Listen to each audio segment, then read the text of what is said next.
Good morning, and thank you so much for joining us here on Live Now from Fox. I'm your host, Mackenzie Stasko. Happy Valentine's Day to all of you at home. The time here on the East Coast is just past 6 o'clock in the morning. We want to get to one of our top stories today.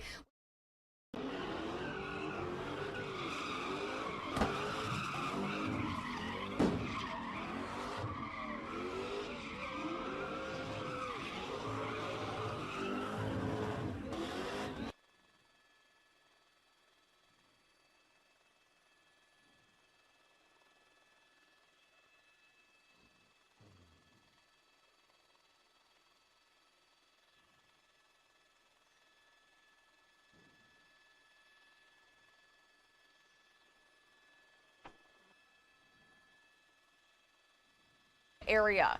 Now, the Rams win is the organization's first in LA's history. Fox News correspondent Ashley Stroheimer has a look at how some rowdy fans triggered a large police response. Rams out, baby! Rams out! Yeah! Let's go! The Los Angeles Rams clinching a narrow victory against the Cincinnati Bengals to win Super Bowl 56, sending fans into a wild frenzy. We won, and I'm happy. So that's all I'm going to say. I'm about to go take him home, and then I'm going to go drink. But Sunday's celebrations quickly escalated as hundreds of people swarmed the streets of downtown LA, stopping traffic, bashing cars, and climbing on top of buses. Others turned the roads into speedways, burning rubber and spinning out, sending plumes of thick smoke into the air, which was already cloudy as people launched loads of fireworks. The chaos prompting the Los Angeles Police Department to declare the situation an unlawful assembly, ordering everyone to clear the area, taking to Twitter to say, quote, "We continue to see large, violent, and destructive crowds in the downtown LA core area. Those involved in criminal activity and those failing to obey dispersal orders are subject to arrest." But while the festivities got out of hand, they started off calmer, with some fans even leaving Sunday's game with no energy left to spare. I was too hyped during the game. I'm just recovering right now. Bengals fans, however, did not let their loss get the better of them. As of early Monday morning, there were no reports of violence or disruptive behavior in Cincinnati. Ashley Strohmeyer, Fox News. And LA Rams fans gathered in watching parties outside of SoFi Stadium in Inglewood, California yesterday, again to celebrate their win against the Cincinnati Bengals 23-20. Rams fans took part in many parties. They looked, they hoped, they wished, and got their wish.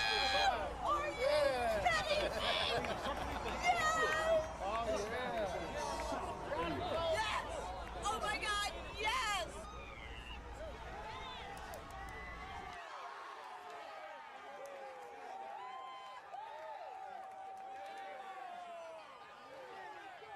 I'm disappointed that LA is not celebrating as much as we should be. Well, it's early. No, but we won. Well, we're going to have a parade. I hope so. I was pretty nervous and through the rest of the game, but I thought they controlled it. Everybody was in control. Everybody was composed. And then at the end, it felt like, boom.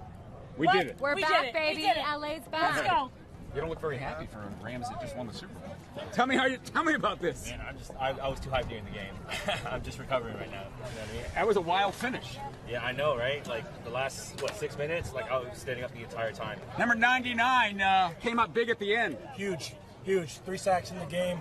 They pulled it out in the end. It was crazy. Made the whole trip worth it coming from Florida. I mean, it was a little nervous there in the second half. Yeah, 100%. First play, That bomb. 75-yard bomb, and then we throw a pick on the second play of the half. It was crazy.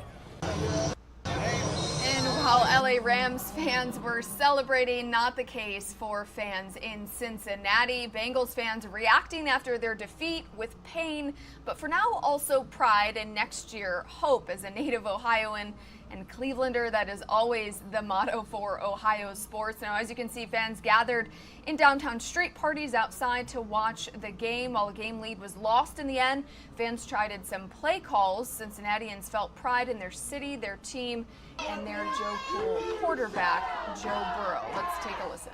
You shall not pass. No.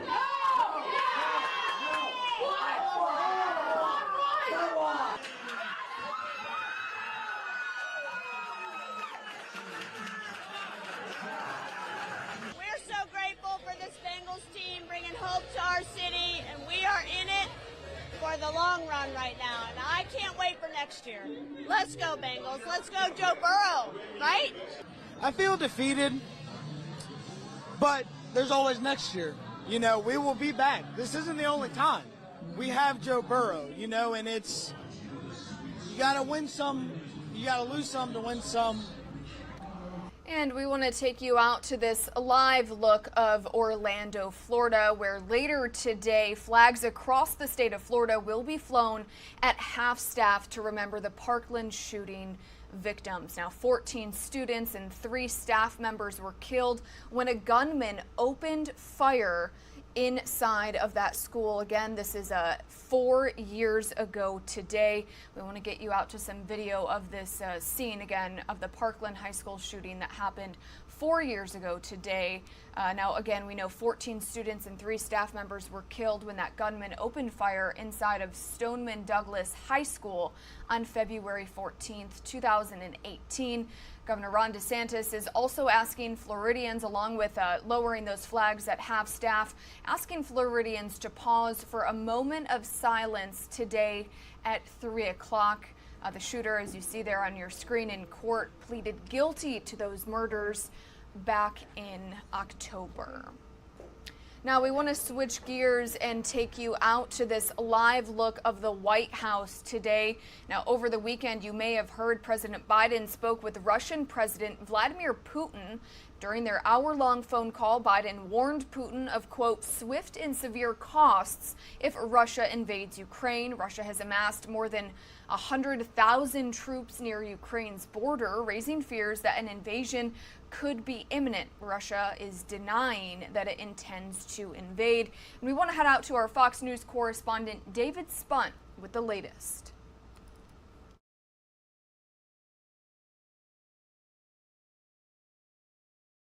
The president's call with his Russian counterpart began at 11:04 Eastern Time, ending an hour and 2 minutes later at 12:06. President Biden is at Camp David. We have a picture provided by the White House of the president during the call with President Putin. According to a senior administration official, the call was professional and substantive, but there were no serious breakthroughs to make Vladimir Putin pack up and leave the Ukrainian border.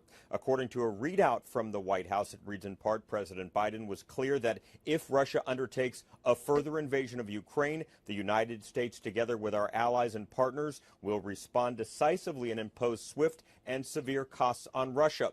Overnight, State Department and other diplomatic staff were told to leave the U.S. Embassy in Kiev. This is a significant move as it shows that the United States is not only preparing for a conflict, but one that is expected to make its way to the Ukrainian capital. Presidents Biden and Putin met face-to-face in Geneva over the summer. Ukraine was not even the top topic of that meeting. This was in June. How things have changed. Russia wanted the call with President Biden to take place Monday. The White House wanted it on Saturday to underscore the urgency.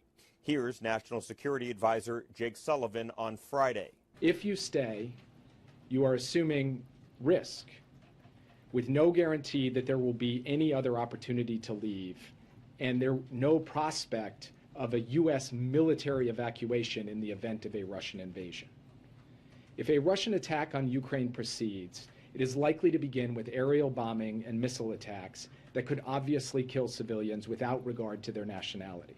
Russia continues to insist right now there will not be an invasion, but listen to this. Russia is telling its embassy staff in Kiev to leave the city immediately, if that tells you anything. At the White House, David Spunt, Fox News. All right, David, thank you for that report. Now, the U.S. has already moved personnel out of the embassy in Ukraine ahead of what could be that eventual Russian invasion of the country. A State Department official says that only a limited number of staff will stay to maintain communications. About 180 people were working at the embassy, and most will head back to Washington. Now, as Ukraine remains on high alert, President Biden also spoke with Ukraine's president yesterday on the ongoing threat. Fox News senior national correspondent Rich Edson has the latest from the White House. Well, the White House has intensified its warnings over the past 48 hours as State Department officials say it is past time for any Americans still in Ukraine to leave the country. President Biden spoke this morning with Ukrainian President Volodymyr Zelensky.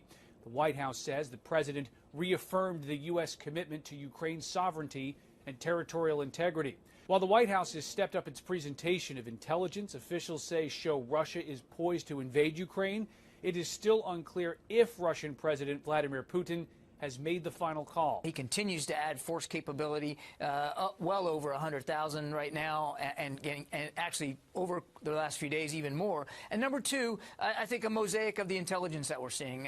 Not speaking to it specifically, but you know, we have good sources of intelligence, and they're telling us that you know, that things are sort of building now to some sort of crescendo opportunity for Mr. Putin. The White House says President Biden spoke for about an hour yesterday with President Putin, and that he warned the response from the United States and allies would be swift and severe if Russia attacks Ukraine.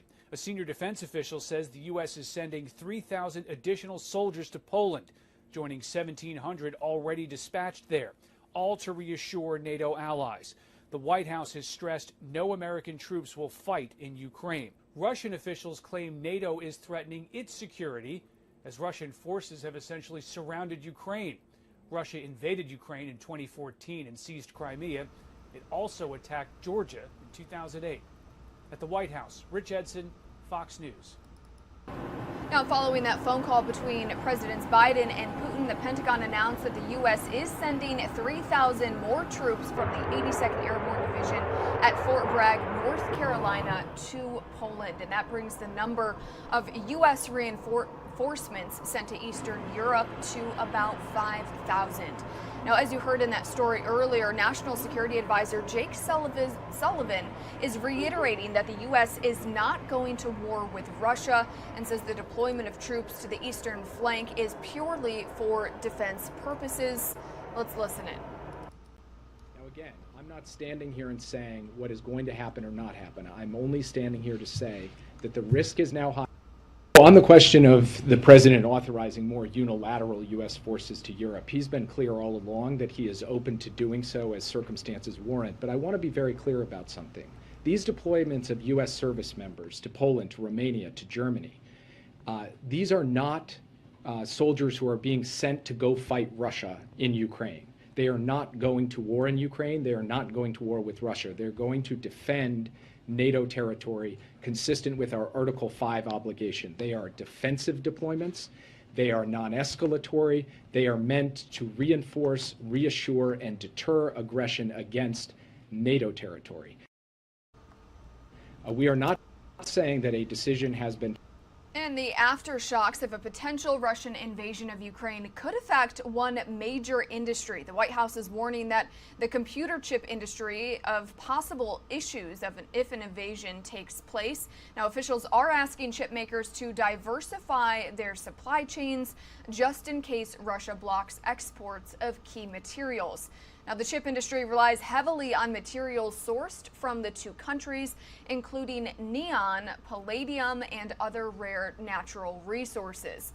Estimates suggest more than 90% of neon used in chip production comes from Ukraine, while about 35% of palladium is sourced from Russia. Now, a lot of questions surrounding these tensions between the Ukraine and Russia. Our Fox 13 Tampa team answers some of those questions in this report.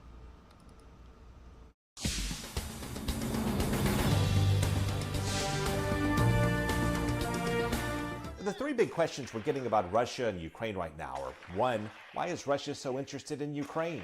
Two, what kind of risk are we looking at that this could blow up beyond Ukraine? And three, if there is an invasion, how would we evacuate Americans? Let's start on that one. The United States does not have a specific list of Americans currently living in Ukraine, but estimates as of October of last year put the number at 6,600. 6,600 Americans staying or living in Ukraine heading into late last year. And if Russia invades, the 82nd Airborne, which is now in Poland, could help evacuate remaining Americans who want out from their positions across the border in Poland. If that's what we're called to do, we're capable to do that. These soldiers could be used with to some degree with evacuation assistance on the other side of that border. The next big question, of course, is why Ukraine? Putin's interest in Ukraine goes back to when they were joined as part of the Soviet Empire. Putin is now 69 years old, potentially in the waning years of his dictatorship, and he's reportedly very interested in how historians will remember him. Well, Putin describes the fall of the Soviet Union as the greatest catastrophe of the 20th century. As Putin sees it, Ukraine should still be under control of the Kremlin. When the Soviet Union collapsed, Ukraine became an independent state. And I think a lot of Russians have resented that because they've seen their empire, disappear, and they have this cultural and historical attachment to Ukraine. From the old Soviet Guard's point of view, Ukraine was home to Trotsky and Brezhnev and other heroes of the old Soviet Empire, and it is a source of valuable industry and an object of possession. That's how they see it. It's why you may have heard of Ukraine being referred to as the Ukraine. But Ukraine's government and most of its 44 million people don't want that. They identify with the West and want to maintain cooperation and good relations with the United States. In fact, recent polling shows a majority of the people in Ukraine would support a referendum to join NATO. And that appears to have triggered Vladimir Putin. In terms of the timing of this, keep in mind that Putin also is facing waves of COVID infections in Russia and all the economic problems that go with that.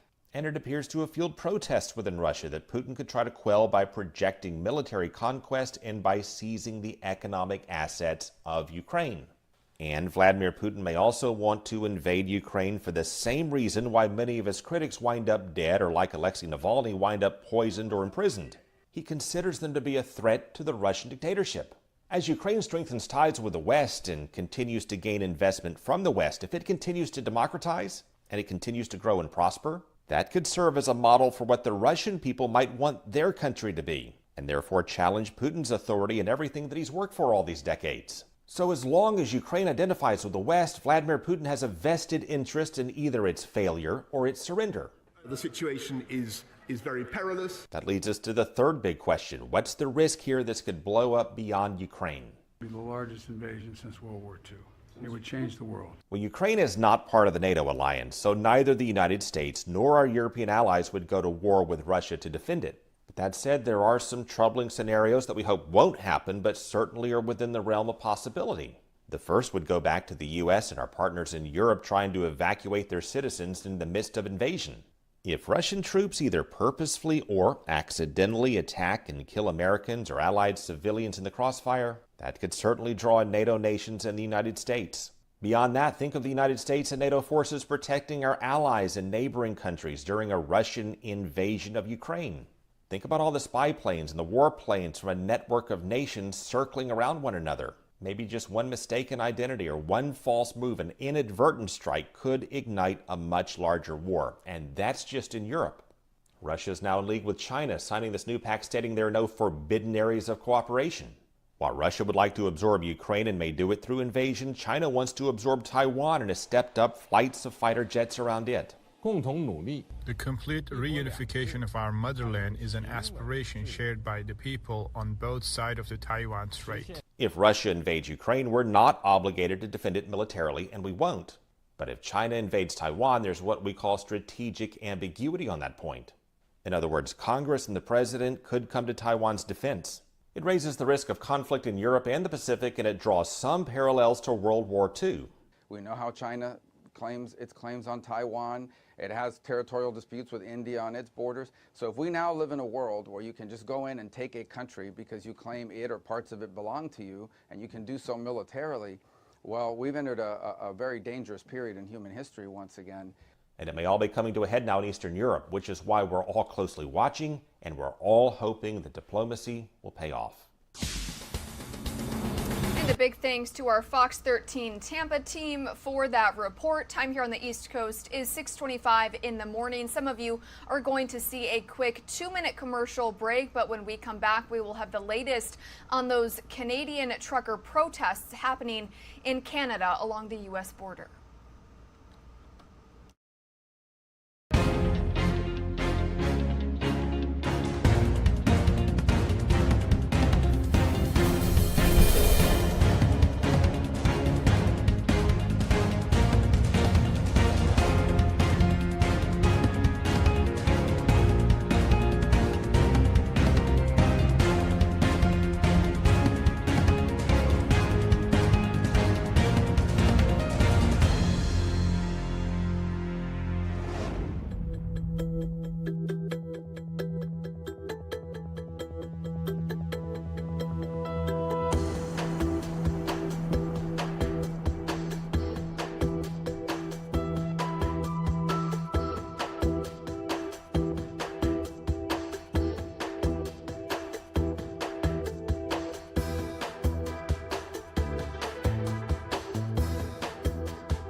Good morning and welcome back to Live Now from Fox. One of the stories that we've been covering for the past week or so are those protests along the U.S.-Canadian border. Now, gridlock on a major bridge connecting the U.S. and Canada has been cleared up after those protests against COVID-19 restrictions closed it for almost a week. We want to get you this video. As you can see, these are the protests that we are talking about, again, along the U.S.-Canadian border, and these truckers are again protesting Canada's COVID vaccine mandates. Police in Canada have actually arrested several people at the Ambassador Bridge. That's a key trade route connecting Windsor, Ontario, and Detroit. Now, those demonstrators had been protesting the rules and blocking the bridge for days. In the meantime, a large protest against those rules is still going strong in Canada's capital city of Ottawa. Protesters there have reached an agreement that with the city's mayor to leave residential areas. Our Alexis McAdams is in Ottawa with the latest on that story.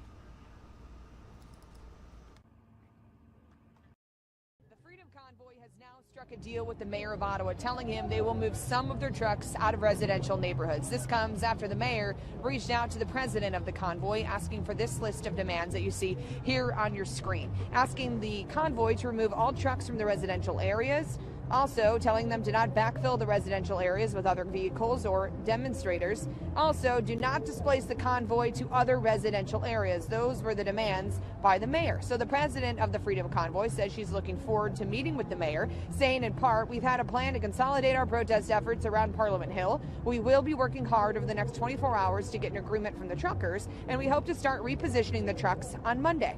With 4,000 demonstrators lining the streets of Ottawa, police have been outnumbered. For about a week, Ottawa's mayor has asked the federal government for at least another 1,000 officers. He's still waiting. This coming as a third straight weekend of protests against COVID restrictions continues. The Freedom Convoy has at least 400 semi-trucks parked in front of Parliament Hill. The group has been threatened with fines of up to 100,000 Canadian dollars and even jail time. But when you talk to truckers on the ground, they tell us they haven't seen a show of force from officers and say they haven't even tried to get them to move. Listen. I have 6 kids at home and they can't go anywhere. No hockey games, no movies, no just out in the public without masks. You get harassed if you don't wear masks, and you can't go to appointments without all this stuff. It's just, yeah, everything's gotta go. On Saturday, counter-protesters walked the streets of Ottawa, hoping the convoy moves out so businesses can reopen. So far, police have arrested 26 people during the protests and issued more than 2,600 tickets. In Ottawa, Canada, Alexis McAdams, Fox News. All right, thank you for that report. Now, Ford and General Motors are continuing operations to assemble vehicles during the Canadian trucker protests, but are also having to make some adjustments in shifts. Ford says all of its North American plants will run next week, except for Ohio. The company is making some operational alterations, including running fewer shifts and moving some products by air. Now, assembly at 2 General Motors plants in Ontario, Canada, and Flint, Michigan were also impacted and had to be altered.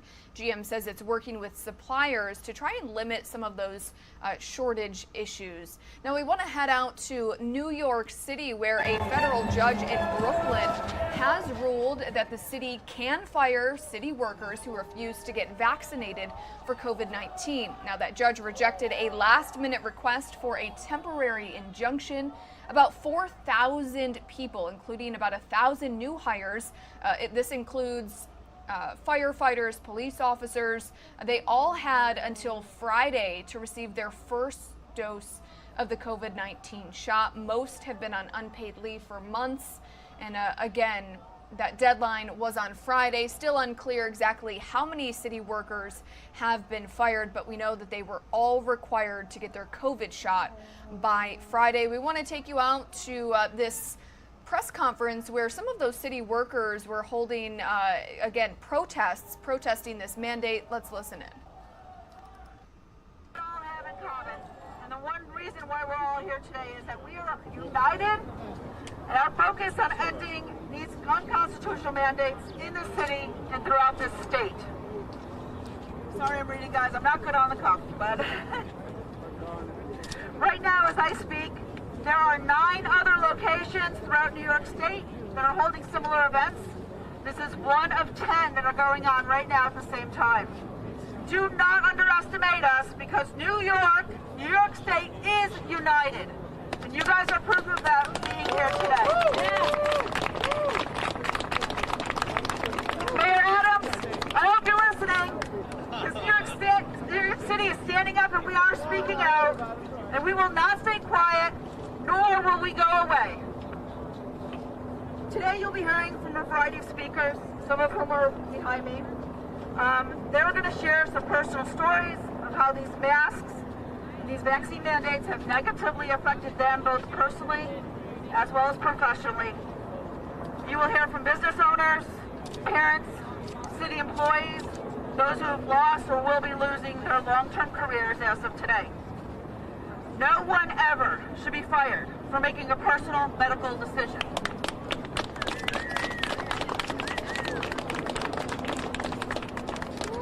And there is no time more important for you to get more involved than now. I'm going to introduce myself. My name is Zena. This is Vicky to my left. And we are mama bears. And our claws are out to protect our cubs. Yeah. Woo!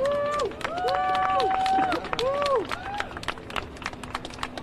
For all of you other parents out there, this attack on our children must end. They are our children, and we make the decisions for them. Not the government. I will not co-parent with the government. By now, some of you have heard and must know that Governor Hochul has announced that she is not backing off on her kids. As a matter of fact, she doubled down and is using the Department of Health to continue masking in schools. Muzzling kids from daycare through college without any consideration for their emotional, their social, or their development, and the impact that these last 2 years have caused them. And on Tuesday, during a joint legislative public hearing, Dr. Mary Bassett, who is the New York State Health Commissioner and the former leader of New York City's Health Department, she was questioned by Assembly Member Jarek Gandolfo, where she stated that the developmental impacts of masking school children hasn't yet been studied or considered when making these statewide mask policies with the Education Department. Are you kidding me? Seriously? They haven't yet been addressed, and yet we're going through this 2 years later? To me, this coming from a 35-year veteran of public health is both appalling and neglectful.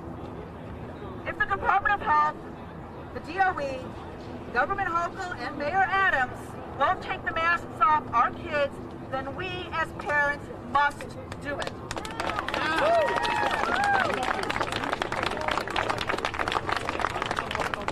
I want to make today the day that this ends and unmask our children.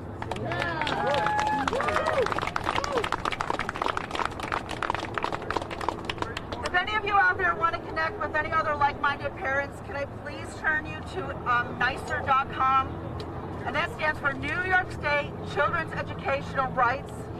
You can find them on social media, and you can find them on our website at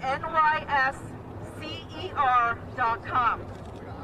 And I do also want to give a big shout out to People's Coalition of New York and all of the other regional leaders who are working tirelessly across the state with strategic partners like the ones that we have here today. And you will be hearing from some of those partners. We have New York Freedom Rally, we have Reeves for Choice going to be speaking. You'll hear a little bit more from them in just a few minutes. I encourage individuals looking to get involved with a group or leaders looking to make a bigger impact to go to peoplescoalitionfornewyork.org. That's peoplescoalitionfornewyork.org if you want to connect with any of our partner groups or if you want to have a bigger impact as a leader of a group throughout New York State. So I'm going to stop for now. I'm going to turn this over to my partner, Vicky, who is going to be announcing our guest speakers for the day. Thank you all for being here, and I hope you get something out of this today.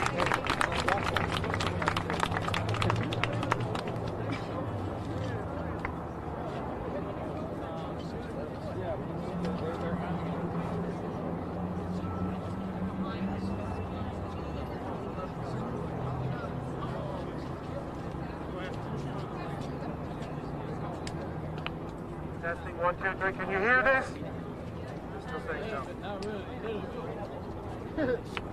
How about now? Can we hear this? All right. Mic has to be.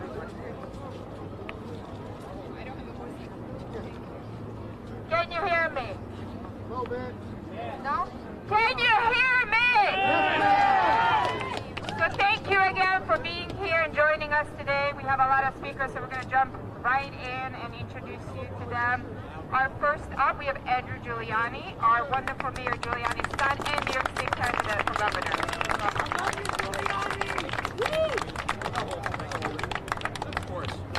Thank you very much, Vicki. Thank you very much to all of the moms who are here today. Thank you very much to all of our bravest who are standing behind us today.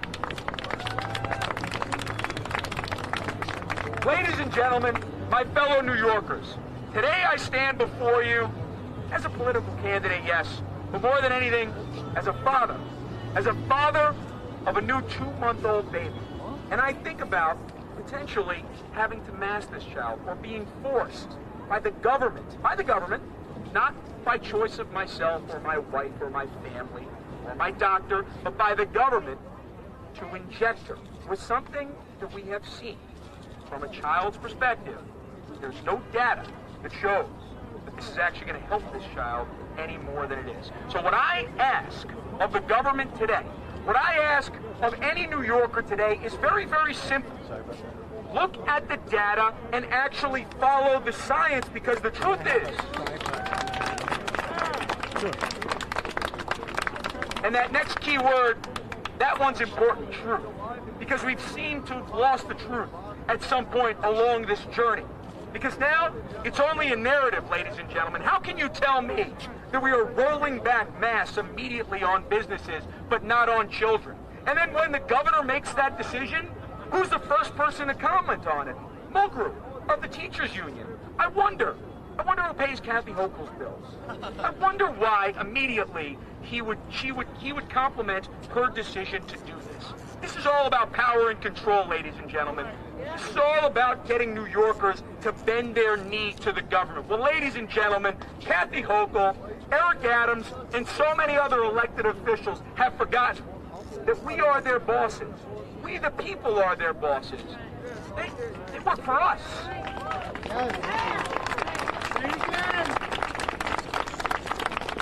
They work for the people. I will never forget that any day that I am in Albany. I can tell you this, ladies and gentlemen.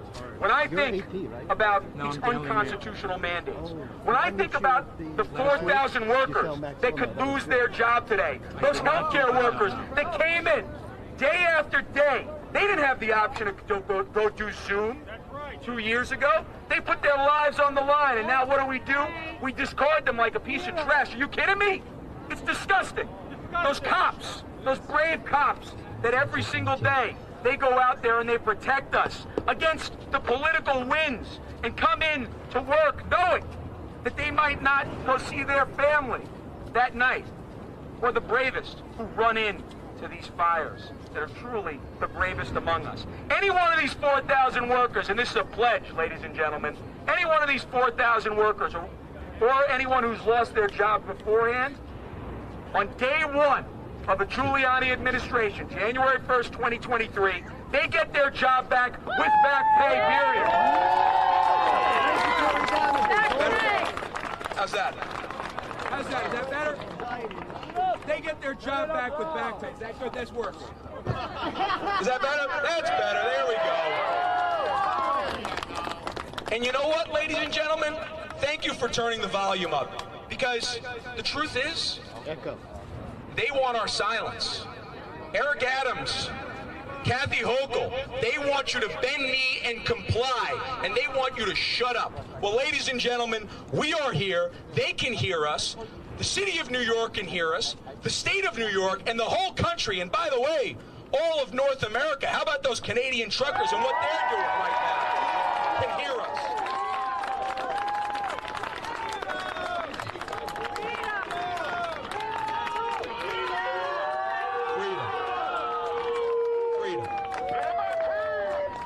So as I hand this over to so many speakers that are going through so much more than I'm going through right now. All of you, I think about this today. This is not about the science. This is not about the data at this point. This is about control, this is about power, and this is about complying. Well, ladies and gentlemen, we here, we have followed the science. So much of what I have heard from all of these groups up here that are represented, all of these mama bears, who, by the way, don't piss off a mama bear. You got a lot of pissed off mama bears. All those mama bears for the last year have been asking, have been praying, have been pleading to follow the science, to actually follow the data when it comes to our children. Well, guess what? The science, the studies, they're all starting to prove that everything you've been saying for the last year is correct. And I am proud to stand up with you any single day of the week to make sure that you are heard and that the science is followed. Because, ladies and gentlemen, we need to let the truth lead the way. I can't see any masks here. If we had a mask, I'd throw it away. But what I can tell you is this. Every single one of you, when I am governor, will be able to make the choice of whether or not you want to get the vaccine. We'll be able to make the choice of whether or not you'd want to wear a mask. Because guess what? I am not smart enough to be able to tell you whether or not you should take this vaccine or not. And I can tell you one thing. If I'm not smart enough, so many of those people that are elected up in Albany, they certainly are not smart enough either. This has to be you with your family and your doctor that makes all these decisions, period. Not elected officials and bureaucrats in Albany. So, thank you for allowing me to stand with you today. And let's unmask our kids and let's stand up for all those who are standing up for our freedom. Thank you very much, ladies and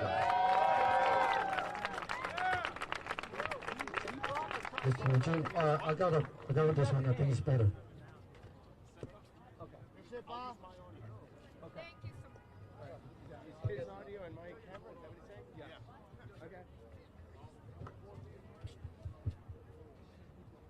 Hello? Thank you again. Let's give a round of applause for Andrew Giuliani again. Our next speaker is Stefano Forte. He is from Queens, running for New York State Senate in District 16, Northeast Queens. Can you guys hear me? Well, I hear you. I hear each and every one of you. And they need to hear us too. They represent us, and they should be afraid of us, not the other way around. And you know what? Each and every one of them in there, not all of them, but a lot of them in there, they've pissed off the mama bears. And the claws are coming out. And in this election, in November, they're going to see what the mama bears will do for their little cubs. How many people in here are almost being fired because of these mandates? You see everybody behind me and in front of me? Yeah, please come up. If you're a worker, if you want to, please come up. They're getting fired for a personal medical decision. That's between them, their families, and their doctors. Them in there, they don't get to make that choice for them. They don't get to tell them what they have to put in their body. They don't have to tell children that they have to mask up and be muzzled day after day after day. We don't know what this is going to do to our next generation. And you know what? This is what gets me the most mad. While they're forcing a mask on our face, while they're forcing a jab in our arm, the elites in Hollywood, in the Oscars, they don't have to put on a mask. They don't have to get their vaccine. So you know what? We're not doing it either. If you want us to get vaccinated, come and make me.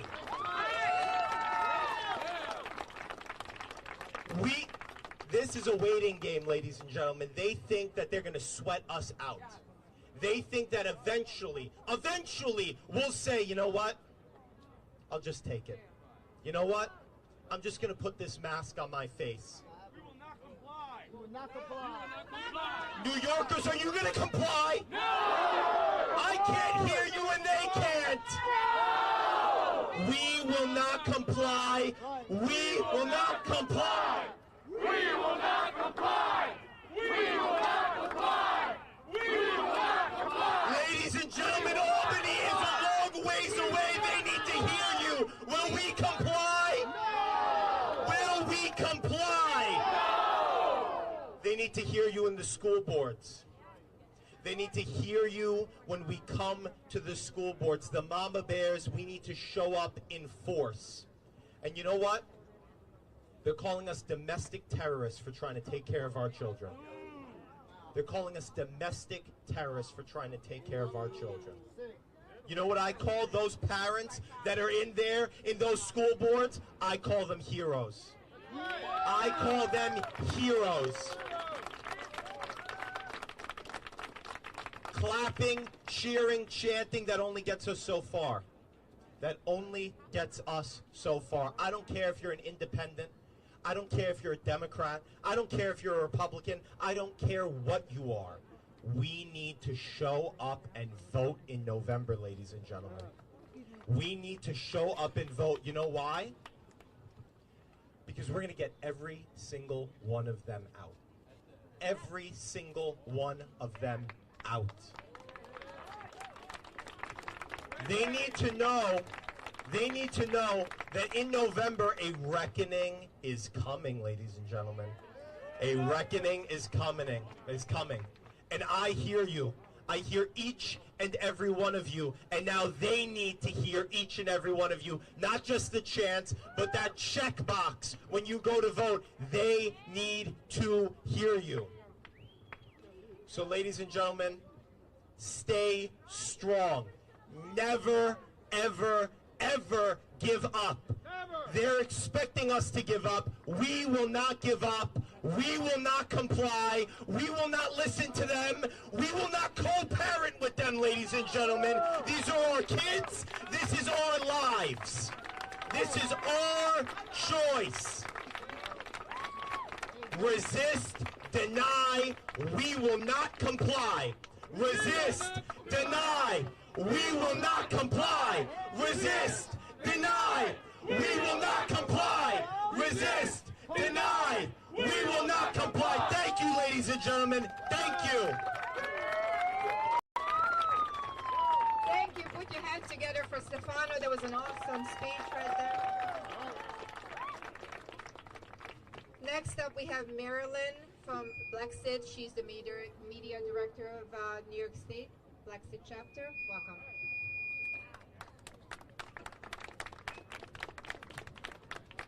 Thank you for having me. My name is Marilyn Gonzalez. I am the media director for Blackstead, New York. I am representing Blackstead on behalf against the mandates, the vaccine mandates. And can you hear me now? Okay. I am so happy to be here. I am someone that has lost my job recently too. It was around May, and frankly, I'm from the South Bronx, and I was in a nonprofit organization that I grew up with, and they offered me a job. I had worked with them for 2 years. I'm not going to name the name. They know who they are. But they let me go because of the mandates. I had taken the vaccine because of my religious reasons, and they denied that exemption. And I was a recent graduate of Marymount Manhattan College. I graduated recently in May, and the fact that I couldn't be able to continue my career, what I wanted, my path, because of the mandates, that struck a chord into my heart. And also with that nonprofit organization who had said that they stand by every children, that they do not discriminate. They called it a little D to me. And I was like, how is this a little D? A little discrimination.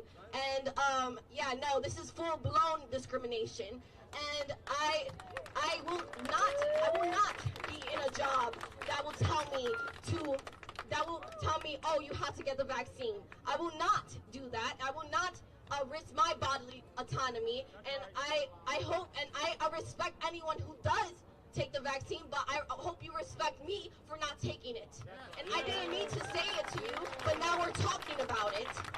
So, like I said, I'm representing from the Bronx. I know there are people from the South Bronx that also stand with this message. This is not a political statement. This is not anything political. This is everybody's problem. Everybody's problem. Okay, so I continue to say, do not comply.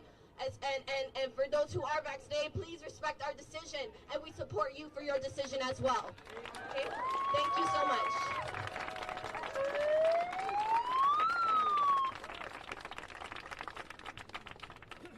Thank you, Marilyn. Next up, we have Kevin Pazmino. Hopefully I'm saying that right. Kevin Pazmino, candidate for New York State Assembly in the 81st District, representing the Bronx. How's everybody doing today on this lovely winter day? So my name is Kevin Pazmino. I'm a resident of the Bronx. And, you know, thinking about what I was going to say today, you know, it's like, what do you say to a group of people that have been pushed too far? You know, I was asked to speak today because I'm running for state assembly against Jeffrey Dinowitz. Jeffrey Dinowitz has been in power for 28 years. This is the same Jeffrey Dinowitz who made it a felony if you have a fake vaccine card, but is soft on all other crime. It's the same Jeffrey Dinowitz that thinks he knows better than all the parents in all of New York State when it comes to what vaccinations we should give our children. And he also fought pretty hard to get rid of religious exemption. So I came to know Jeffrey Dinowitz quite well when I decided to run for city council, and he used his political clout as running guns and drugs and people with Oliver North and the old Iran-Contra stuff. And I also remember watching that same Arkansas governor become president for all his good work done facilitating that.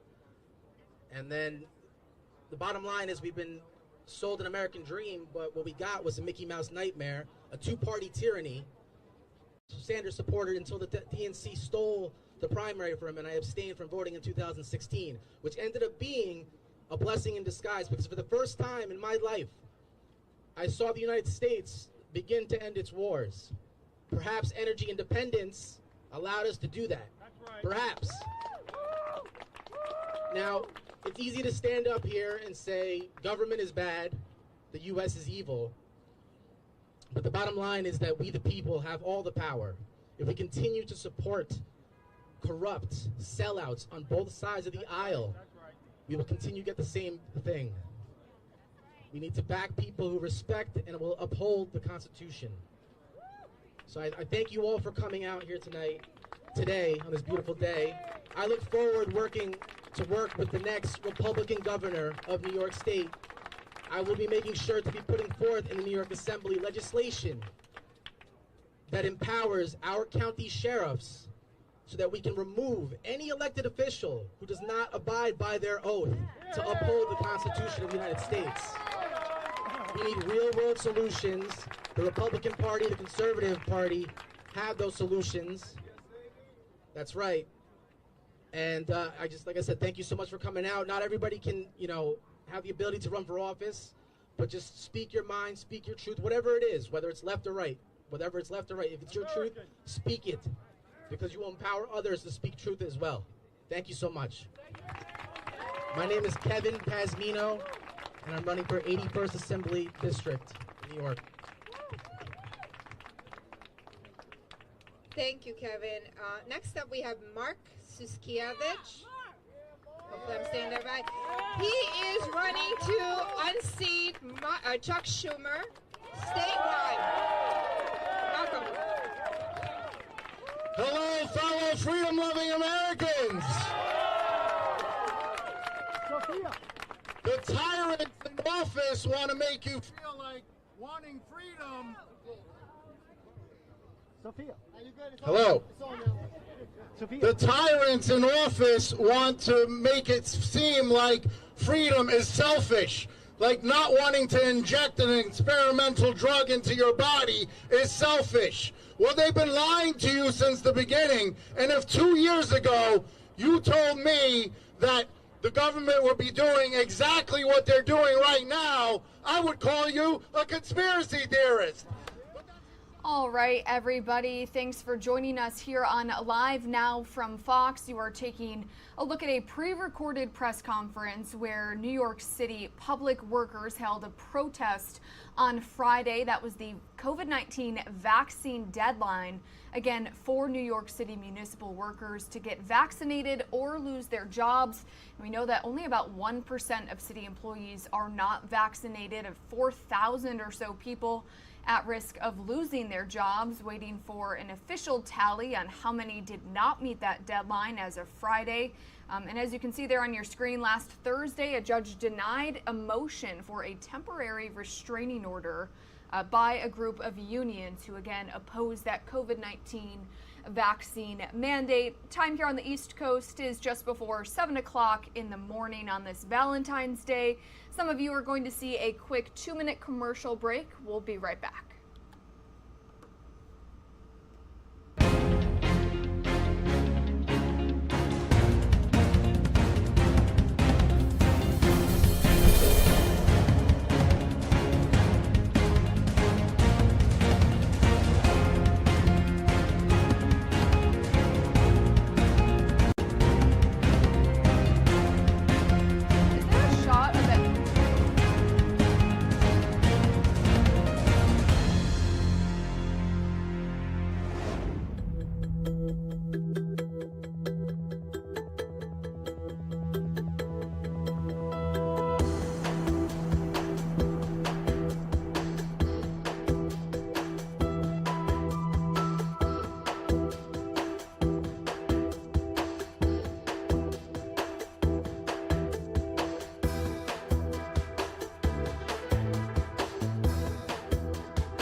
Good morning and welcome back to Live Now from Fox. Happy Valentine's Day to all of you watching at home. Time here on the East Coast is about 7 o'clock in the morning. We want to take you out to this live look of the White House. President Biden is getting closer to announcing his pick to fill a vacancy on the highest court in the land. Now, while he hasn't made a decision yet on who will replace outgoing Supreme Court Justice Stephen Breyer, the president has pledged to nominate the first black woman to the court. Now, Biden met with senators from the Judiciary Committee last week, and for now, as for now, Democrats cannot confirm a nominee without Republican support. And as New Mexico Senator Ben Lujan recovers from a stroke, Biden hopes to hear from Senate Republicans sometime soon. And Vice President Kamala Harris was in Newark, New Jersey this week. She was talking about lead pipe removal, again in Newark, New Jersey, there to tout the city replacing 24,000 lead drinking water pipes.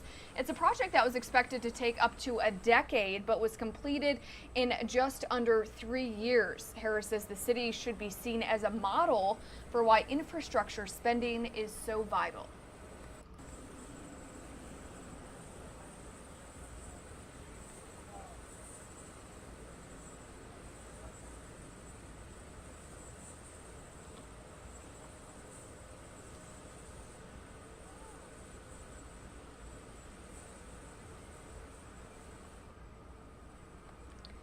And it looks like we didn't have any sound on that. We'll hopefully get that to you coming up in just a little bit. You're taking a live look at Atlanta, Georgia this morning. A beautiful sunrise there in Georgia. Another story we are following in Georgia. Opening statements will begin today in the federal hate crimes trial of the 3 men convicted of murdering Ahmaud Arbery.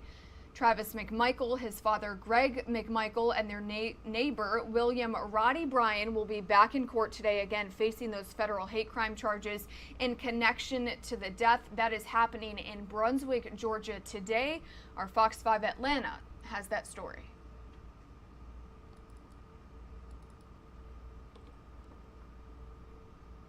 Federal hate crimes trial will begin this week in Brunswick. Travis McMichael, his father Greg, and their neighbor William Roddy Bryan are facing federal hate crime charges in connection to Ahmaud Arbery's death. I don't think that you will see necessarily the same type of publicity that you saw with the state case. More than 160 potential jurors were questioned last week about this federal case. Because this is a federal trial, no cameras will be allowed in the courtroom. Former federal prosecutor Bill Thomas says witnesses from the state case could be called back to testify for this one. Wouldn't be surprised if there were other investigative agencies, like perhaps maybe the FBI instead of the GBI. Federal prosecutors are expected to argue that Arbery was targeted because he was black. The defense claimed in the state case the 3 men were justified in their actions and acted out of self-defense. The prosecution's evidence is also expected to include text messages and social media posts made by the defendants. You're looking at different charges here. They were charged with murder in the state. Here they are charged with a variety of offenses related to the violation of Mr. Arbery's civil rights. All 3 defendants have pleaded not guilty in this case. And prominent civil rights attorney Ben Crump is in Minnesota calling for an end to no-knock warrants across the state and nationally. Crump is representing the family of Amir Locke. He's the 22-year-old black man who was shot and killed by police in early February. Police were serving a no-knock warrant at a downtown Minneapolis apartment where Locke was sleeping. His family and their attorney Crump are now again demanding justice for Locke and a change to national police tactics. In a news conference at the state capitol, Crump says the black community is not being heard even after the deaths of others like Breonna Taylor and George Floyd. Issue a ban on no-knock warrants, but the blood of Amir Locke, the blood of Breonna Taylor should hopefully call for a ban on no-knock warrants all over the country, President Biden. The blood is on the legislation. Amen. That's the facts. The truth needs no support. We all saw what we saw. I'm going to tell you this now. We demand that they pass the law for no-knock warrants in the name of my son, Amir. We demand justice. And we demand for truth. I am demanding that President Biden and everybody else from the ground up to the top ban no-knock warrants across the United States of America in the name of Amir Ricari Locke. And we want to get to another story that we are following where 2 white men are facing criminal charges after a black FedEx driver in Mississippi says he was shot at while delivering packages. Again, these are the 2 suspects who were accused of that right there on your screen. And the incident is now drawing some comparisons to the 2020 killing of Ahmaud Arbery. Host of the Black Report on Fox Soul, Seth Lemon, joined our Fox team in San Francisco to discuss this particular situation. Let's listen in to their conversation, which is dedicated to the black experience in our country. I'm happy to have the host of Fox Soul's The Black Report, Seth Lemon, joining us this morning on the 9. Good morning, Seth. Good morning, Garcia. Happy to be with you today. It's good to have you. Let's start with this hate crime trial. It puts racist intent in the spotlight. The 3 men already received life sentences in a Georgia state prison for Arbery's killing. What are your viewers saying about what's at stake now? You know, many viewers are surprised to see the open dissent between federal prosecutors and the Arbery family as those plea agreements that were reached and submitted eventually rejected by a judge. But the family says that they were completely ignored. Their wishes to not offer plea agreements at all completely ignored by prosecutors. And we saw that a federal judge decided instead to go around the prosecutors and deny those agreements as these federal hate crimes charges move forward. The men already convicted of for 30 years in state prison, for life sentences rather, many of them not eligible for parole, the two of them not eligible at all. But if these plea agreements had been accepted, they would have served the first 30 years in a much more comfortable federal prison than in state prison, which their attorneys believe is a little bit more dangerous. This idea of being an outsider, being made to feel as if you're somewhere where you don't belong. Many people have stories of this, and you talked exclusively with a man who said he was targeted in a similar way. That's right. This vigilantism that seems to have some kind of racial tenor to it, it's happening in other cases. This case is eerily similar to the Ahmaud Arbery case, and we exclusively talked with a FedEx driver in Mississippi who says that he was chased from a delivery location by several white men who also fired shots at him. We talked with him on Fox Soul's Black Report, and here's what he and his attorney had to say. I'll be honest with you. Honestly, I'm not at work right now due to the fact that this has been like extremely traumatizing. I don't feel comfortable going to those neighborhoods anymore though, because I might be looked at as suspicious in any white neighborhood I go to. You just never know, to be honest. And so we're calling for charges to be upgraded to attempted murder, because that's what it was. These two individuals, father and son, Gregory and Brandon Case, acted in concert to take away the life of my client, Mr. Gibson. They did be held fully accountable under the law. So that driver, DeMontario Gibson, says that he has not been able to go back to work since this incident, and he doesn't even feel like police took him seriously when he first reported it. Now they are filing a lawsuit, and those two men who chase after him are facing assault charges. Let's move to something else we've been covering very heavily here in our newscast, the series of threats against historically black colleges and universities. There was another bomb threat that just shut down Spelman yesterday, I think Tuesday by now. 14 HBCUs getting threats last week alone. How is this affecting viewers? Certainly the ones at those universities, but I imagine there's a larger feeling in the black community about this series of threats. Yeah, many of us are HBCU grads, so this hits home especially hard. And HBCU students that we've talked to are fearful. I mean, amid all the things they're dealing with, COVID protocols and safety, now it seems there have been these repeated bomb threats that started in early January and seem to have picked up some speed this month, starting off Black History Month and then continuing. Spelman, you're right, the most recent one. They're on edge. They are unnerved and worried about this, but luckily no explosive devices have been found for any of the threats. Authorities haven't been able to verify any of those threats as credible, but students are certainly worried and extra vigilant as they are on campuses across the country. Do your viewers, Seth, your soulmates, feel as though these threats are being taken seriously enough, that the investigations are as intense as they would be if they were for another non-black university or college?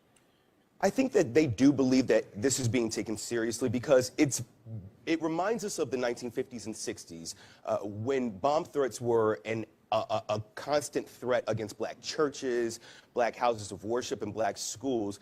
I think that people do believe, our soulmates believe, that the FBI, the ATF, those who are coordinating this investigation are taking it seriously. And it's also very concerning that it seems like there are some juveniles who may have been responsible for this, those people of interest that the FBI is looking into. But I do believe that they feel that the government, the federal government, is taking this extremely seriously. And of course, you mentioned the series of threats coming during Black History Month, during 2 full years of the pandemic, which, as we've long been reported and has been hitting the black and brown community especially hard in this country. What's the general feeling among your viewers as we do come up to now almost 2 full years of pandemic living? Well, certainly black and Latino, black and brown communities have been hit harder by this. It's a little disconcerting to see that the rates of deaths are higher in those communities, and there are concerns about whether they're getting enough attention, enough resources, enough availability of vaccines and things of the sort. But I do believe that as vaccine hesitancy has dropped, in the black community. People are starting to adjust to this new norm and hopefully figuring out how to navigate it as we all kind of deal with this back and forth amid COVID. All right. Well, host of the Black Report, Seth Lemon, joining us this morning. Good to have you on. I look forward to our next conversation. Looking forward to it. Thank you so much. Seth, thank you. All right, a huge thanks to our team in San Francisco and Fox Soul for that report as well. Some of you are going to see a quick 2-minute commercial break, but when we come back, we will have a live report from our Fox 11 LA team on the Rams' Super Bowl win and the parade route. Again, that's coming up in just a few minutes.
Welcome back to Live Now from Fox. I'm your host, Mackenzie Stasko, joining you live from our studios in Orlando, Florida. One of the big stories that we are talking about today is the win that the LA Rams beat the Cincinnati Bengals yesterday. We want to take you to some video where fans got pretty rowdy after that Super Bowl win. Those wild celebrations, of course, broke out after the LA Rams beat the Cincinnati Bengals. You can see this video.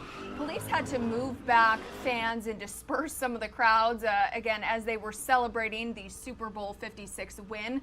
Large crowds gathered for fireworks, car spinouts, and tire burnouts. And police actually had to make emergency responses for looting and declared an unlawful assembly in one downtown area. The Rams win is the organization's first in LA history. So again, those fans were definitely excited, maybe a little bit too excited. Fox News correspondent Ashley Stroheimer has a look at how those rowdy fans triggered that large police response. Rams out, baby! Rams out! Yeah! Let's go! The Los Angeles Rams clinching a narrow victory against the Cincinnati Bengals to win Super Bowl 56, sending fans into a wild frenzy. We won, and I'm happy. So that's all I'm going to say. I'm about to go take him home, and then I'm going to go drink. But Sunday celebrations quickly escalated as hundreds of people swarmed the streets of downtown LA, stopping traffic, bashing cars, and climbing on top of buses. Others turned the roads into speedways, burning rubber and spinning out, sending plumes of thick smoke into the air, which was already cloudy as people launched loads of fireworks. The chaos prompting the Los Angeles Police Department to declare the situation an unlawful assembly, ordering everyone to clear the area, taking to Twitter to say, quote, We continue to see large, violent, and destructive crowds in the downtown LA core area. Those involved in criminal activity and those failing to obey dispersal orders are subject to arrest. But while the festivities got out of hand, they started off calmer, with some fans even leaving Sunday's game with no energy left to spare. I was too hyped during the game. I'm just recovering right now. Bengals fans, however, did not let their loss get the better of them. As of early Monday morning, there were no reports of violence or disruptive behavior in Cincinnati. Ashley Strohmeyer, Fox News. And here's some additional video of those Rams fans gathering in to watch parties outside of SoFi Stadium in Inglewood, California, to see their LA Rams outlast the Cincinnati Bengals 23-20. Definitely a crazy game. Now, Rams fans in many parties looked, hoped, and wished, and of course got their wish. We also want to take you to some video of the losers, unfortunately, the Cincinnati Bengals. Again, having a really difficult night last night, and I'm sure a lot of fans waking up really disappointed this morning. So while those Rams fans were celebrating, Cincinnati Bengals fans are reacting after their defeat with pain, but for now also pride in next year hope. And as a native Ohioan and Clevelander, that is unfortunately always the motto for Ohio sports. You can see those fans gathering in downtown street parties to watch the game, some in no shirts, in bars and taverns. And while a game lead was lost in the end and fans tried some play calls, Cincinnatians felt pride in their city, their team, and their Joe Cool quarterback, Joe Burrow. Let's take a listen.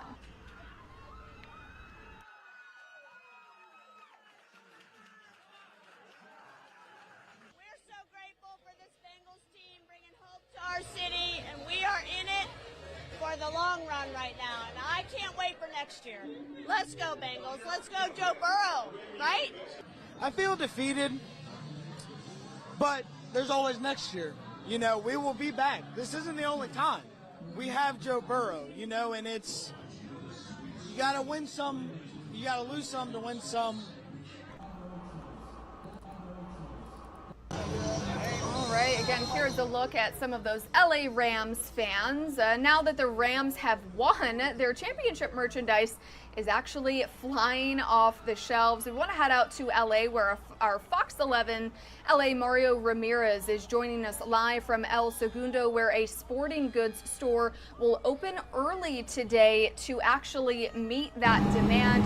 Mario, thank you so much for joining us this morning. Tell us about the merchandise. Definitely fans are looking forward to that. Hi, Mackenzie. That's right. Fans want their chance at the first grab at some of that NFL championship gear here at Dick's Sporting Goods. Now, I have to say that they started last night selling this gear, and they stayed open until 11:30, and they're opening early this morning. One of those locations here, as you mentioned, in El Segundo, which is near the Los Angeles International Airport. But several stores throughout LA County opening because of this anticipation. And what an amazing day for LA sports fans, an amazing day in LA sports history. And now that the game is over, everybody's going to want a piece of that history. So congrats to head coach Sean McVay and some of the star players like Matthew Stafford, Cooper Kupp, and Aaron Donald. In fact, those three are heading to Disneyland today in Anaheim to celebrate. It's a Super Bowl tradition, so they should be there with their families and really enjoying this time after all that hard work being put into Super Bowl 56. But we have to talk about how got after that win yesterday. If you were watching at home, you know it was a close game. And when the Rams ended up coming out on top towards the end, I mean, it was electric. And they were so excited to see this win. Hundreds, however, took to the streets of downtown LA, and we could hear the fireworks. Several businesses were looted, so they did become a little rowdy near Hope and 11th Street. Some vehicles were tagged, but the LAPD, we understand, did not make any arrests there. They did declare an unlawful assembly to disperse the crowd, but this is huge. This marks the first win for the franchise since 1983 and the third time overall Super Bowl win So fans, they really want to get their hands on that NFL Super Bowl championship merchandise. Again, this location would normally open at 9 o'clock, but they're opening at 7 o'clock this morning for that rush of fans. They're not here yet, Mackenzie, but I'm sure throughout the morning we'll see those fans lining up looking for some of their favorite jerseys, their hats, really highlighting some of their favorite players that they saw in that game last night. Mackenzie? All right, Mario, thank you so much for that report. Joining us live from LA this morning, very early, 4:22 out there. So thank you again so much for joining us. Some of you are going to see a quick 2-minute commercial break. When we come back, though, we will have plenty of other top stories coming up here on Live Now from Fox. Again, we're going to head to that break. We'll be right back.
Good morning, everybody, and welcome back to Live Now from Fox. We want to talk about inflation. It's reached a 40-year high, but the White House sees prices cooling off by the end of the year. We're going to head out to the White House where Edward Lawrence of Fox Business has more on this story.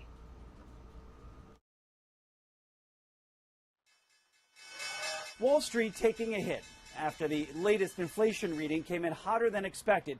It reached a new 4-decade high, raising the stakes on whether the Federal Reserve will plot even faster interest rate hikes. We certainly expected this inflation read to come in very hot. We certainly think that in March we could see the Fed raise rates 1/4 to 0.5%. Inflation accelerated to 7.5% year over year in January as strong consumer demand and pandemic-related supply chain issues kept pushing prices up. The Consumer Price Index, which measures what consumers pay for goods and services, rose to its highest level since 1982, reinforcing the Fed's decision to begin raising borrowing rates across the country. The White House blames inflation on supply chain bottlenecks and other pandemic-induced disruptions in the economy. Back in July, you said inflation was going to be temporary. I think a lot of Americans are wondering what your definition of temporary is. Well, you're being a wise guy with me a little bit. The reason for the inflation is the supply chains were cut off. Republicans have pinned the price spike on the president's massive spending agenda and his energy policies targeting the oil and gas industries. It's another situation, same as coronavirus, where the people who are paid to know better have failed abysmally, in this case, to project very foreseeable inflation. President Biden acknowledged that inflation was elevated, but noted that economists expect inflation to fall as the supply chain disruptions clear up. At the White House, Edward Lawrence, Fox News.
though they have less forces to deploy, we can help them with deploying those forces in the most effective and the most return on investment, if you will, the best way they can across the battle space to deal with the Russian invader. So that's something we provide in terms of awareness. Now, the Ukraine people, I too have been watching this today with a number of people basically in denial.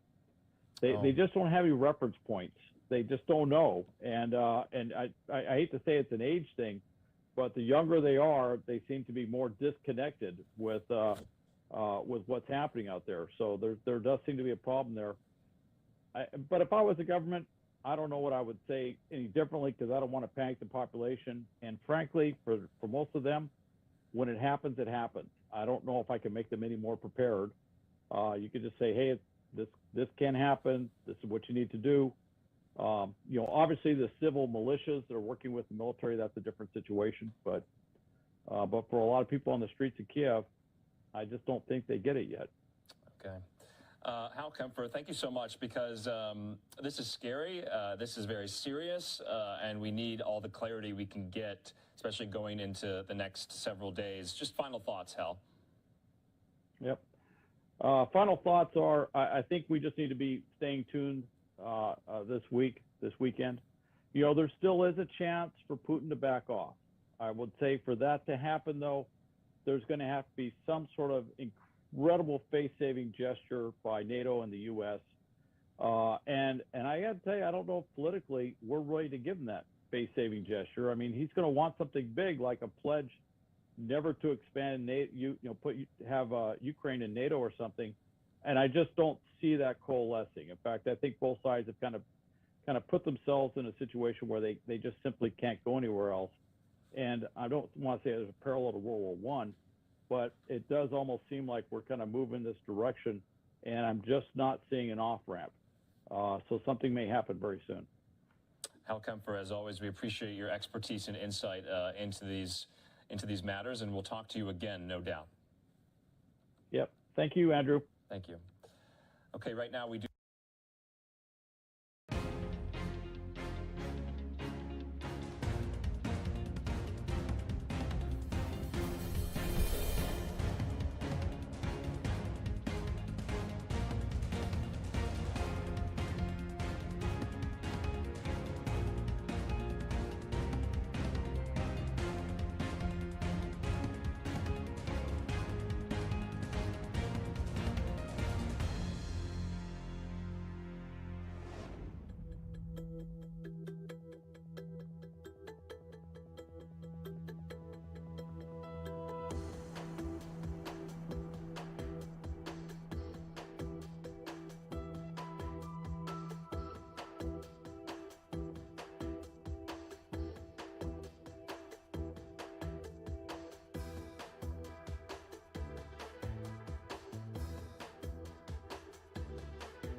He was actually invited inside by the suspect, an adult male. As he approached the doorway, the suspect ambushed him with a gun and shot him several times. That officer was able to get back and get away to safety.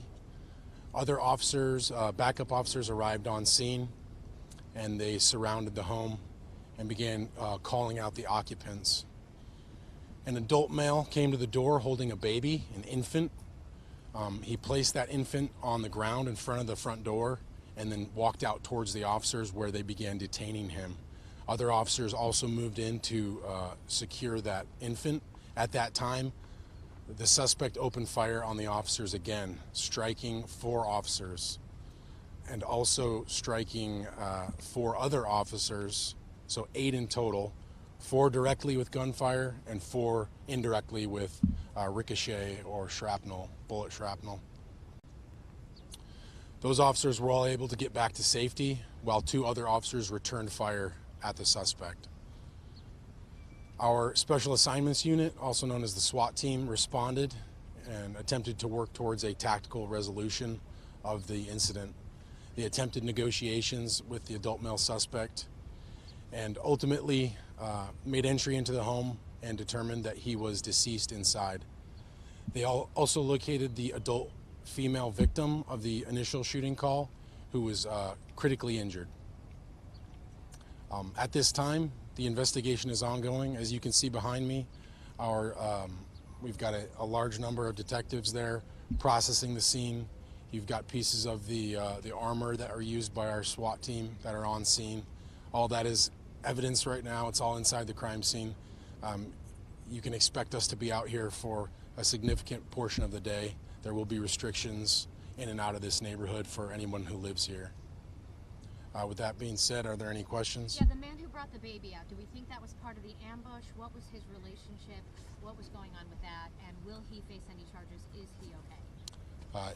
He is okay. He did sustain some non-life-threatening injuries. No information.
Good morning and welcome back to Live Now from Fox. I'm your host, Mackenzie Stasco, joining you from our studios in Orlando, Florida. We want to take you out to this sunrise in Atlanta, Georgia. We're talking about some business and tech news, and as technology advances, so are grocery stores. One market near Atlanta is actually using robots to deliver groceries straight to people's homes.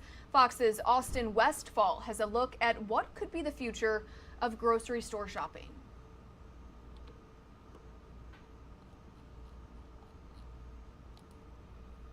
We're all familiar with the traditional way of buying things at a grocery store by checking out with a live cashier.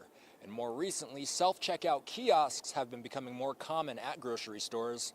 But Nourish and Bloom behind me is taking automation to a new level. We're taking away the things that nobody likes. Nobody likes waiting in line, fumbling for their payment. Jalea and Jamie Hemmings opened Nourish and Bloom about 3 weeks ago, introducing a high-tech experience that aims to make grocery shopping as simple as possible. Just scan in with your Nourish and Bloom app and step into the market.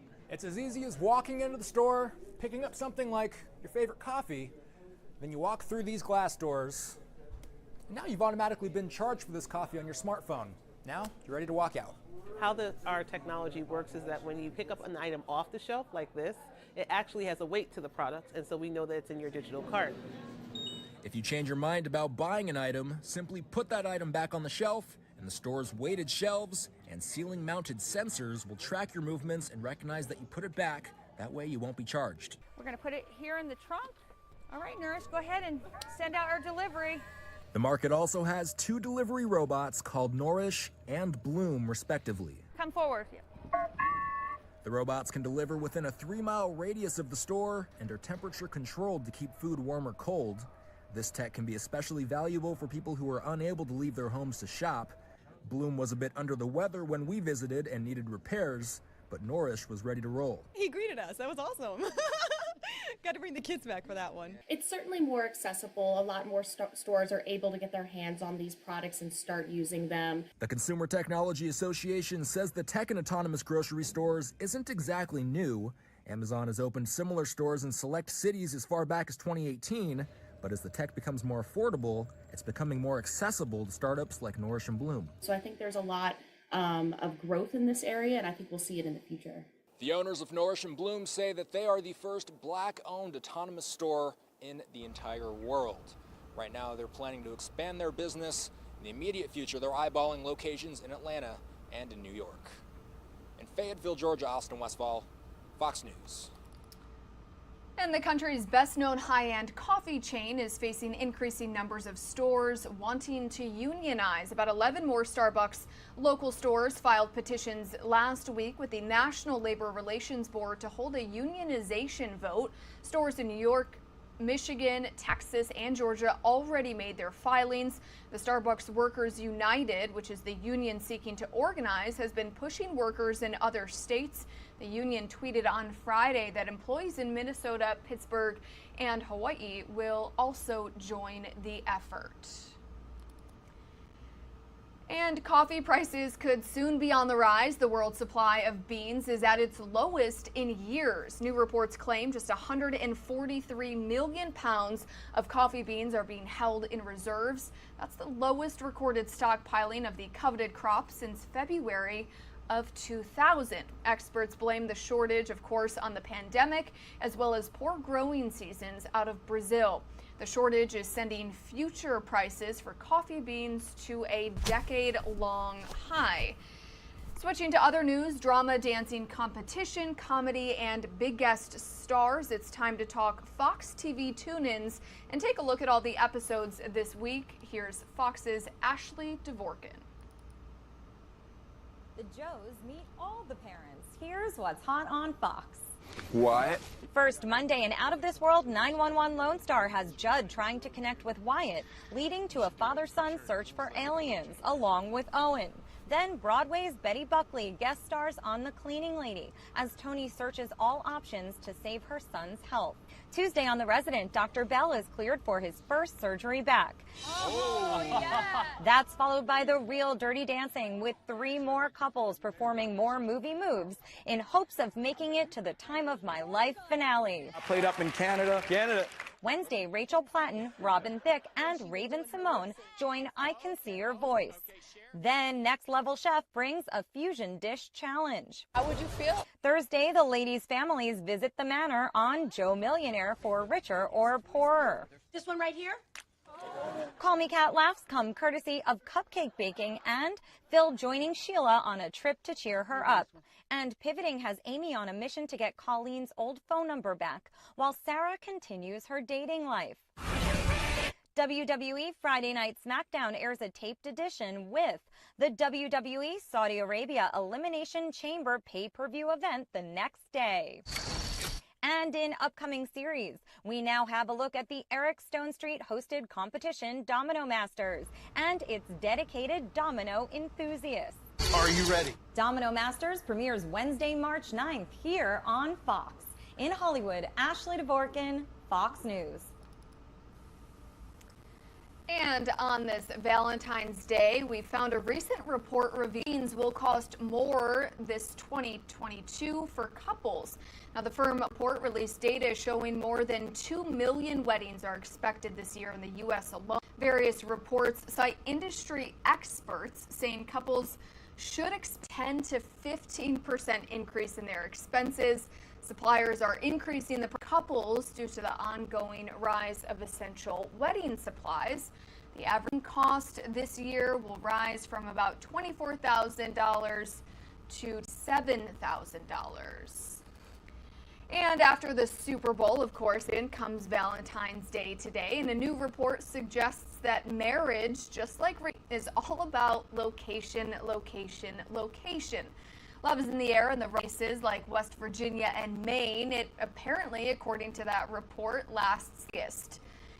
Now, New Jersey, North Dakota, and Utah have the lowest divorce in the nation. South Dakotans have the best marriage score with half the married, and Hawaii gets the best everlasting love rating based on teen quality factors. An interesting report. And as with most, you can expect to see a lot more this Valentine's Day. Inflation, of course, hitting product the board, and that includes one of America's favorite indulgences, chocolate. Fox News multimedia reporter Madison Scarpino has the latest story from. This company sells their products all across the country and had to increase their prices because of inflation and supply chain issues. Now, the owners are betting big on Valentine's Day. Dan Abel Jr.'s family has had their St. Louis chocolate company for more than 40 years, and a third of their entire company revenue is made on Valentine's Day. We spend part of December and all of January making truffles and heart boxes and everything, marshmallow hearts, caramel hearts. Recently, Abel says every cost from freight to candy packaging has risen. So this year, they had to do something they haven't done often, raise prices across the board. Usually we say, okay, we're going to raise chocolate bars this year, and then we're going to raise truffles next year, and we're going to raise. This is the year where it's like, okay, we're going to have to raise almost everything because every single cost that we have has gone up. Part of the problem, the cost of ingredients. Take a look at the cost of sugar, milk, and peanut butter and how those prices rose from 2020 to 2021. Abel says it's also been hard to get ingredients when they're needed. One little hiccup in the supply chain could really put a damper on things. If we lose out at Valentine's Day, that means come June, July, and August, we're going to be really in a financial position where we're going to be tight for cash. And it's not just these local chocolate factories that are having to raise their prices. Companies like Hershey are also having to raise the price of all of their products. So you're going to pay more for things like Hershey Kisses, Reese's, Kit Kats, and a lot other classic favorites. In St. Louis, Madison Scarpino, Fox News. All right, Madison, thank you for that report. Now, coming up in just 2 minutes, we are going to give you some more top stories, including the latest information on the tensions between Ukraine and Russia. That story is coming up in 2 minutes.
Good morning, everybody, and thank you so much for joining us here on Live Now from Fox. I'm your host, Mackenzie Stasko, joining you from our studios in Orlando, Florida. Time here on the East Coast is just before 8 o'clock in the morning. We want to get you to one of our top stories that we are following, where a Russian invasion of Ukraine could be just days away. The White House is warning of what could be an imminent attack, and we want to take you out to this press briefing with National Security Advisor Jake Sullivan at the White House with the latest on that situation. Okay, so we are joined by our National Security Advisor, Jake Sullivan, today, who will give a brief update and then take some questions from all of you. And with that, I will turn it over to Jake.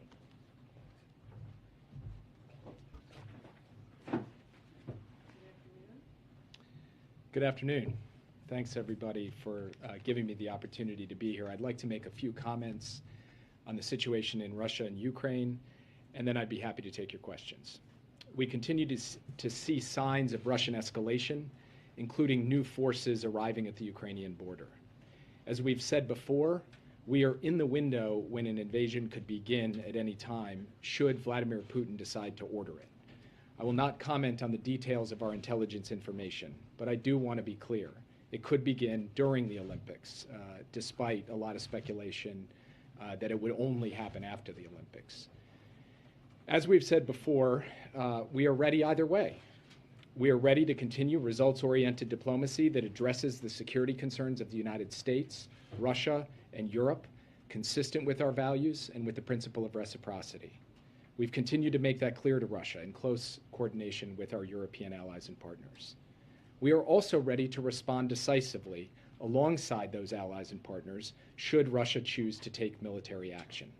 Our response would include severe economic sanctions with similar packages imposed by the European Union, the United Kingdom, Canada, and other countries.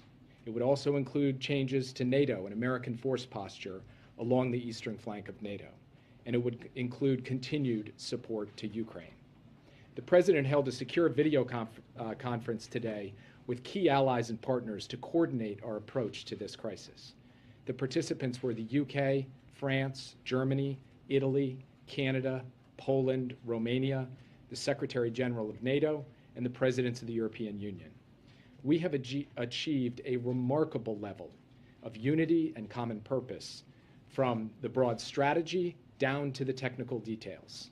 If Russia proceeds, its long-term power and influence will be diminished, not enhanced, by an invasion. It will face a more determined transatlantic community. It will have to make more concessions to China. It will face massive pressure on its economy and export controls that will erode its defense industrial base. And it will face a wave of condemnation from around the world. If, on the other hand, Russia truly seeks a diplomatic outcome, it should not only say so, it should pursue that diplomatic outcome. We are prepared to do that. We have put concrete proposals on the table. They are now out there for the world to see. We're prepared to engage on them and to discuss the principles and parameters of European security with our European partners and with Russia. Whatever happens next, the West is more united than it's been in years. NATO has been strengthened. The alliance is more cohesive, more purposeful, more dynamic than at any time in recent memory. In terms of immediate next steps, President Biden and his team will remain in close contact with our allies and partners to coordinate both on the potential for diplomacy and on any response that is necessary should Putin decide to order military action. We are continuing to reduce the size of our embassy footprint in Kyiv, and I now want to take a moment to echo what both President Biden and Secretary Blinken have already said. We encourage all American citizens who remain in Ukraine to depart immediately. We want to be crystal clear on this point. Any American in Ukraine should leave as soon as possible, and in any event in the next 24 to 48 hours. We obviously cannot predict the future.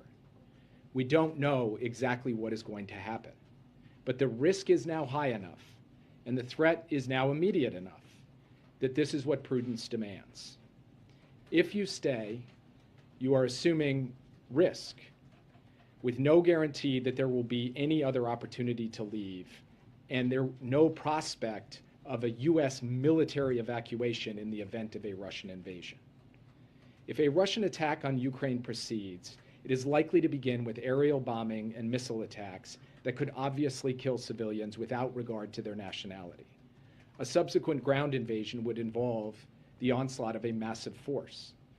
With virtually no notice, communications to arrange a departure could be severed and commercial transit halted. No one would be able to count on air or rail or road departures once military action got underway. Now again, I'm not standing here and saying what is going to happen or not happen. I'm only standing here to say that the risk is now high enough and the threat is immediate enough that prudence demands that it is the time to leave now.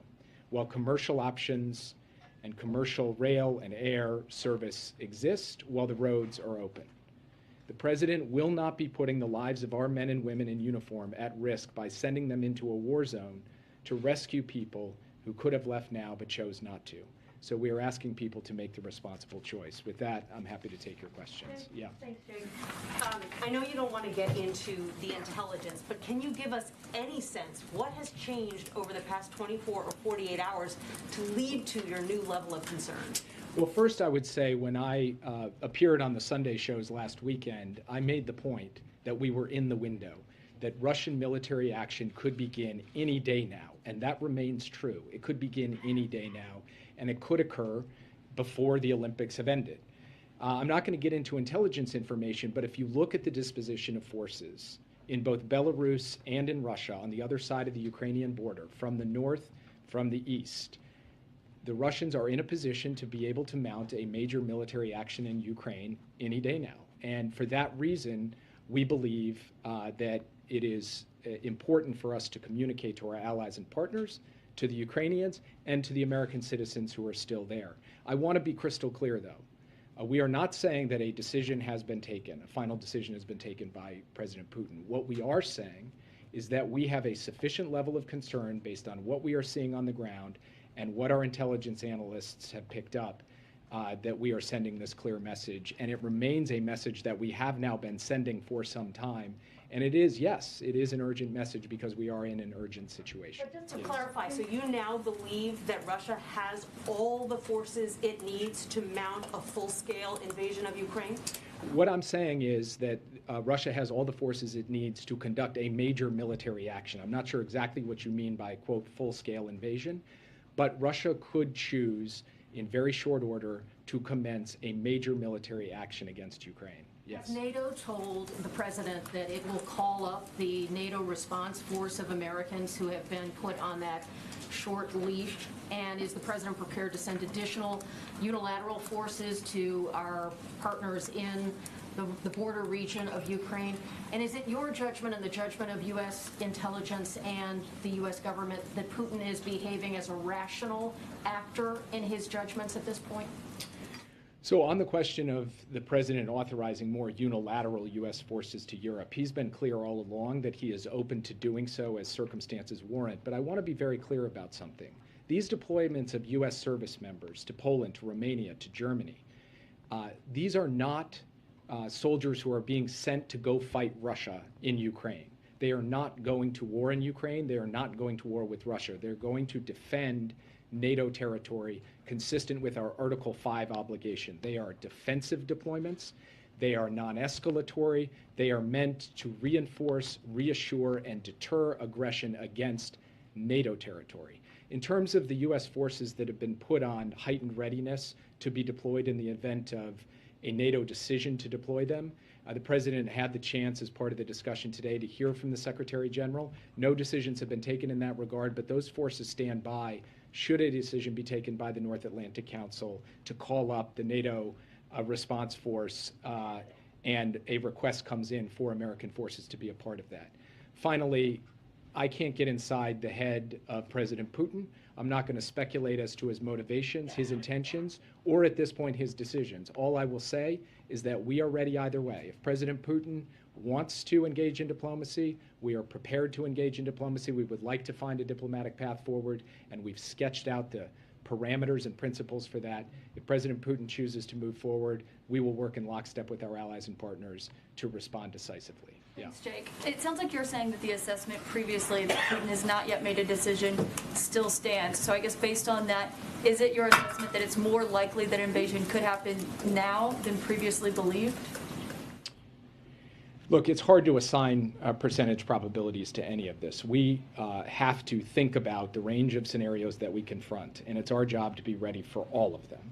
So what I will say is that the way that he has built up his forces and put them in place, along with the other indicators that we have collected through intelligence, makes it clear to us that there is a very distinct possibility that Russia will choose to act militarily, and there is reason to believe that that could happen on a reasonably swift time frame. Now, we can't pinpoint the day at this point, and we can't pinpoint the hour, but what we can say is that there is a credible prospect that a Russian military action would take place even before the end of the Olympics. And the warning that you just delivered to Americans who are in Ukraine saying that they should get out now while they still can, do you have a picture of how many Americans right now are in Ukraine? I would refer you to the State Department for the specifics on this because I don't want to do it off the top of my head. There's basically two categories. There are those who have registered with the embassy and those who have not registered with the embassy. In the first category, obviously, they have a number, although some of those folks have already left and didn't deregister. In the second category, we don't know because, of course, no American is obligated or required. So you can't fix a perfect number, but they're the ones who are best positioned to be able to explain what our current picture is of American citizens in Ukraine.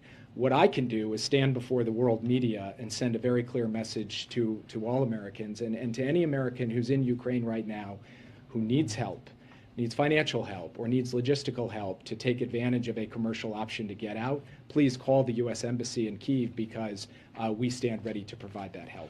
Yes. Thanks, Jake.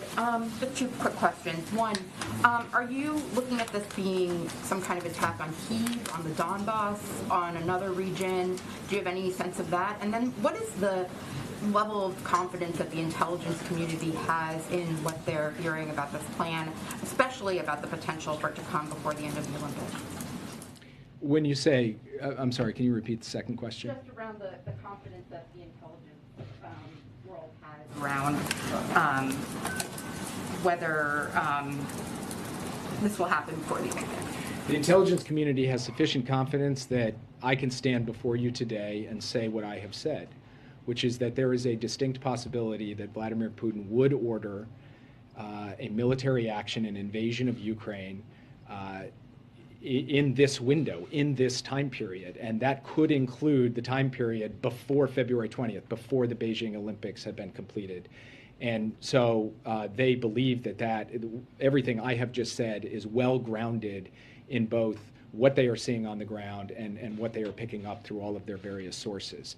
Now, to your question about what type of action it would be, we've been clear that it could take a range of different forms, but I want to be equally clear that one of those forms is a rapid assault on the city of Kyiv. That is a possible line of attack course of action that the Russian forces could choose to take. They could also choose to move in other parts of Ukraine as well. The last point that I would make, and I know this has been the subject of a fair amount of back and forth between the administration and the press over the course of the past week, we are firmly convinced that the Russians, should they decide to move forward with an invasion, are looking hard at the creation of a pretext, a false flag operation, something that they generate and try to blame on the Ukrainians as a trigger for military action. And we are calling that out publicly because we do believe that if Russia chooses to do that, they should be held to account.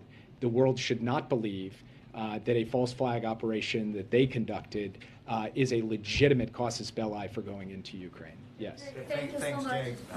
You mentioned that you do not want to say that Putin has made a decision, but does the United States believe that that President Putin has made a decision? Because PBS NewsHour just reported a little bit ago that the United States does believe that Putin has made a decision and has also communicated that decision to the Russian military. Is that accurate? The report that you just referenced, which I have not seen yet, it does not accurately capture what the U.S. government's view is today. Our view is that we do not believe he has made any kind of final decision, or we don't know that he has made any final decision, and we have not communicated that to anybody. Yes. Follow up on that. It's my colleague Nick Schifrin who's doing that reporting. He's citing 3 Western and defense officials who say the U.S.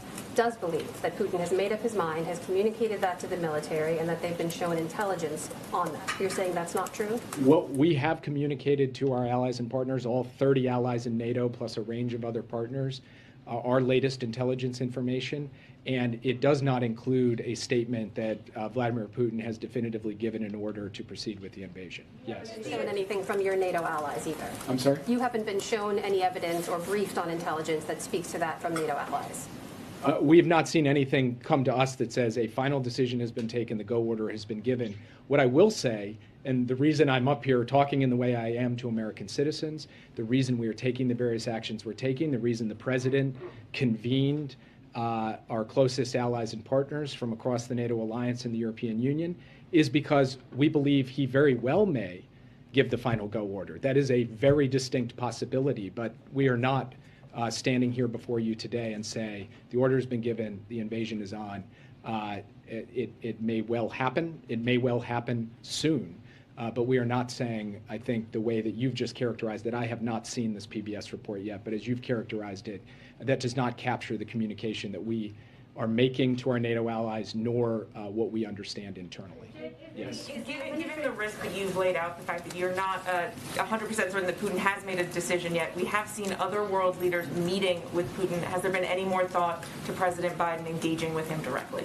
I would expect that President Biden will engage by telephone with President Putin, but I don't have anything to announce for you on that right now. Yes.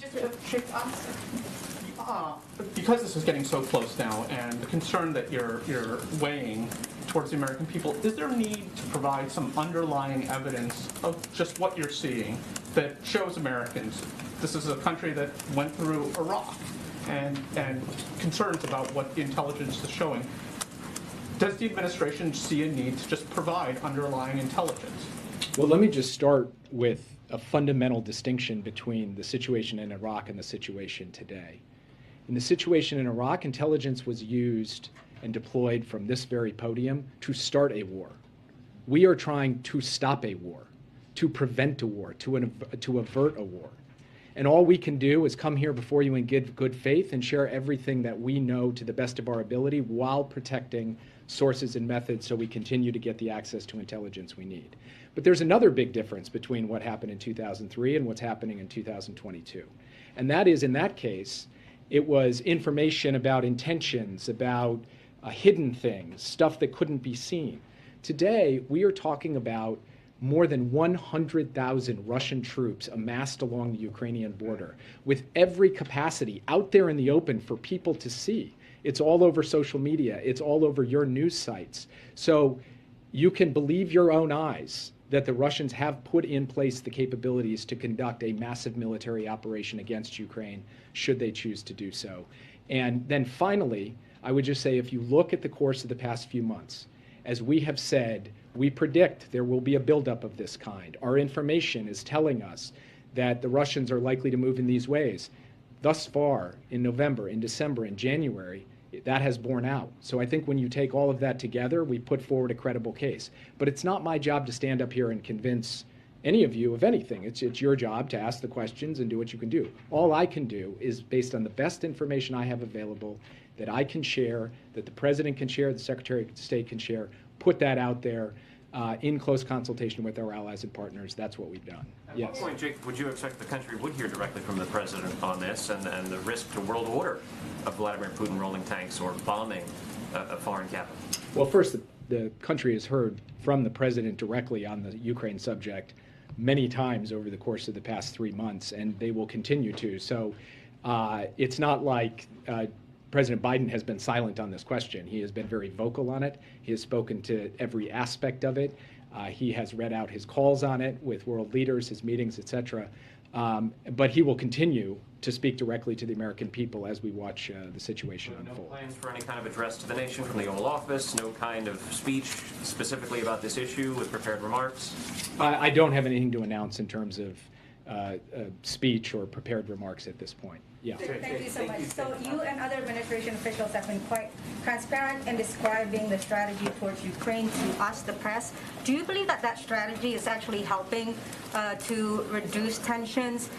Or do you feel that that may be part of the reason why it's boxing Vladimir Putin even further in airing your strategy so publicly like this?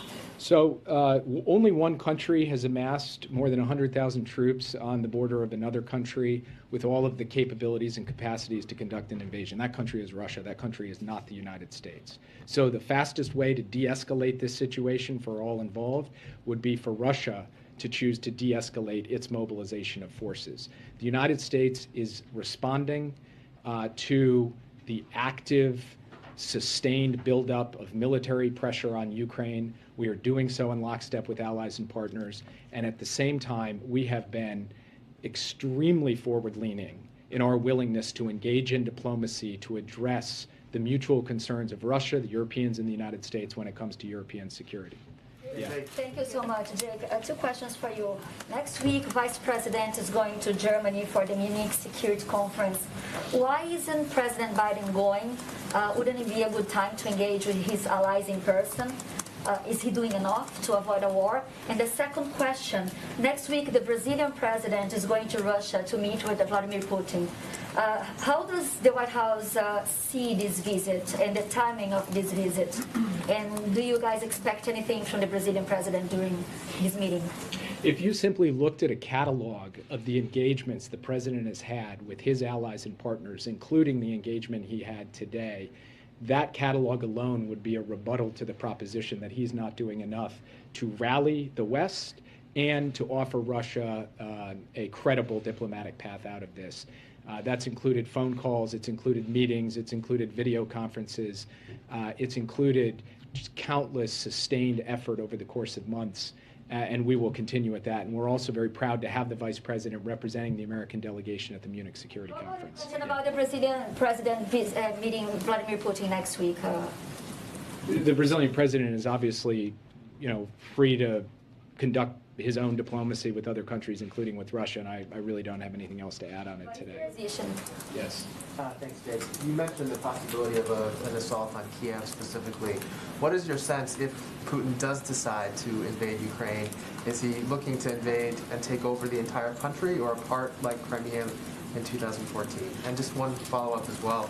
How do you explain the disconnects between the rhetoric that we're hearing, or the warnings we're hearing from you and other Western countries, and what seems to be a playing down of the risk from Ukraine itself?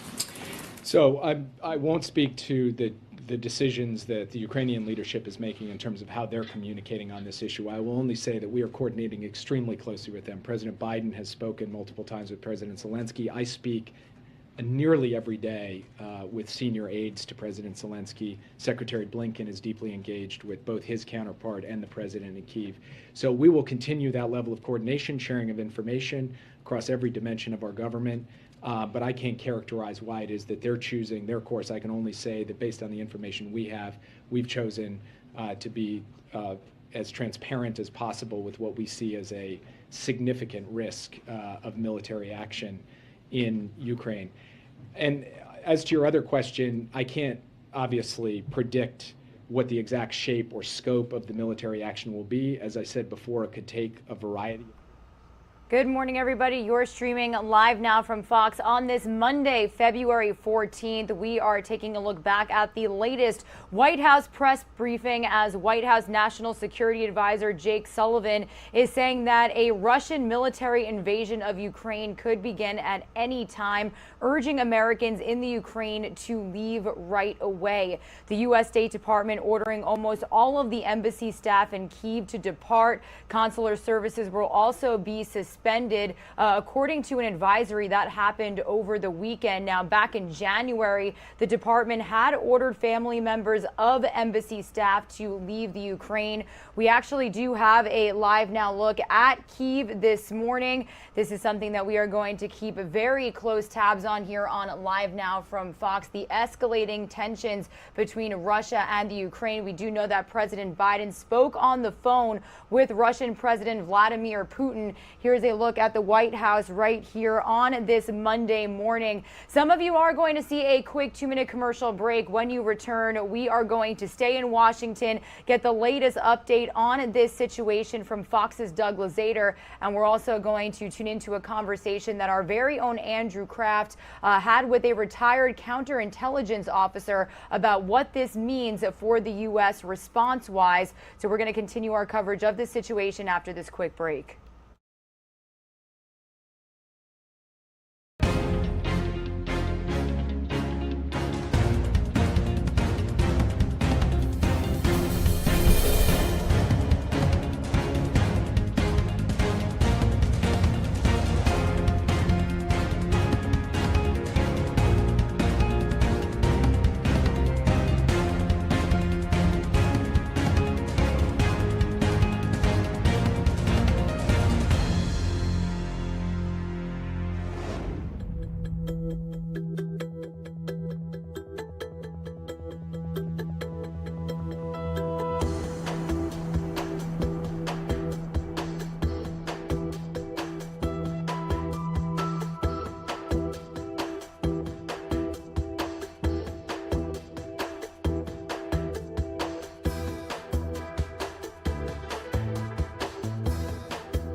Good morning, everybody. You're streaming live now from Fox on this Monday, February 14th. Happy Valentine's Day. My name is Regina Gonzalez, joining you here from Orlando, Florida. I'll be with you for the next several hours as we continue our coverage of top stories not only happening here in the United States, but across the entire globe. We are going to start off this 8 a.m. Eastern time hour with a live look of Kyiv in the Ukraine. Now, something that we have been following all weekend is the fact that a Russian invasion of Ukraine could just be days away. The White House is warning of what could be an imminent attack. We were just bringing you the latest White House press briefing where Jake Sullivan was speaking on the United States' response. We actually can come back here into the United States, take a live look at the White House this morning. In Washington, D.C., our Fox News correspondent Doug Lazater has more this morning where some members of Congress are being briefed by the administration. So let's listen in here on Live Now from Fox.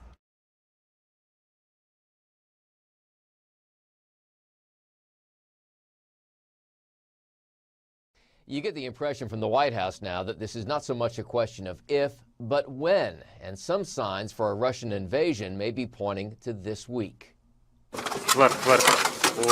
Children in Ukraine being taught to assemble weapons, the elderly learning to use them, families preparing for what appears to be inevitable. We must make more efforts to stop Russian invasion together. Russian forces have now amassed an estimated 130,000 troops along the border, and a report in German media says an invasion could come Wednesday. Some airlines have canceled flights now into Ukraine, and the White House National Security Advisor says an invasion could happen at any time. That includes this coming week before the end of the Olympics. And President Biden spent the weekend at Camp David, but in separate phone calls, he spoke with Russian President Vladimir Putin and Ukraine's President Volodymyr Zelensky. On Capitol Hill, there is a continuing divide, with some pressing for sanctions against Russia now. We're talking way too much and we're doing too little. I think we can all feel the drumbeats of war. Former CIA station chief Daniel Hoffman says an invasion could happen, but that Putin could also back down now. He's already succeeded in creating unrest in Ukraine, and the U.S. has pulled out military advisors and evacuated embassy staff. Putin is kind of winning right now, even though he hasn't fired a shot. Now, the U.S. will be sending 3,000 additional troops to neighboring Poland, but the White House has made it clear that U.S. forces will not be entering Ukraine. In Washington, I'm Doug Luzader, Fox News.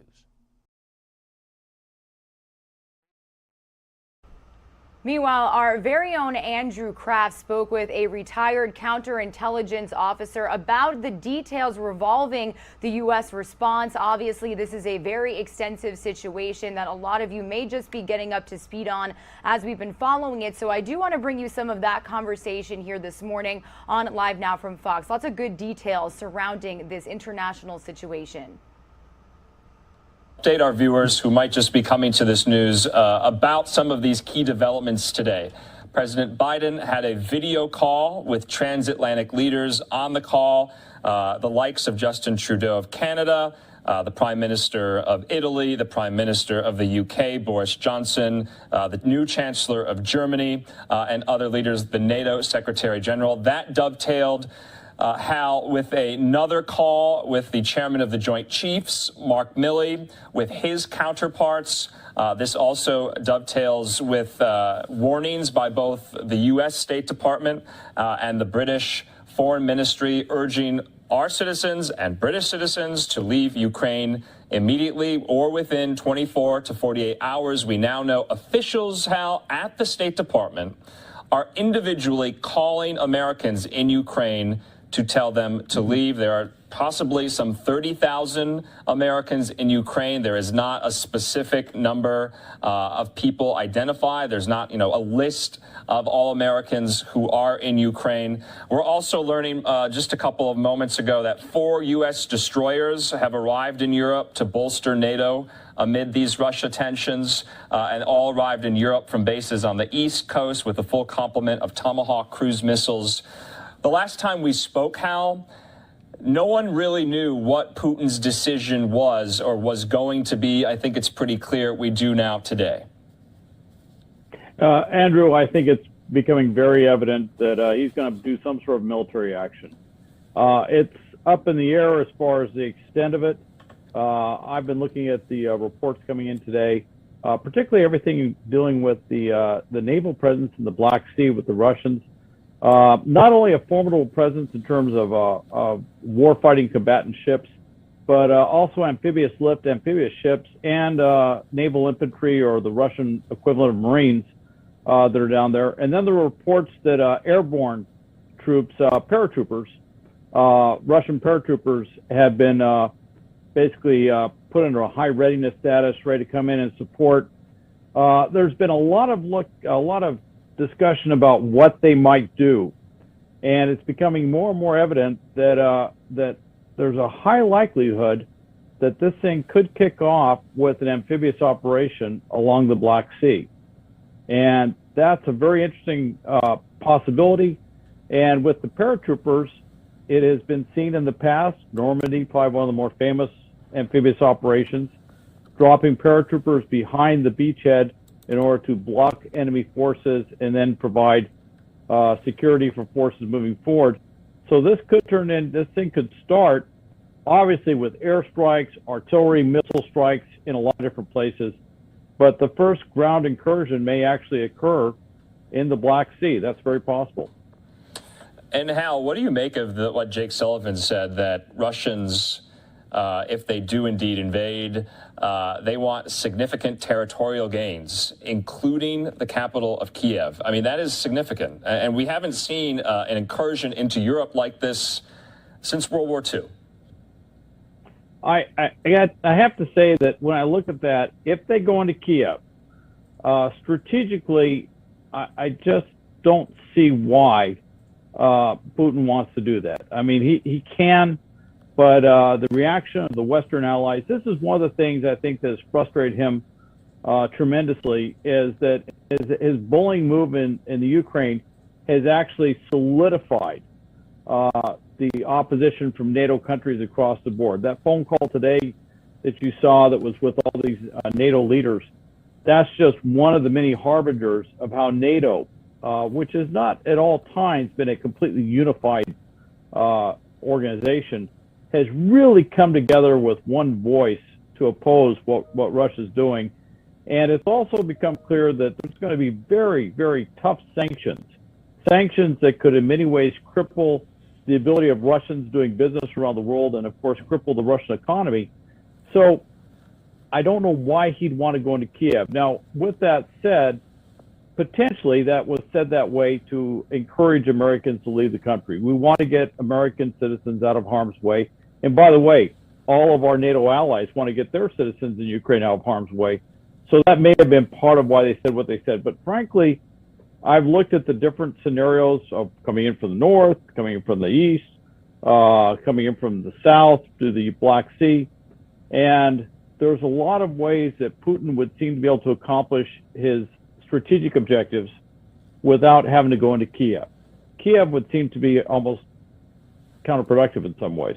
Okay, Hal, but speaking about civilians and American citizens in Ukraine, essentially the White House is urging them to leave in the next 24 to 48 hours. British officials are doing the same, but the U.S. is also warning American citizens that they will not rescue civilians if Russia invades. That is setting up a situation that could be much worse than the evacuation and withdrawal from Afghanistan and Kabul last summer. What do you make of American officials saying essentially that it is no guarantee we will rescue you if you are an American citizen and Putin invades Ukraine?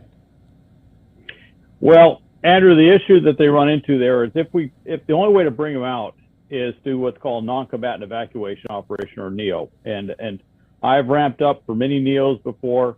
In fact, I was standing by to do what could have been an enormous NEO back in '89, where we were looking at, do we need to go and get Americans out of China during Tiananmen Square?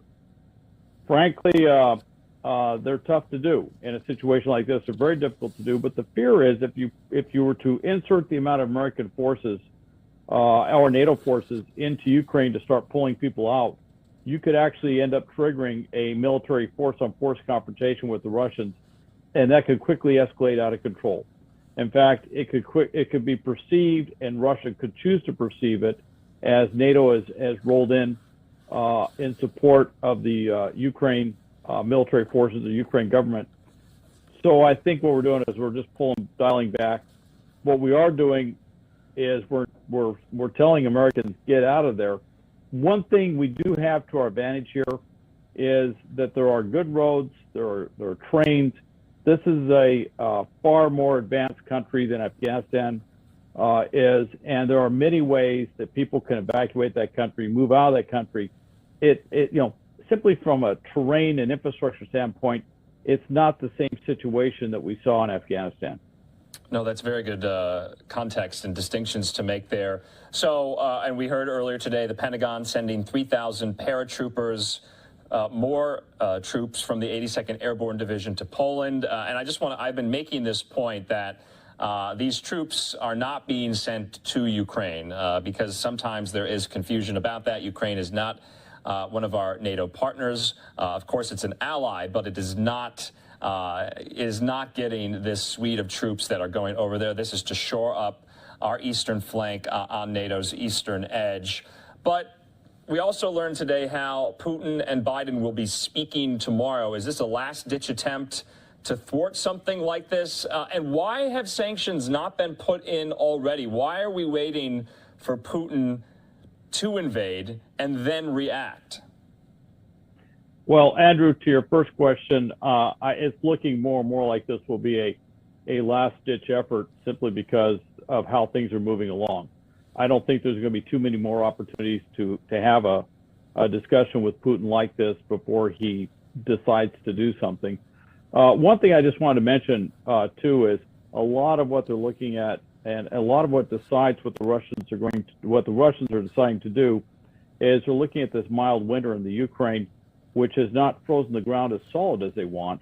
And that drives why they may look at us doing an amphibious operation versus going somewhere else, where they're afraid that not so much that the tanks with the tracks will get caught in the mud or the soft soft dirt, but the fear is that the supply chain or supply lines would get very long, and that there would be a muddy supply line, and they'd have problems, and they could take casualties there. Now, as to the All right, everybody, Regina Gonzalez with you here on Live Now from Fox. That was an interview segment by our very own Andrew Kraft speaking with Colonel Hal Kempfer, who is a retired counterterrorism agent.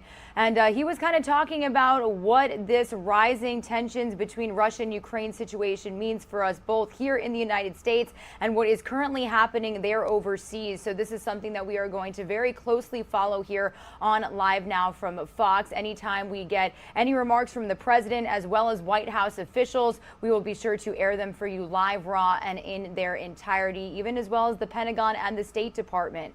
Some of you are going to see a quick 2-minute commercial break. When you return, we're going to entirely switch gears here to another story that we've been following very closely here on Live Now from Fox.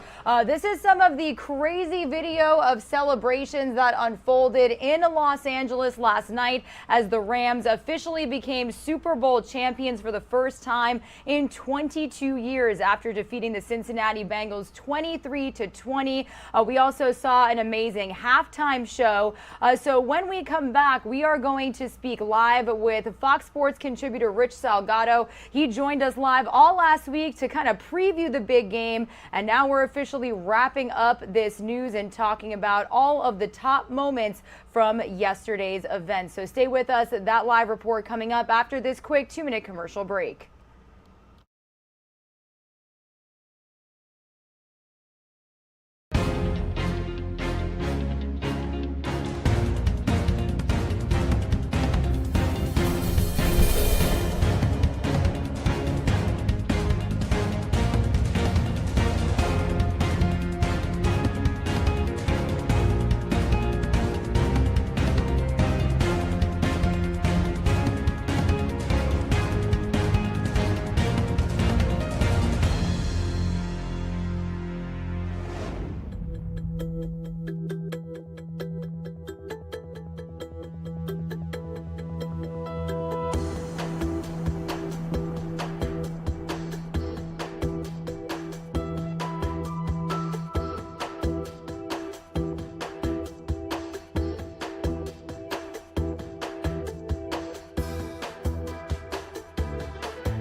You are streaming live now from Fox, everybody, on this Monday, February 14th, officially the morning after the Los Angeles Rams became Super Bowl champions for the first time in 22 years, defeating the Cincinnati Bengals. This is some of the video from our Fox 11 Los Angeles team as wild celebrations broke out on the streets of Los Angeles last night, with police having to move back celebrators there, and they had to disperse crowds. So they were gathering for fireworks shows. They had cars spinning out, tire burnouts. So a little bit of chaos there in the wake of a really big moment for the city. So this is something that we are going to get more in depth with our Fox 11 Los Angeles team in just about 45 minutes during a live report. But to talk everything Super Bowl, from the halftime show to just the energy that was felt inside of SoFi Stadium, I do want to welcome back onto our show Fox Sports contributor Rich Salgado. It's dark there, Rich. What is it? It's 5:30, a little after 5:30 a.m. there. So thank you so much for joining us to kind of wrap up what we've been doing for the last several days. Big question, how was the game? Well, obviously, when I was asked to predict who would win, I got it right with the Rams. And the Bengals were in that game the whole way. And you know, had they gotten that first down, that game might have ended differently. But I'll tell you one thing, that stadium's insane. The vibe was incredible, and it was a great game. Yeah, you know, Rich, you and I had been talking for the last several days about you hadn't made your way into SoFi Stadium yet, but you were officially there last night. Between the energy and the amenities and the fact that it's the multi-billion-dollar stadium belonging to the LA Rams owner, what was it like inside? It was incredible. You know, the billions of dollars that Stan Kroenke spent to build that facility, that stadium, you saw it. I mean, what stadium has a lake next to it? They built that lake. I mean, it was incredible. So, okay, I know you were saying you predicted that the Rams were going to win. Key moments from the game, what kind of stood out to you? Well, I think those penalties at the end, I mean, some of the people are like, come on, let them play, you know, meaning when the Rams had the ball and they were marching. So I think obviously that and Aaron Donald woke up, the best defensive lineman in the NFL. He woke up there in the last quarter, and that was the game-changing moments.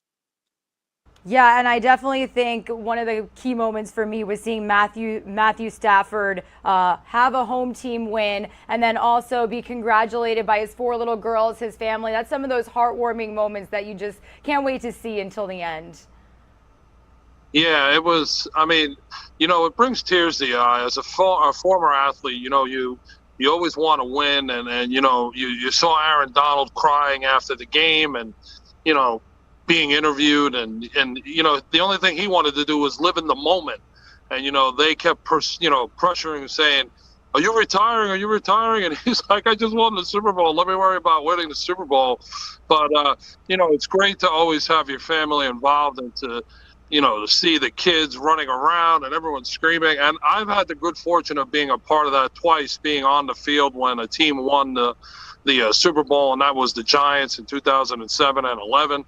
And, you know, you see confetti flying and everyone's happy. No one has a care in the world because you're a world champion. You won the big game. So that's really, you know, the theme of the at the end. Yeah, and Rich, you know, obviously this game was taking place in Los Angeles, so huge celebrity appearances, whether it be at parties and then at the game yesterday. We need to talk about that halftime show because I feel like it got really great reviews on social media, so many classics. I feel like as a millennial, I was just thriving as I watched that last night. You saw it, you were sitting there for it. What did you think? Well, listen, like I mentioned in our last interview, this was produced by a friend of mine from New York, Doc, from Invite Studios. So for me, it was even extra special knowing that a guy from New York that I knew put this on, and to put all those such talent together and make a show like that was insane. I mean, the production, the time, just piecing all that together and making it work the way it went. I mean, hip-hop was back on top last night during halftime because that was a hell of a performance, and kudos to Doc for doing a great job, and I can't wait till Arizona next year. Right? I know. Now, I was going to say, you not only were attending some of the events, but you were speaking with players, NFL legends. Overall, I feel like this was much more of a bigger event than last year. I feel like it was a little more lax since the pandemic. So what did people have to say about this happening in Los Angeles, about the energy? Really, what are some of the things that stuck out to you after being there, even before the game? Well, you know what? I think obviously last year was a lot different than this year. You know, a little bit more freedom in regards to people walking around and feeling safe. you still had some masks that you had to wear at different places to get into and whatnot. But I think the mood was great, and obviously it was Super Bowl time, and it kind of felt like people really didn't care or notice about what we've been going through for the last year or 2 years now. So it was great, and it was football. It was time to get a game on, and everyone was excited, and that place was packed. And like you mentioned, there were celebrities from LeBron James to you name it. They were there, and they were out in full force. Yeah, and I don't know exactly what you did after the game, Rich, but we've got some crazy video here. Obviously, I was in Tampa last year when the Bucs won the Super Bowl. You can't beat that energy in the city, but some of the celebrating last night actually got a little bit dangerous. The cops actually had to disperse crowds. Did you see any of this? I did not see any of that. Obviously, after the game, the Rams had a great victory party and at their hotel, and there was without mentioning a lot of names, but there was a lot of people there, a lot of celebrities. You had some of the halftime entertainment there, and it was just I'm sure this city will be partying for a little bit longer, but because I don't consider LA a football town, believe it or not. Even though the NFL is here with 2 teams, I don't think they get as much play as, like in Tampa where you're at. You know what I mean? The Bucs are the Bucs, and everyone shows up and everyone's into it. I think you might get more people more interested here in UCLA and USC than both pro teams, and that's it's a shame that it's that way. But Hollywood and LA are it's a whole different world. This is the entertainment capital of the world. With movies and all that. So I think that comes first. But, listen, everybody likes a winner, and everybody will jump on the bandwagon for a day or so, and then, life will go on. Yeah, and Rich, it's so important to mention also, ironically enough, today, well, this was the first Super Bowl without NFL legend John Madden. Our teams out on the West Coast actually spoke with his family, saying that the Super Bowl yesterday just brought such fond memories, and he's actually going to be honored at a memorial in the San Francisco Bay Area out there in California. So I feel like it's just a big long weekend for football news. You and I first spoke when we broke the news of Madden passing away. So how do you think he's going to be remembered, especially after a big game just like this? I just think John Madden is synonymous with football like Vince Lombardi is, and he's remembered by everybody. And, as a player, you always hear all these guys say, how they were so excited when they knew he was calling their game. And then, the Madden team, to be a part of that. And then also, you can't forget John Madden on Thanksgiving Day, always having the big turkey and sharing it with the players. And, when they were the MVP of that game. And, like I said, it'll be a huge celebration of a legend that not only carried so much weight in football, but off the field as well. Obviously, with his Hall of Fame enshrinement, his Madden game, everything that he did, he was a winner. And like I said earlier, synonymous with football is John Madden, and he will be missed by so many. And when you heard his voice call a game, you perked up because he was the man when it came to calling football games. Absolutely. Well, Rich, we really appreciate you, waking up with us before it's light out there. I know you're traveling back to the East Coast today after a fun weekend, and we appreciate you coming on with us multiple times throughout the last week to kind of let us know the feel of things out there. So you have a great rest of your day, safe travels, and we'll be chatting with you again soon. You got it. Thank you so much for having me. And, Regina, it's always fun when I'm on with you. And it's great to share the vibe and feeling of what's going on out here and what went on out here. So stay tuned for more, I'm sure. Oh, yeah, I know. We'll have to wait till next season already. I can't believe it's almost baseball season. Hard to believe. But you have a great day, Rich. Thank you so much. Thanks, Regina. You too.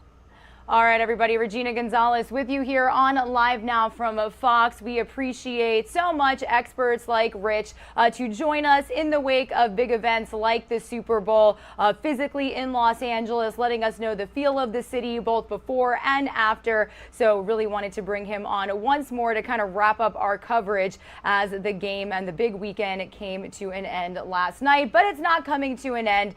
We do have more details about the celebratory parade in Los Angeles.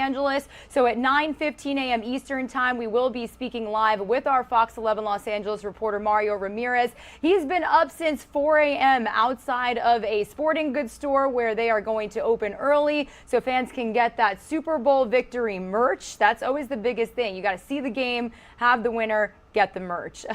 So we will be taking a live report with them right after. Some of you are going to see a quick 2-minute commercial break. When you return, we're going to stay on Super Bowl coverage. I do want to bring you some more in-depth detail of the chaos that unfolded in the wake of celebrations when the Rams won yesterday in the streets of Los Angeles. So we'll be right back with that information.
You're streaming live now from Fox on this Monday, February 14th. My name is Regina Gonzalez with you live from Orlando, Florida. I'll be with you for the next several hours as we continue to bring you all of the top stories that we are following this morning, including the fact that it is a Valentine's Day. Happy Valentine's Day, everybody. Looks like we do have a person in front of this shot, maybe putting up some more decorations or doing something out there. But this is a look from the White House lawn as they mark Valentine's Day. You could see a little German Shepherd. Okay, yeah, this person, I don't know what he's doing out there. Looks like that's part of our Fox News team. But we'll bring you that shot in just a moment when he steps out of the way. They had a little German Shepherd puppy out there, obviously honoring their little puppy, Commander Biden, wishing the world a happy Valentine's Day. Meanwhile, as promised, I do want to continue on with some Super Bowl 56 coverage. The LA Rams officially Super Bowl champions. Obviously, the city was just wild with fan celebrations after that win. But what happens when these celebrations go too far? I do want to bring you this latest report from Fox News correspondent Ashley Strohmeyer about how many of these celebrations in the streets actually induced a large police response. Take a listen. Rams out! Yeah! Let's go! The Los Angeles Rams clinching a narrow victory against the Cincinnati Bengals to win Super Bowl 56, sending fans into a wild frenzy. We won and I'm happy. So that's all I'm going to say. I'm about to go take him home and then I'm going to go drink. But Sunday celebrations quickly escalated as hundreds of people swarmed the streets of downtown LA, stopping traffic, bashing cars, and climbing on top of buses. Others turned the roads into speedways, burning rubber and spinning out, sending plumes of thick smoke into the air, which was already cloudy as people launched loads of fireworks. The chaos prompting the Los Angeles Police Department to declare the situation an unlawful assembly, ordering everyone to clear the area, taking to Twitter to say, quote, "We continue to see large, violent, and destructive crowds in the downtown LA core area. Those involved in criminal activity and those failing to obey dispersal orders are subject to arrest." But while the festivities got out of hand, they started off calmer, with some fans even leaving Sunday's game with no energy left to spare. I was too hyped during the game. I'm just recovering right now. Bengals fans, however, did not let their loss get the better of them. As of early Monday morning, there were no reports of violence or disruptive behavior in Cincinnati. Ashley Strohmeyer, Fox News.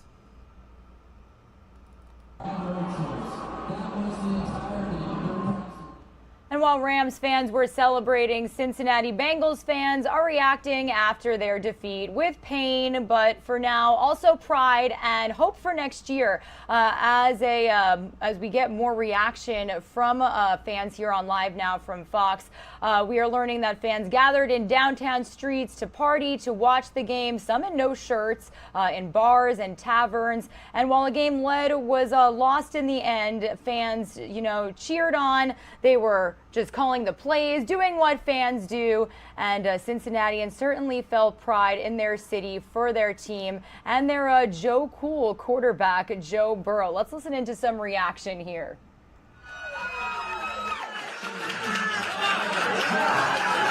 We're so grateful for this Bengals team bringing hope to our city, and we are in it for the long run right now, and I can't wait for next year. Let's go Bengals, let's go Joe Burrow, right? I feel defeated, but there's always next year. We will be back. This isn't the only time. We have Joe Burrow, and it's, you gotta win some, you gotta lose some to win some. Meanwhile, staying on the topic of security and a little bit of chaos, rapper Kodak Black and 3 others were actually hurt in a shooting outside an LA restaurant early Saturday. Police say it started with a fight as celebrities were partying in West Hollywood after a private Justin Bieber concert. So I do want to bring you the latest details on this situation from Fox News correspondent Brian Yennis.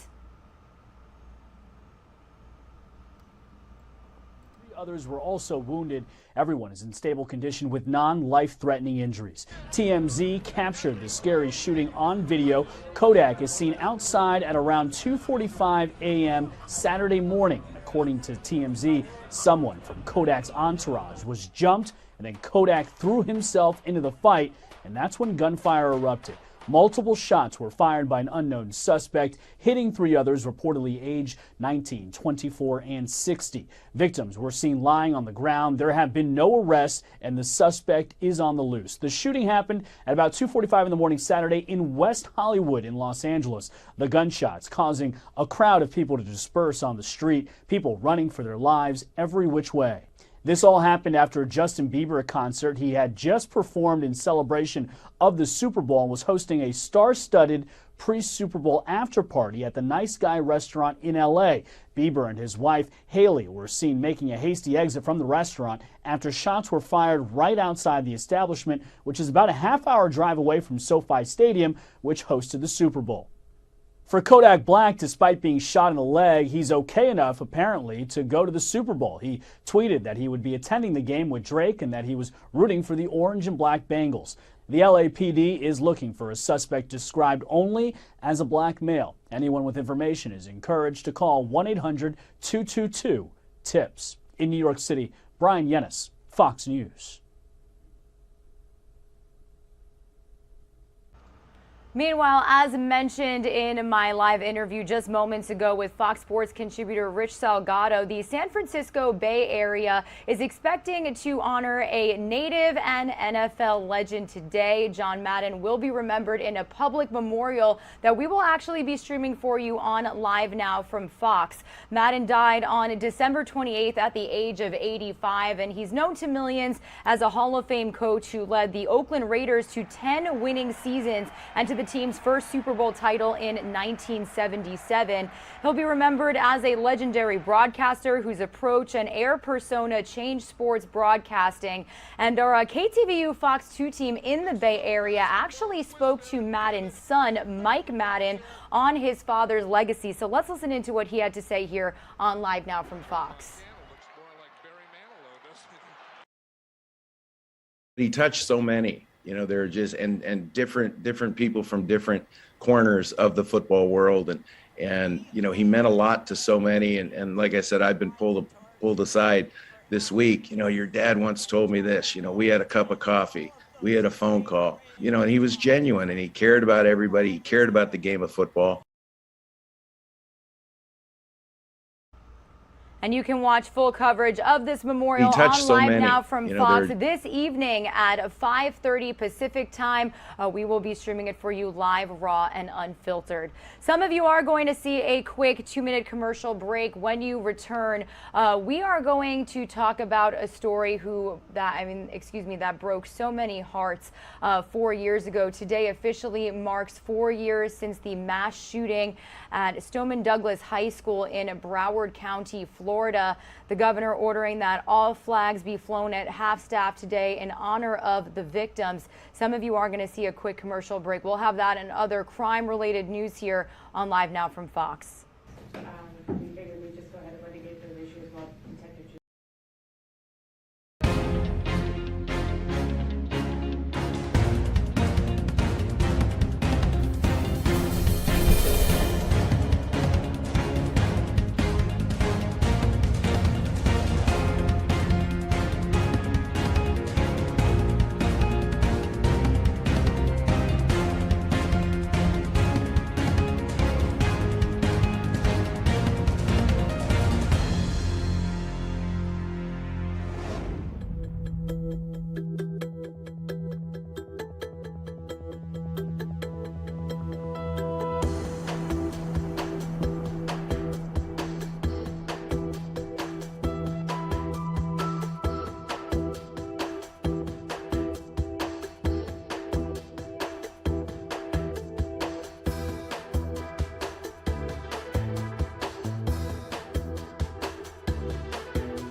You're streaming live now from Fox, everybody. Raw, unfiltered, nonstop news. My name is Regina Gonzalez with you here from Orlando, Florida.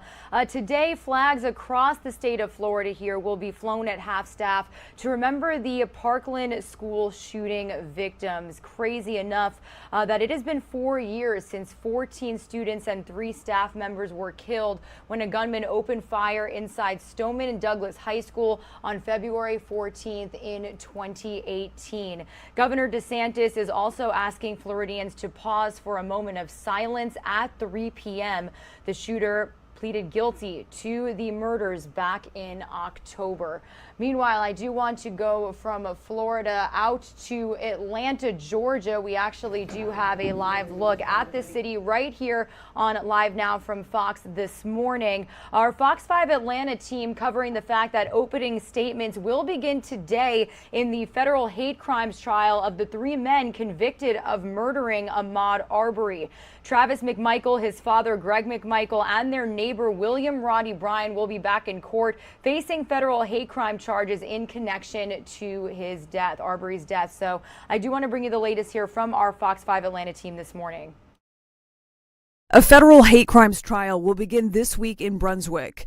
Travis McMichael, his father Greg, and their neighbor William Roddy Bryan are facing federal hate crime charges in connection to Ahmaud Arbery's death. I don't think that you will see necessarily the same type of publicity that you saw with the state case. More than 160 potential jurors were questioned last week about this federal case. Because this is a federal trial, no cameras will be allowed in the courtroom. Former federal prosecutor Bill Thomas says witnesses from the state case could be called back to testify for this one. Wouldn't be surprised if there were other investigative agencies, like perhaps maybe the FBI instead of the GBI. Federal prosecutors are expected to argue that Arbery was targeted because he was black. The defense claimed in the state case the 3 men were justified in their actions and acted out of self-defense. The prosecution's evidence is also expected to include text messages and social media posts made by the defendants. You're looking at different charges here. They were charged with murder in the state. Here they are charged with a variety of offenses related to the violation of Mr. Arbery's civil rights. All 3 defendants have pleaded not guilty in this case.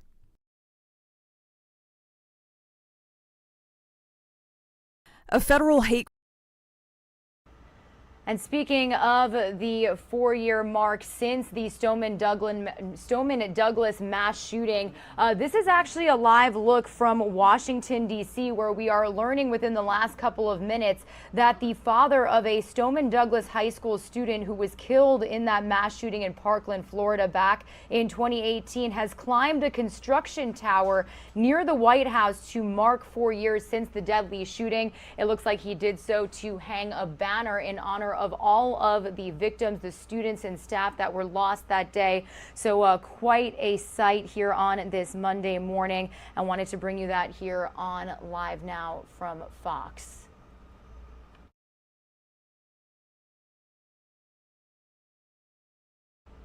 Meanwhile, other news that we are following this morning, prosecutors in Minnesota are expected to rest their case in the federal trial against 3 former police officers charged with violating George Floyd's civil rights during his deadly arrest in 2020.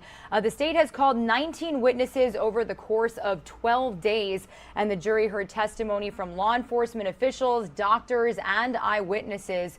Once the prosecution rests, the defense team will call their witnesses to the stand, and the 3 former officers are charged with depriving George Floyd of his civil rights by not stopping Derek Chauvin when he held his knee on Floyd's neck. So because this is a federal trial, we have not been able to bring you inside of the courtroom, but we will be in touch with our Fox 9 Minneapolis team for any updates on this case here on Live Now from Fox. Also a trial here getting underway. This is a case that made national headlines years ago, and ironically enough, Regina Gonzalez, was interning at Fox 13 Tampa when this first unfolded. So opening statements are scheduled to start today in the trial of a man accused of killing a moviegoer inside of a Florida movie theater. Curtis Reeves claims he shot Chad Olson inside of a Tampa area theater in self-defense. That's Reeves right here. That happened 8 years ago, but the trial is just now set to begin. Reeves says he acted in self-defense after the victim threw popcorn at him. Now, Reeves, as you can see, is now 79 years old and walking into court daily using a cane. He faces charges of second-degree murder and aggravated battery for the shooting death of Olson. This specifically happened on January 13th of 2014. Jurors will now hear evidence and testimony and will have to decide if Reeves was reasonably feared for his life and acted in self-defense when he shot Olson. So this is something that our Fox 13 Tampa team is covering here this morning, and whether or not we get feeds from inside of this courtroom, we'll be sure to bring it to you here on Live Now from Fox, because I do remember it was such a tragic, scary situation when it first unfolded back in 2014. Meanwhile, a news alert to bring you here on Live Now from Fox this morning. We've been following this since the very beginning, but traffic is once again flowing this morning at the Ambassador Bridge in Michigan. This comes after the entrance on the Windsor side was reopened overnight. Now, it was blocked for a week by protesters led by a group of Canadian truckers called the Freedom Convoy. They were demanding an end to vaccine mandates for drivers who cross the border and an end to COVID-19 restrictions in Canada. Windsor police arrested at least 30 people over the weekend and towed a number of vehicles to clear the area just yesterday. Meanwhile, the massive protest in the Canadian capital of Ottawa is still ongoing. Canadian Prime Minister Justin Trudeau is set to meet with province leaders later this morning. So I do want to bring you the latest report from one of our Fox News correspondents, Alexis McAdams. She was on duty over the weekend as these arrests were being made. So let's hear what she witnessed on Live Now from Fox. The Freedom Convoy has now struck a deal with the mayor of Ottawa, telling him they will move some of their trucks out of residential neighborhoods. This comes after the mayor reached out to the president of the convoy, asking for this list of demands that you see here on your screen, asking the convoy to remove all trucks from the residential areas, also telling them to not backfill the residential areas with other vehicles or demonstrators. Also, do not displace the convoy to other residential areas. Those were the demands by the mayor. So the president of the Freedom Convoy says she's looking forward to meeting with the mayor, saying in part, we've had a plan to consolidate our protest efforts around Parliament Hill. We will be working hard over the next 24 hours to get an agreement from the truckers, and we hope to start repositioning the trucks on Monday. With 4,000 demonstrators lining the streets of Ottawa, police have been outnumbered. For about a week, Ottawa's mayor has asked the federal government for at least another 1,000 officers. He's still waiting. This coming as a third straight weekend of protests against COVID restrictions continues. The Freedom Convoy has at least 400 semi-trucks parked in front of Parliament Hill. The group has been threatened with fines of up to 100,000 Canadian dollars and even jail time. But when you talk to truckers on the ground, they tell us they haven't seen a show of force from officers and say they haven't even tried to get them to move. Listen. I have 6 kids at home and they can't go anywhere. No hockey games, no movies, no, just out in the public without masks. You get harassed if you don't wear masks, and you can't go to appointments without all this stuff. It's just, yeah, everything's gotta go. On Saturday, counter-protesters walked the streets of Ottawa, hoping the convoy moves out so businesses can reopen. So far, police have arrested 26 people during the protests and issued more than 2,600 tickets. In Ottawa, Canada, Alexis McAdams, Fox News.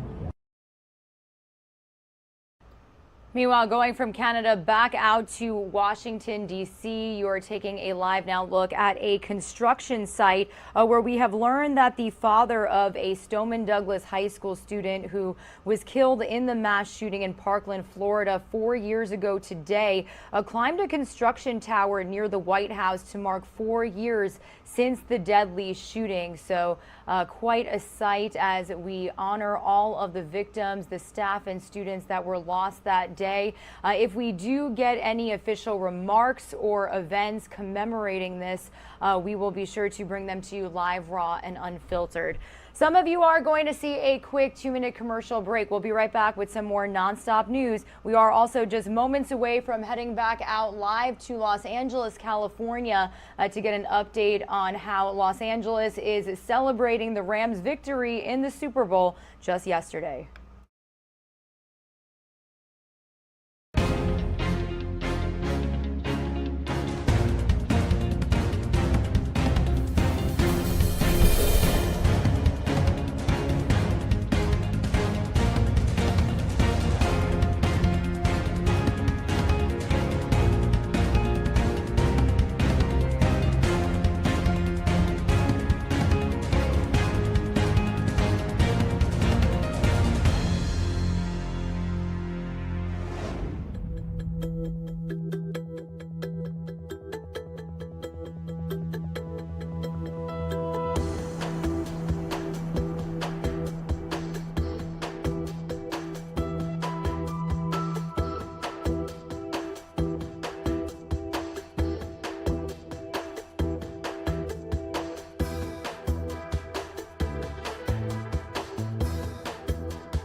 You're streaming live now from Fox, everybody. On this Monday, February 14th, it is Valentine's Day. Happy Valentine's Day to all of you celebrating. We are covering multiple angles of this holiday where you're supposed to spread love, cheer, tell your significant other, your partner, your family, loved ones, just how much you adore them. And you do that with flowers, chocolate, some cards, some gifts. But when it comes to chocolate, we are learning that the price of chocolate as well as other Valentine's Day goodies are continuing to go up as the nation is seeing rising inflation numbers. So let's take a listen to one of our Fox multimedia reporters as they bring us the latest this Valentine's Day. The company sells their products all across the country and had to increase their prices because of inflation and supply chain issues. Now, the owners are betting big on Valentine's Day. Dan Abel Jr.'s family has had their St. Louis chocolate company for more than 40 years, and a third of their entire company revenue is made on Valentine's Day. We spend part of December and all of January making truffles and heart boxes and everything, marshmallow hearts, caramel hearts. Recently, Abel says every cost from freight to candy packaging has risen. So this year, they had to do something they haven't done often, raise prices across the board. Usually we say, okay, we're going to raise chocolate bars this year, and then we're going to raise truffles next year, and we're going to raise, this is the year where it's like, okay, we're going to have to raise almost everything because every single cost that we have has gone up. Part of the problem, the cost of ingredients. Take a look at the cost of sugar, milk, and peanut butter and how those prices rose from 2020 to 2021. Abel says it's also been hard to get ingredients when they're needed. One little hiccup in the supply chain could really put a damper on things. If we lose out at Valentine's Day, that means come June, July, and August, we're going to be really in a financial position where we're going to be tight for cash. And it's not just these local chocolate factories that are having to raise their prices. Companies like Hershey are also having to raise the price of all of their products. So you're going to pay more for things like Hershey Kisses, Reese's, Kit Kats, and a lot other classic favorites. In St. Louis, Madison Scarpino, Fox News. Meanwhile, another interesting Valentine's Day segment that I wanted to bring you. This is coming from our Fox 5 DC team. So as you know, we are powered by our owned and operated stations across the nation. And when it comes to couples, believe it or not, more and more couples are starting to seek prenup agreements when it comes to their pets. What happens if you get a dog, a cat, a dragon together, and then you split up? Well, that document will detail those next steps. So I do want to bring you this segment here on Live Now from Fox. Easy way to say this, Wesley, so I'm just gonna come right out with it. Mommy and Daddy are splitting up, pal. Who makes these laws? Wesley's property? The outstanding issue is the custody arrangements. I'll assign a veterinary behaviorist to evaluate you both. Wesley is on the verge of psychological disarray. He is better off with me. It's my place or no place. You can't do this! Say bye-bye to Mommy. So that is a clip from the 2016 comedy Who Gets the Dog? But it is a common real-life scenario for a lot of couples. And as we count down to Valentine's Day, we want to help anyone on the verge of tying the knot. While prenups are known for couples splitting assets, more and more are including details about their pets. So this morning, family law attorney, Cipriani and Werner partner Tracy Coates joins us with tips on handling pets and prenups. Good morning. Good to see you, Tracy. Good morning. Thank you so much for having me. Great to see you as well, Holly. Okay, so are we talking about pets we bring to the marriage or pets we acquire after we get married? We're actually talking about both. If we're talking about prenups, then we're definitely talking about pets that you bring into the marriage. But if you do get married and you don't have a prenup or a postnuptial agreement, we really want to plan for those pets that you've acquired during the marriage as well to figure out who is going to care for them after the divorce ends. Yeah, so how do we set up these terms? I mean, how does this work? You know, I always recommend that people definitely consult with one another and with their own attorneys in terms of setting up a prenuptial agreement. A prenuptial agreement on its face is a term that breaks down both parties.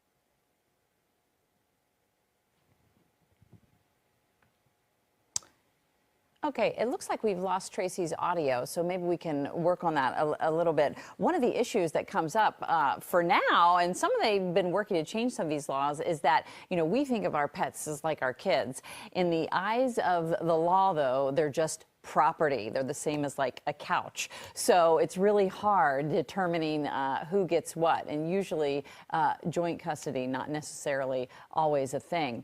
Hopefully we'll get Tracy back and we'll be able to talk more, but we're still working on that for now. One of the things she says that you do need to do, though, is think about the expenses of the pet when you're trying to figure out, how would we move forward if we split up? Who's able to best care for the pet? Does the pet tend to like someone else more? Usually the pet gravitates to one or another, and sometimes you need to be honest with that. Tracy, are you back? I am back. Can you hear me, Holly? Yes, I can hear you perfectly. All right. So before we were so rudely interrupted by technical problems, you were saying, go ahead. So I was saying it's really important to make sure that your pets are cared for both before, during, and after the marriage. So one of the things that you want to look at is really who is caring for this pet, who has the ability to pay for the expenses for the pet.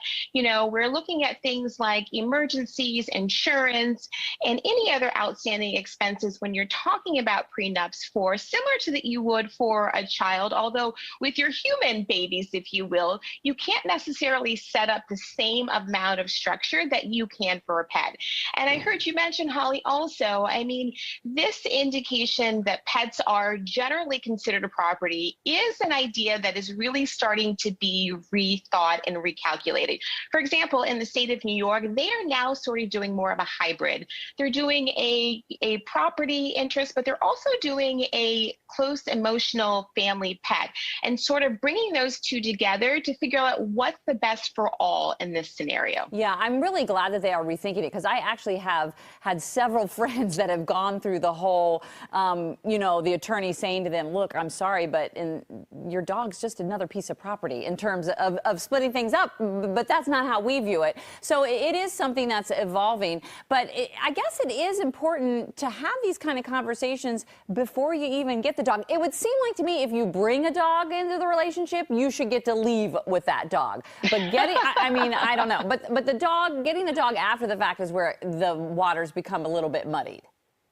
You're absolutely correct. Typically, if you're bringing in a piece of property, unfortunately, although a lot of dog moms and dads don't think of their dogs as property, but if you're bringing a piece of property into the marriage, then absolutely. I work with clients that have both cats and dogs, but also in this area, horses. And so sometimes these pets are very, very important to these individuals, as they should be. They want to make sure if they're going to bring a pet or an animal into this marriage, that they're certainly going to leave with them. But, time happens, people get bonded differently, you start to have kids. And so when we're talking about pets, sometimes even with custody situations, pet schedules will tend to mirror that of the children. So if mom has the children on, say, a Monday or Tuesday, and then the dog or cat may trail the children on Monday and Tuesday, and then be back at dad's house as well. Tracy, it's all so complicated. It's always so complicated. It is, but that's what we're here for, right. And so we will try to make it as painless as possible. That's the importance of talking about it before the emotions get involved. Tracy Coates, thank you. As always, you're super helpful. Take care. A very interesting segment there from our Fox 5 DC team, especially as we celebrate Valentine's Day. So wanted to bring that to you here on Live Now from Fox. Meanwhile, I do want to shift our focus back to some celebrations that happened in the streets of Los Angeles just yesterday as the Rams officially became Super Bowl champs. This created a large police presence. We know that there was looting and some craziness out there. Now, I know obviously the city wants to celebrate, but in the wake of danger, it really can cause, some problems. So I do want to head out live where we are going to Los Angeles right now, welcoming in Fox 11 LA's Mario Ramirez. Mario, before we get to the chaos, you are outside of a Dick's Sporting Goods. It's only 6:19 a.m. out there on the West Coast, and looks like people are already ready to get that Super Bowl merch. What can you tell us? Hey, Regina, good morning. That's right. We all know whose house it is now, Rams' house, and the team really proved that yesterday, last night, that Super Bowl game, a well-deserved victory. And a big congrats to head coach Sean McVay and the entire Rams organization winning their first ever Super Bowl in Los Angeles. So now that we're waking up champs, of course, a lot of this championship gear is expected to sell off the shelves. So you can see some of it here behind me. We're at a Dick's Sporting Goods store here in El Segundo. This is near the LAX airport. And they're expecting to sell a lot of these hats and shirts. They're opening up 2 hours early to accommodate fans who want to be some of the first to get this new gear.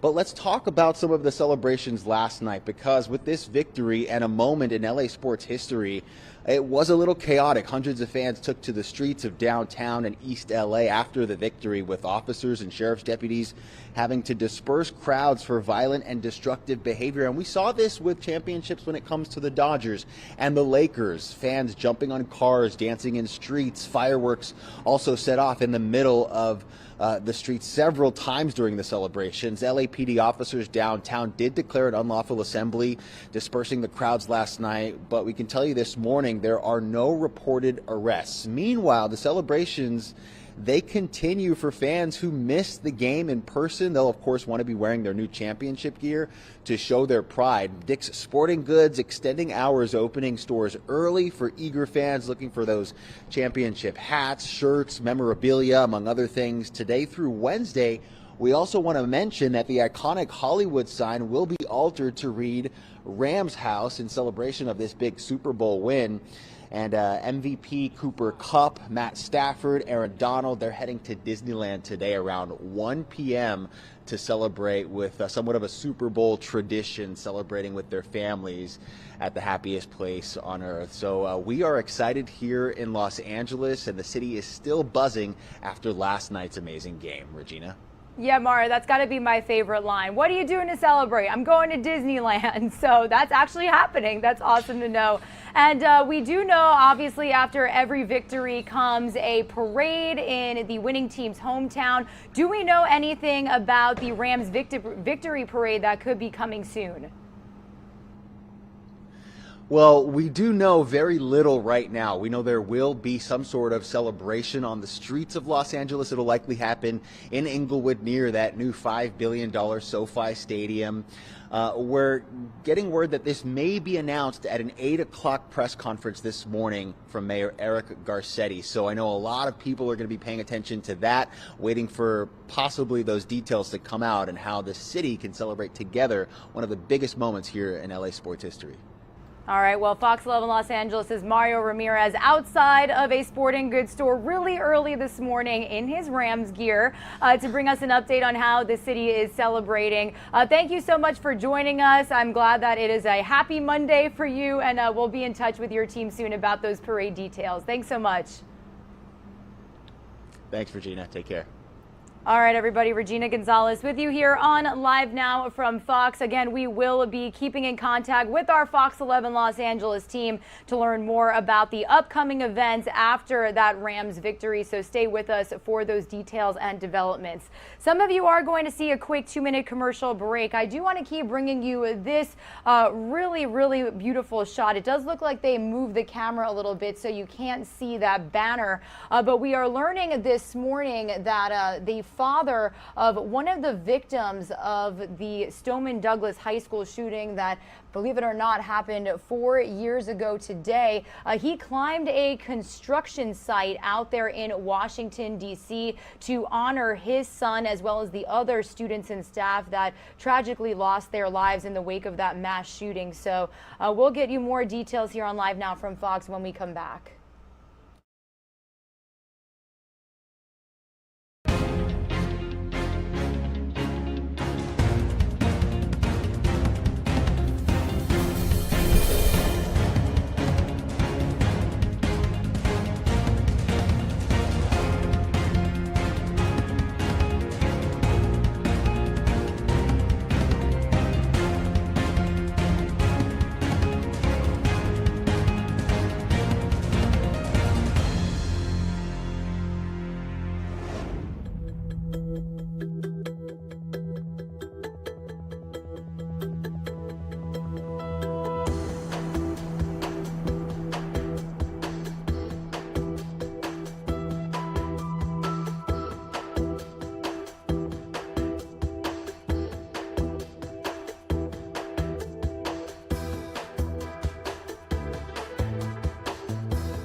You're streaming live now from Fox, everybody, on this Monday, February 14th. You're hearing the voice of Regina Gonzalez joining you from Orlando, Florida. But we are out in Washington, D.C. right now, taking a look at a construction crane where we are learning that one of the parents of a victim of the Parkland school shooting that happened on February 14th in 2018 climbed that construction site earlier this morning to hang a banner in honor of his son, plus all of the victims that were tragically lost on that day. Here is actually a tweet from Fox 5 DC's Bob Barnard. He is actually on scene right now, and we will be speaking with him live in just about 15 minutes. He said, on this 4th anniversary of the Parkland shooting, Manuel Olivier, whose son Joaquin was killed at Stoneman Douglas High School in Florida, is on top of a construction crane a block from the White House,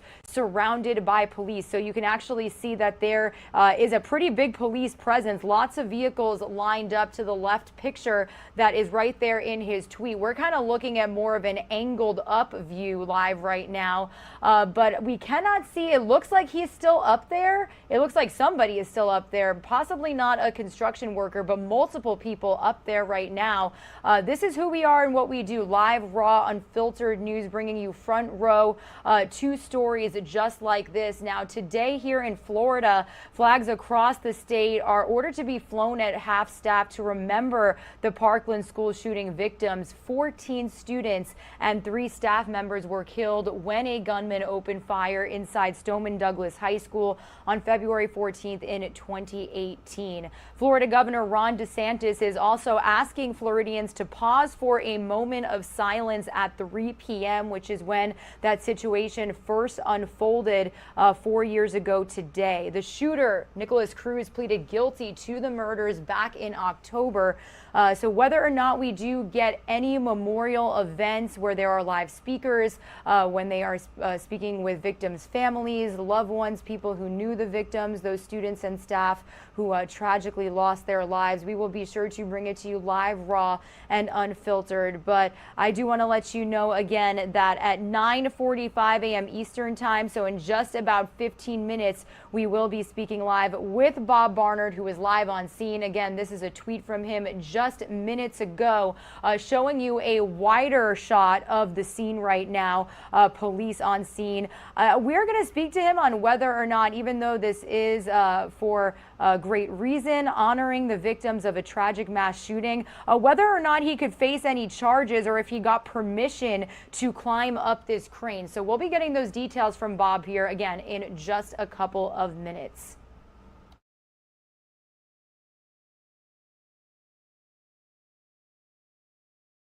Meanwhile, I do want to continue on with all of the top stories that we are following. It is officially 9:30 a.m. Eastern time here, so stocks have officially begun trading. The Dow Jones down this morning on this Monday, February 14th. This is coming as we are seeing, oh, and it just went up. There we go. Look at that. So we have been covering the fact that inflation is just continuing to be on the rise. It's hit a 40-year high, actually. So I first want to bring you a report kind of detailing that information. And then I also do want to bring you a segment from our Fox 13 Tampa team on the impact that inflation is directly having on us as Americans. Let's listen in.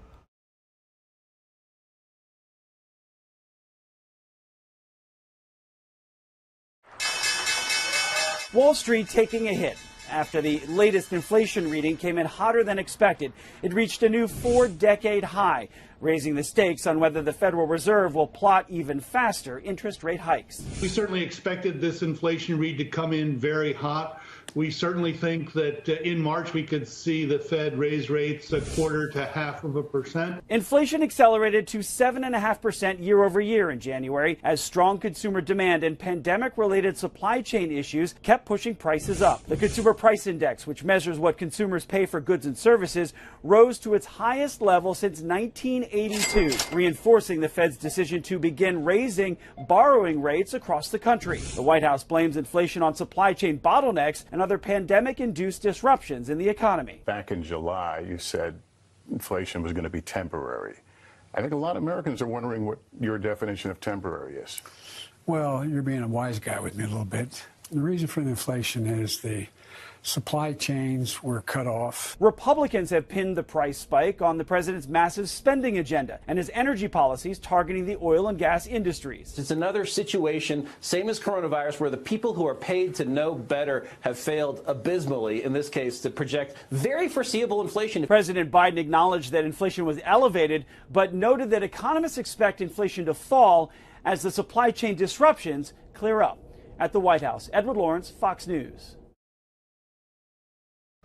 Again, here is a live now look at the Dow this morning, taking a couple of wild swings here just within the last 3 minutes. So we're going to very closely monitor this for you here on Live Now from Fox. This could be attributed to a lot of factors when it comes to inflation, as well as the escalating tensions between Russia and Ukraine. So we will likely be speaking with economists and Fox Business contributors throughout the day while we monitor the stock market throughout the day, and this morning especially, only 3 minutes since it first started trading.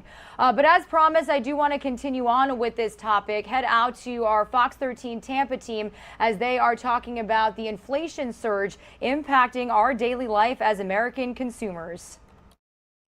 Earlier, we talked about the new Labor Department report showing us inflation jumped to a 40-year high. But where are we seeing and feeling it in our daily lives? Our consumer reporter, Subhani Banerjee, joins us with a little more perspective.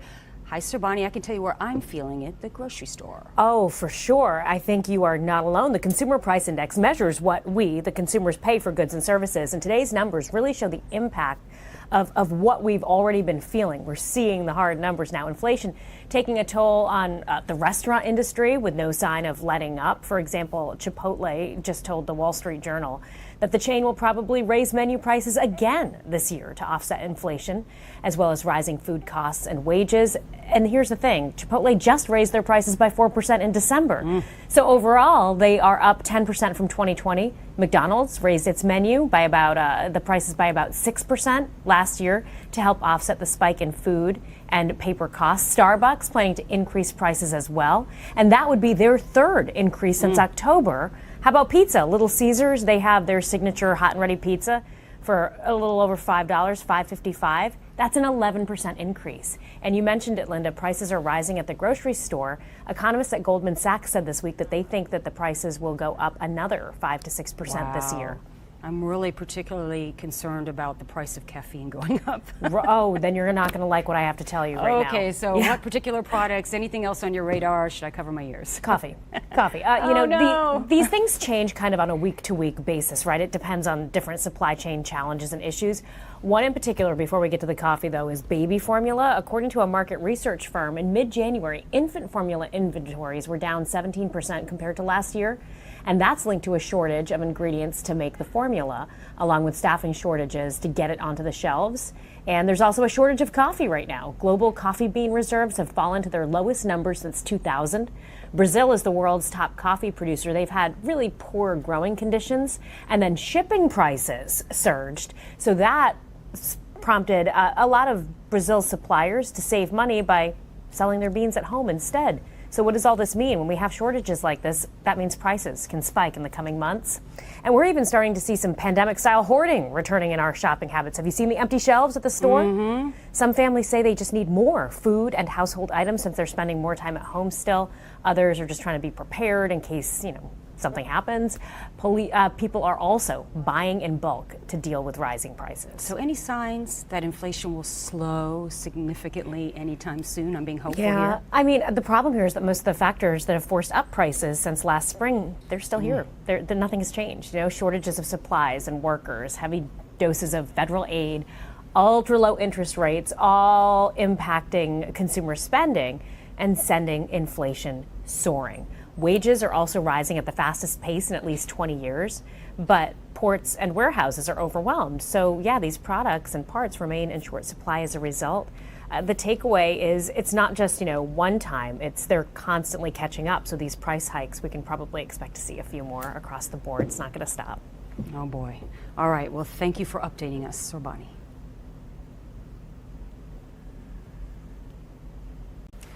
Earlier, we talked about the new Labor Department report showing us inflation jumped to a 40-year high. But where are we?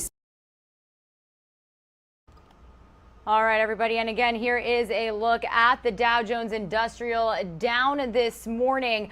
Before it was down 500 points. It went back up a little and now it's back down. So lots of wild swings happening.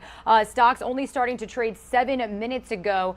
So we're going to keep a close eye on this here on Live Now from Fox. But when we return, we are going to head back out to Washington, D.C. This is a Live Now look as it looks like people are making their way down this construction crane in Washington, D.C.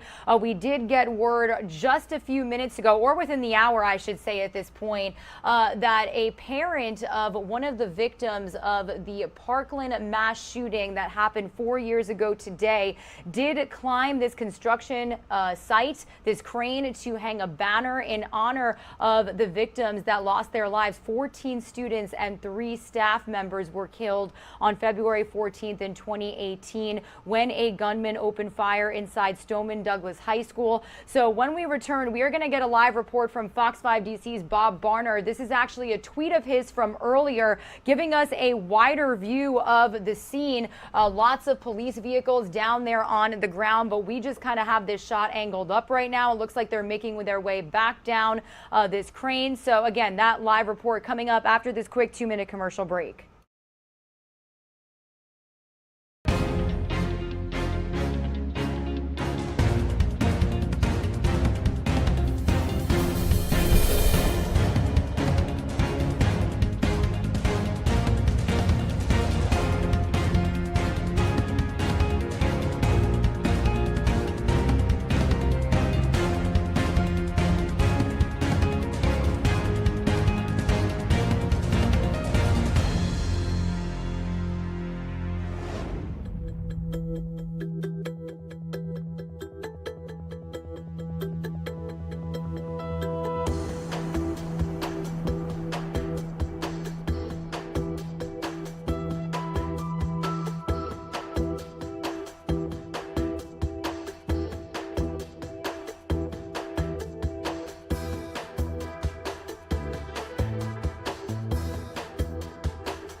You are streaming live now from Fox, everybody, on this Monday, February 14th. It was 4 years ago today when 14 students and 3 staff members were killed when a gunman opened fire inside Stoneman Douglas High School on February 14th in 2018 in the state of Florida. Well, you're taking a live now look right now at a construction site in Washington, D.C., where in the last hour we got word that on this 4th anniversary of what is known as the Parkland mass shooting, one of the victims' parents climbed this crane in honor of his son's life, as well as all the other victims that were lost that day.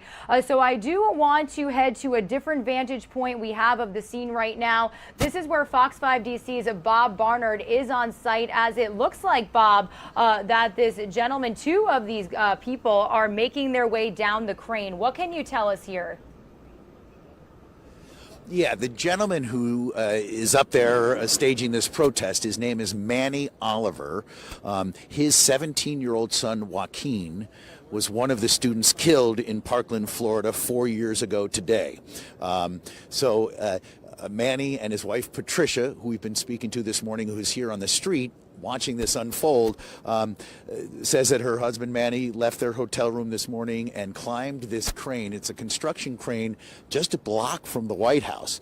If anybody's familiar with the downtown D.C. area, we're at 15th and 8th Street. The crane is closer to Pennsylvania Avenue and 15th Street. So just, around the corner from the Treasury Department and the White House. And Manny climbed this construction crane and unfurled a sheet that has a painted image of Joaquin on it and faced it toward the White House.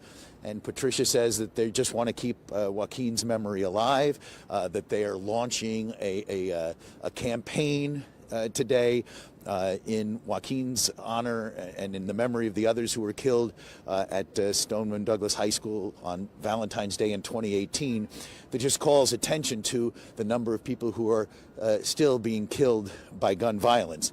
And Patricia believes it was Manny who just decided this morning. She said he had a little bit of training to climb up, and as you see, he's now climbing down.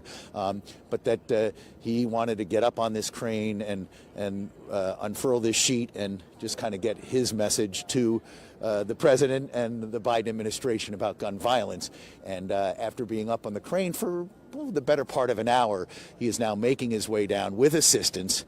And D.C. police, they're the ones basically with the street closed and handling this investigation, they've told us they have someone in custody, but we don't believe that is a police officer with Manny making their way down. We believe it's someone from this construction crew with the assist there. But we believe Manny probably will be arrested, and then whether he's taken to jail or just processed and released here on the street to his wife and others who are here, we just don't know. But it looks like this protest is basically over. He just needs to now carefully and safely get down off the crane. Yeah, I'm glad you mentioned that, Bob, because my next question to you was going to be, do we know if he had permission to do this? Will he face charges? So obviously still a very fluid situation. Do you know if there are any other people out there on scene that may have known one of the victims, who lost a family member there? Are you surrounded by anybody else at the moment? Yeah, there are others. One of the prominent Parkland survivors is here. David, who was a student and has been an advocate for gun safety and what have you. He's here on the street, and as is Manny's wife Patricia and some other people from Florida who've come up, but not a large crowd of people with direct ties to Manny Oliver, who's making his way down now. More onlookers and passersby than anybody else. And now, Bob, my last question to you is, do you know if there are going to be any full press conferences where we're going to hear from some of these parents and people later on today out there? Regina, I don't know. I mean, I've already interviewed Patricia on our air before Manny started making his way down, and we frankly just want to leave the camera on his adventure coming down. But I interviewed Patricia earlier. I had some questions for her that she couldn't answer, and she said, you can ask Manny when he gets down. So I don't know if there'll be a formal news conference or we'll just get a chance to speak to Manny at some point, whether it'll be immediately or again, if they, take him into custody or process him in some way. But we don't believe he had, prior permission to go up on this crane. I mean, it's potentially dangerous, and it's private property, and so the general public basically is not invited to climb up cranes anytime they want to and do this kind of thing. So I can't say with certainty, but I'm fairly sure he did not have permission to do what he did this morning. All right, well, Bob, we really appreciate you joining us here live this morning to kind of give us an update as we watch Manny and this other gentleman slowly make their way down this crane. So we'll definitely be checking in with your team soon and continuing to bring our viewers this shot. You have a good day, Bob. Thank you. All right, you bet, Regina. Thank you. You too. All right, everybody, and here is another vantage point. We have multiple cameras on scene there. As you just heard Bob say, one of the victim's fathers, his son, who was killed at Stoneman Douglas High School back in 2018 in Florida, climbing a crane this morning to hang a banner showing his son's face. Really, this is happening outside of the White House, about a block away, as you heard Bob mention, protesting the fact that we have still seen so many school shootings, so much gun violence since this specific situation unfolded on February 14th, 4 years ago today. So whether or not he had permission to do this, Bob was saying that this other gentleman who is with him looks to be a construction worker who actually works on this site. So the father may have had permission, but there is a major police presence out there right now.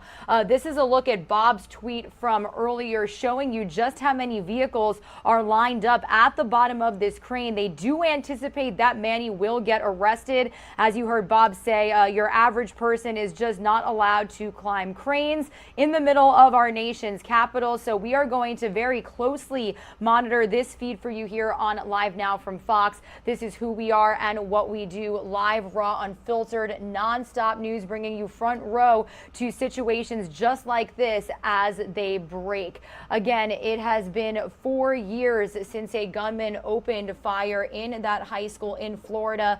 This is a look back at some of the footage from the scene that day. It was 14 students and 3 staff members who were killed. Now, Florida Governor Ron DeSantis is asking Floridians to pause for a moment of silence at 3 p.m. That's when we first got word of the situation 4 years ago today. Flags across the state of Florida will also be flown at half-staff to remember the victims. And the shooter, pictured right here in front of you, did plead guilty to the murders back in October. So whether or not we do get a press conference regarding this situation unfolding right in front of our eyes, live in our nation's capital, we will bring it to you live, raw, and unfiltered. We're going to continue to monitor this feed. Some of you are going to see a quick 2-minute commercial break. We'll be right back with more nonstop news.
You're streaming live now from Fox, everybody. Raw, unfiltered, nonstop news, bringing you a breaking news situation, I definitely would call it, that we've gotten into our desk within the last hour.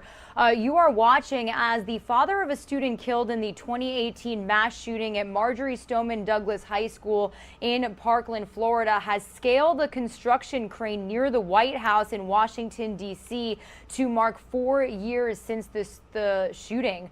Manuel Oliver, who is the father of a student who was just 17 years old when he was killed during the Valentine's Day killings at the school, scaled the crane earlier this morning. Now, as you can see, he and another gentleman who's believed to be a construction worker that actually works at this site are making their way back down. Now, when at the top, Oliver placed a banner showing a picture of his son.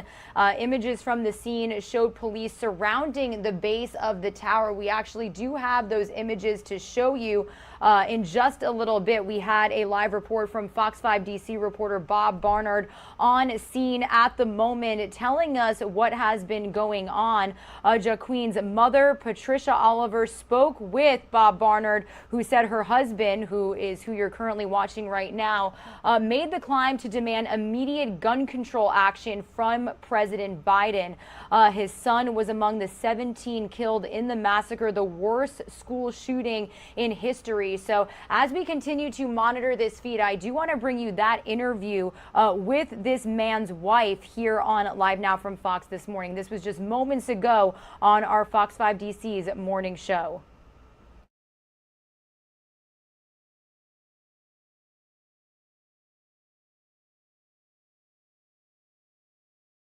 Has climbed a construction crane along 15th Street Northwest.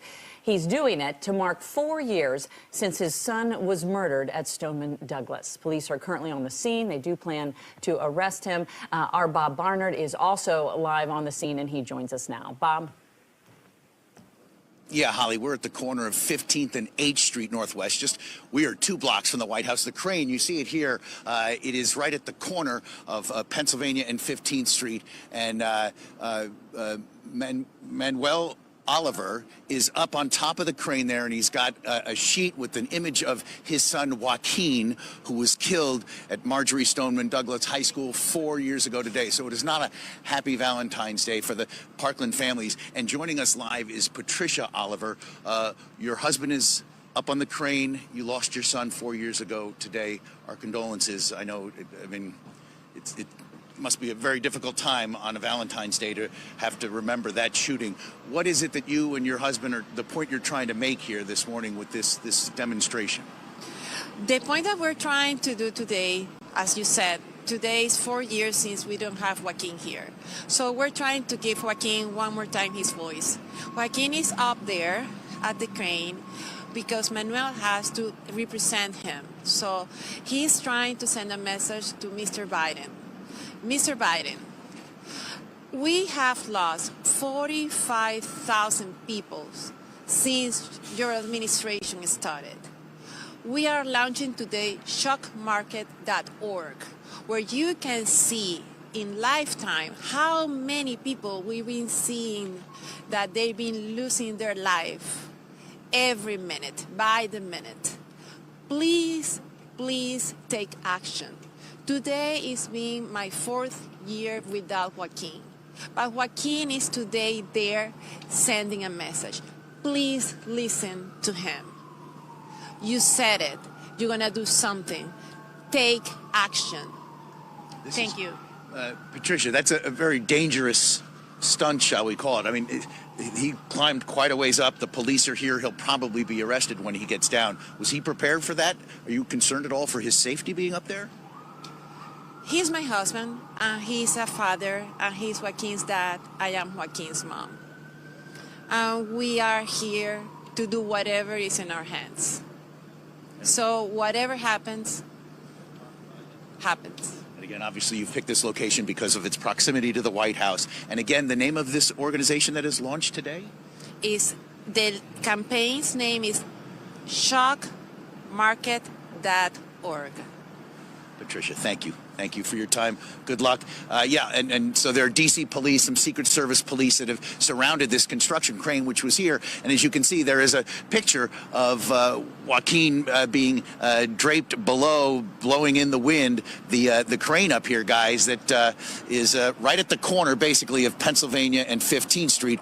I'm sure Manuel up there can look down on the White House, and we're not sure if the police are going to go up and get him, wait him out, if he'll eventually just come down and be arrested. But we understand that's the plan, that he'll be arrested at some point, and perhaps we'll be able to talk to him later. But you just heard from his wife, Patricia, the mother of Joaquin, who was killed 4 years ago today with 16 others at Marjorie Stoneman Douglas High School in Parkland, Florida, guys.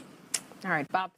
All right, and this is a live now look we have of the scene right now. That interview with Bob Barnard happening just moments ago. As you can see, it looks like her husband has made his way down this construction site, and we are anticipating that he could be arrested by authorities. So we're going to leave you here for just a couple of minutes as we listen in and try to get some more information. This is live, raw, unfiltered news happening right before your eyes.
All right, everybody, if you are just now joining us, it is officially 10 a.m. here on the East Coast, 7 a.m. out there on the West Coast. This is a breaking news situation that we have been following for about an hour now out of Washington, D.C. Again, my name is Regina Gonzalez with you live from Orlando, Florida. This is one of the vantage points from our Fox News team that we have as a father of one of the victims of the Parkland mass shooting that happened 4 years ago today in Florida. He is in Washington, D.C. and has just made his way down from a crane that he climbed earlier this morning to hang a banner showing his son's face and really protesting the gun violence that we have continued to see in our nation since the deadliest mass shooting in our nation's history. That is what this is known as, happened on February 14th in 2018. So this is a full look that we have one of the vantage points. And then we also have our Fox 5 DC team out there right now. Now, we just saw the father make his way down from the construction crane. He was also accompanied by another person who we believe to be works at the construction site. You can't really see too much happening behind this, what looks to be a dumpster right now in front of the construction site.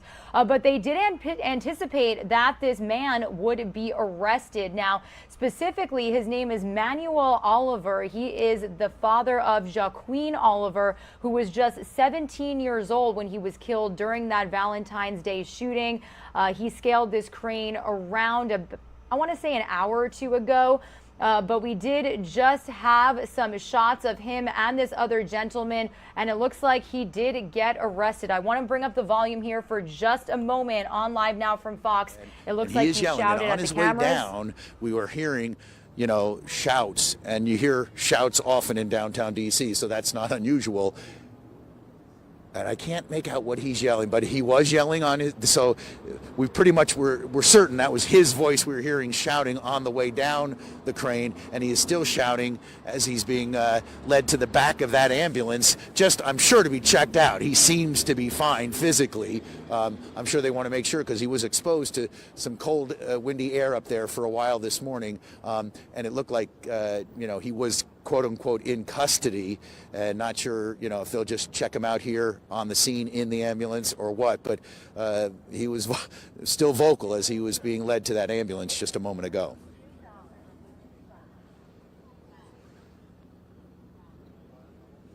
No, we still don't know who that person is. I mean, it looked like someone who was very comfortable, you know, backing down a crane. So we just don't know if that was a police officer, if it was someone from the crane company. We don't believe it was an accomplice, even though, again, police say they already had someone in custody when Manny was still on top of the crane. So we're just not sure who that second person was. But I think frankly, I think it was some kind of professional in some way. All right, everyone. So you are hearing the voice of Bob Barnard with Fox 5 DC. We just took him live on Live Now from Fox a couple of minutes ago as that gentleman was making his way down the crane. As you saw, Manuel Oliver just got arrested. He was escorted in handcuffs by police. Now, it was just about an hour ago when he scaled the crane to hang a banner with his son's face on it. He is the father of Jaqueen Oliver, who was just 17 years old when that gunman opened fire inside of Marjorie Stoneman Douglas High School in Florida, killing 17 people in the massacre. It's known as the worst school shooting in history. So as you can see, some of the roads in this area are closed as police are responding. But we did get a live interview. Bob Barnard actually did, speaking with Manuel's wife, who is Jaqueen's mother. They said that the whole purpose of this event is to really get attention by the president and demand immediate gun control action from President Biden, talking about the number of lives we have lost when it comes to gun violence and mass shootings in our nation since this incident specifically unfolded 4 years ago. So we are live, raw, and unfiltered in this situation, bringing you front row to this scene here, just about a block away from the White House in Washington, D.C. Again, he was accompanied by another person up on top of the crane, and you saw them kind of making their way down earlier. So we don't know if this was an accomplice, like Bob said, if this was somebody who worked at that construction site and okayed this. But your average person is not just allowed to climb a construction site in Washington, D.C. So Chris, whether or not he will get arrested, we do not know that at this time. This is a different vantage point we have from our Fox News correspondents that were also on scene. Fox 5 DC's Bob Barnard was just giving us a little bit of an update as we continue to bring you this breaking news situation. Some of you are going to see a quick 2-minute commercial break. We'll be right back.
You're watching Live Now from Fox, everybody, as we continue to roll on. Thanks to our Florida team for kicking us off this morning, taking a live look right now at the Dow. You can see it continues to drip right here. All red, unfortunately, for this Valentine's Day. They're down about 250 points there in the red as really investors continue to weigh the threats there of Russia invading Ukraine there. And, of course, forthcoming rate hikes. Let's not forget about that. We're having our own issues here in this country when it comes to inflation here. On Monday, James Bullard, the president of the St. Louis Federal Reserve Bank, reiterated a call for a full percentage point rate hike by July. The 10-year Treasury stands right now at 1.99%. We'll continue to look at it right here for you on Live Now from Fox, everybody.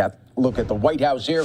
You're seeing they are celebrating Valentine's Day there. Have that little message there with a nice note that says, 3 things will last forever: faith, hope, and love. And the greatest of these is love there. So sign right outside of the White House. You're watching live, always worldwide, here for us on Live Now from Fox. I'm your host, Mike Page. Thanks so much for joining us here today. We really appreciate you joining us, being part of the stream as we bring you really top stories and headlines from all over the country right here on Live Now from Fox, everybody. I do want to go to some news here, getting a lot of attention right now. It has to do with the former President Trump. New report out that came over really the weekend here, where there's a report there that the Clinton team paid to infiltrate Trump servers here. This is what is being called from John Durham's latest filing. The former director of national intelligence, John Ratcliffe, met with special counsel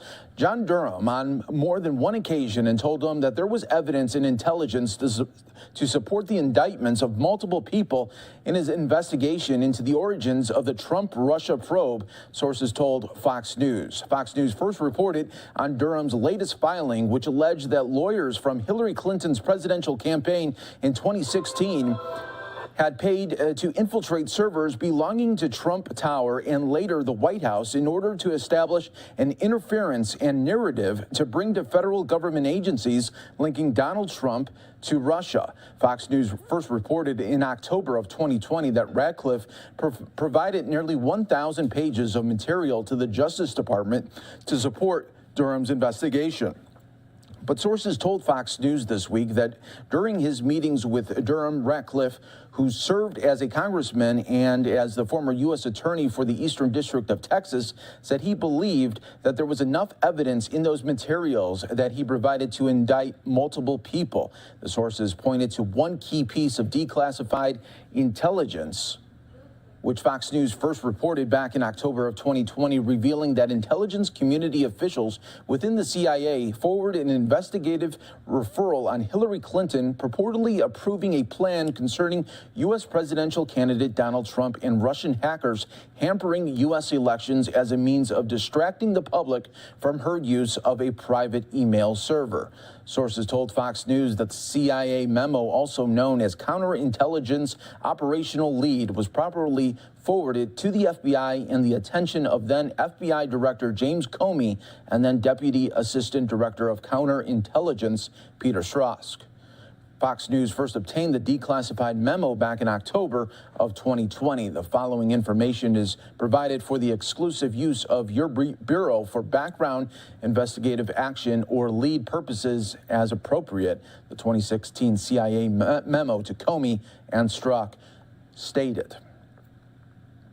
Per FBI verbal request, CIA provides the below examples of information to the Crossfire Hurricane Fusion Cell that has gleaned to date, the memo continued. An exchange discussing U.S. presidential candidate Hillary Clinton's approval of a plan concerning U.S. presidential candidate Donald Trump and Russian hackers hampering U.S. elections as a means of distracting the public from her use of a private email server. The memo was heavily redacted there. A source familiar with the matter told Fox News that Ratcliffe privately has raised concerns that this memo was directed to Comey and Strzok. Fox News at this point has not obtained evidence to suggest the FBI open an investigation into Clinton's plan per the CIA referral there. So we'll keep an eye on that story. Made a lot of headlines over the weekend. I want to bring that to your attention right here on Live Now from Fox, as always. We are going to take a quick 2-minute break, everyone. Stay right here with us. When we come back, it's shaping up to be a love letter for so many football fans and the fans of John Madden. Who can forget this guy? He was a Hall of Famer, and he was an icon, not only in the coaching world, but the broadcasting world, and yes, even the gaming world. Who could forget those Madden, definitely Madden games there. We're going to take a quick 2-minute break. Stay right here with us. More Live Now from Fox continues in just 2 minutes.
Welcome back, everyone, here to Live Now from Fox. And on this Valentine's Day, we remember 4 years ago these terrible, terrible scenes, as today marks 4 years since 17 people were killed and another 17 wounded when a gunman opened fire at Marjorie Stoneman Douglas High School in Parkland, Florida on Valentine's Day 2018. And happening right now, everybody, is a moment of silence happening in Parkland, Florida. Let's take you there live right here on Live Now from Fox.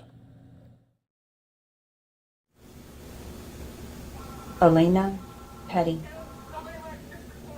Meadow Pollock, Helena Ramsey, Alex Shatner, Carmen Schentrup, Peter Wayne. We also acknowledge the resiliency and strength of our families, students, employees, first responders, volunteers, community partners, and government officials. Please pause for a moment of reflection.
thank you for participating in a day of service and love. We will never forget. Thank you.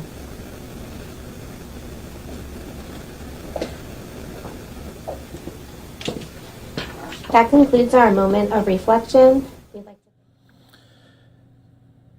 A very sad moment there indeed there in Florida. Who could remember these just horrible images there, and never ever forget that right there. As Florida government buildings, parks, and other facilities will fly their flags at half-staff on Monday in honor of the 14 students and the 3 staff members that were killed. We will bring you the very latest right here on Live Now from Fox.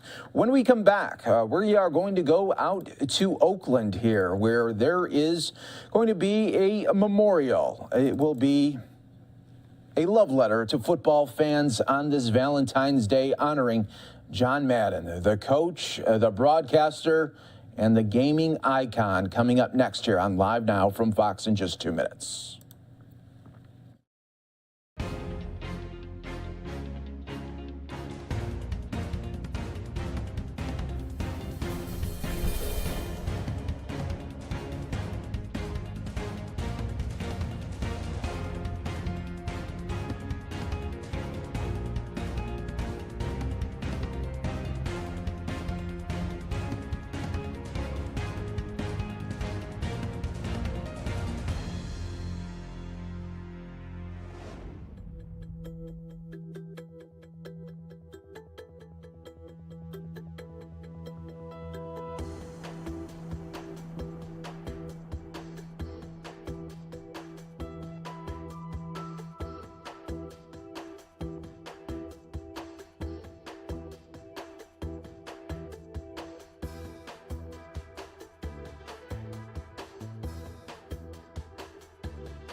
Welcome back, everyone, here to Live Now from Fox. We appreciate you always joining us here, bringing you the top stories and headlines from all over the country. I want to give you just another live look here at the White House as they are getting ready for Valentine's Day there, and giving you always the top stories as well. But on this Valentine's Day, it's going to be an absolute love letter to football fans really across the country and around the world, as a memorial for the late John Madden will be happening later in the Oakland area. And we want to get a little bit more details on all of that. We go to KTVU's Emma Goss with the very latest. And Emma, this is really going to be something special.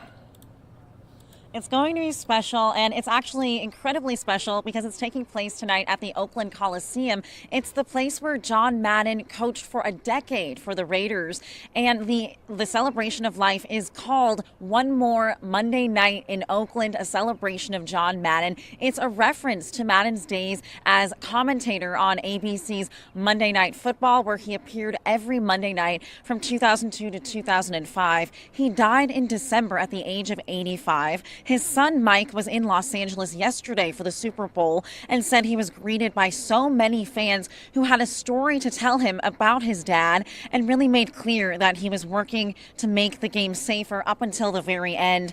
John Madden grew up in Daly City in the Bay Area, and for much of his life called the East Bay his home. Tonight's event is at 5:30 at the Coliseum. It's ticketed, and the proceeds go to the Madden charities and the John Madden Foundation, which provides educational opportunities for youth in Oakland. Mike?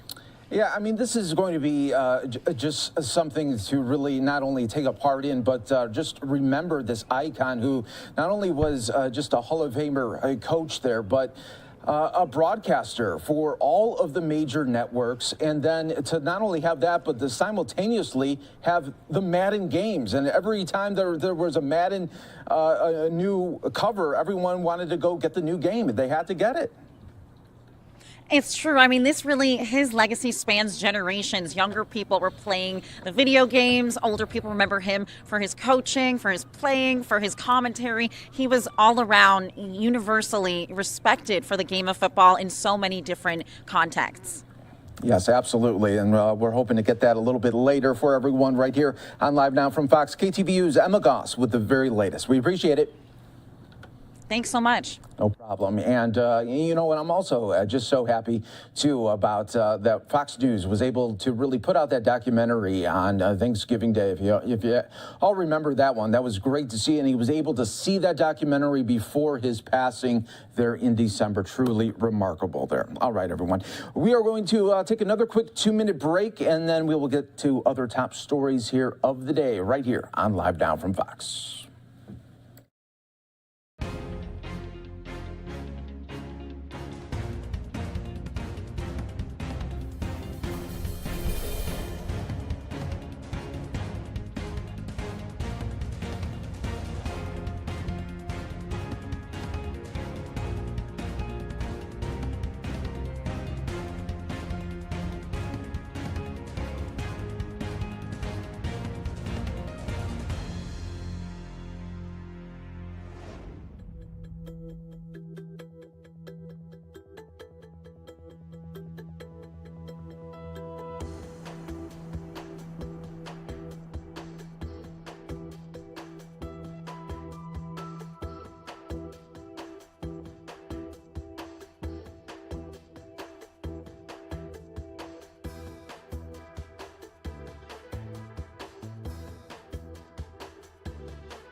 Welcome back, everyone, here to Live Now from Fox. We appreciate everyone continuing to join us here worldwide. As always, giving you the top stories and headlines from all over the country. You're taking a look here out in L.A. because the Super Bowl is over. We know who won, the L.A. Rams. Congratulations to all of the fans, not only in L.A., but across the country. They're celebrating that big win. But just as one Super Bowl is over, well, they already got to get planning for the next one. And the Super Bowl committee will be handing over from L.A. to Arizona. It is coming to Arizona come next year, and we'll be taking that news conference when it happens right here on Live Now from Fox, everybody. We appreciate you once again, always joining us here, giving you the top stories and headlines from all over the country. Next story up here on this Valentine's Day. It's a big day for couples, but it's sometimes not all roses when it comes to money situations here. So let's get this latest report there from Personal Finance.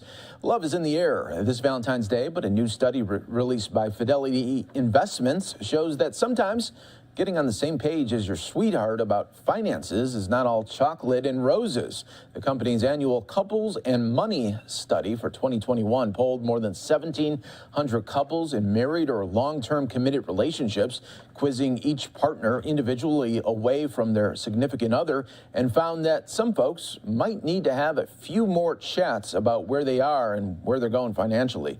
For starters, more than half, 51% of participating couples disagreed on how much savings they would need to reach retirement, and 48% disagreed on the age they planned on retiring. Another 40% disagreed on how much risk they are comfortable taking on in their investments, and 34% were not in sync as to whether they were savers or spenders there. So that is the latest from that report there. As you see some chocolate there gearing up. And, well, if you have that truffle there with $31.95, that might cause some other problems in the financial world for these couples right here. Next story we want to give you. COVID lockdown study, as more and more studies are coming out here from this pandemic.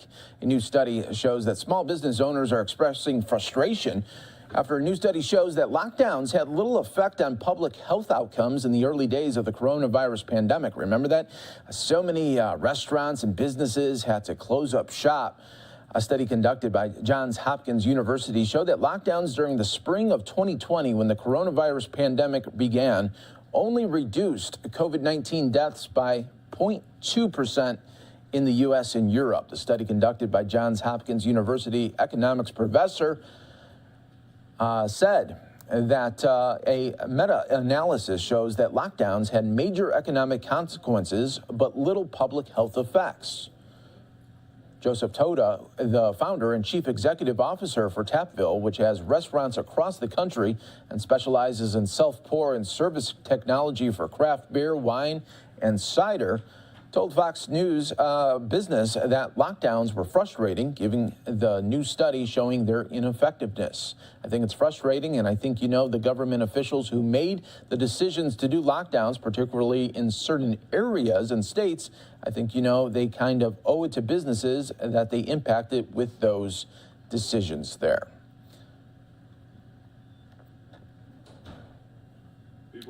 Van Kuren added that even though pandemic restrictions are being lifted, it's too late for many small businesses, and said that the California legislature should have taken more action to curb Governor Gavin Newsom's pandemic orders there. So we'll be keeping an eye on all of those related stories right here on Live Now from Fox. Keeping an eye on the NFL. The handover is about to happen between L.A., who hosted, and the new Super Bowl that will be happening next year in Arizona, right here on Live Now from Fox. We'll be back in just 2 minutes.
And we're back here for you, keeping an eye on the Dow here as it continues to fall, down 323 points. They're in the red. There are two reasons here for this, as investors worried about Russia invading Ukraine, and then on the other side with interest rate hikes here in this country. So we're keeping an eye on all of that here for you right here on Live Now from Fox. If any news is made on any of that, we'll bring it to you right here on Live Now from Fox. Look at the Super Bowl host committee is about to give the keys of sorts from LA to Arizona, who will be hosting next year's Super Bowl. So we'll be taking a little bit of that for you right here on Live Now from Fox. But in the meantime, I do want to play out just in full the Parkland Memorial moment of silence that happened just a little bit ago. We caught the very end of it, but I just want to play out the full moment here. It was about 4 minutes, and this honors the 17 people that were killed 4 years ago at the Marjorie Stoneman Douglas High School on February 14th. Let's bring it to you right here on Live Now from Fox. It's a very special day, and we're about to get started here in just a moment. Good morning to our students, staff, guests, visitors, and volunteers. Words cannot express the tremendous grief our students, employees, families, school district, and community have experienced as a result of the tragedy which occurred at Marjorie Stoneman Douglas High School on February 14, 2018. At this time, we pause to honor those we lost by remembering their names. Alyssa Alhadeff, Scott Beagle, Martin Duque Anganwano, Nicholas Doret, Aaron Weiss, Jamie Guttenberg, Chris Hickson, Luke Hoyer, Kara Lochran, Gina Montalto, Joaquin Oliver, Elena Petty, Meadow Pollock, Helena Ramsey, Alex Schachner, Carmen Schentrup, Peter Wayne. We also acknowledge the resiliency and strength of our families, students, employees, first responders, volunteers, community partners, and government officials. Please pause for a moment of reflection.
Thank you for participating in a day of service and love.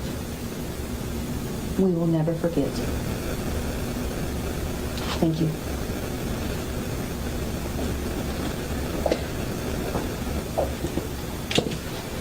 That concludes our moment of reflection. We'd like to thank Dr. Cartwright for participating in this moment of silence with us in this moment of reflection, and thank our whole community for participating in a day of service and love. We hope you enjoy today, thinking about others and caring about others. Thank you.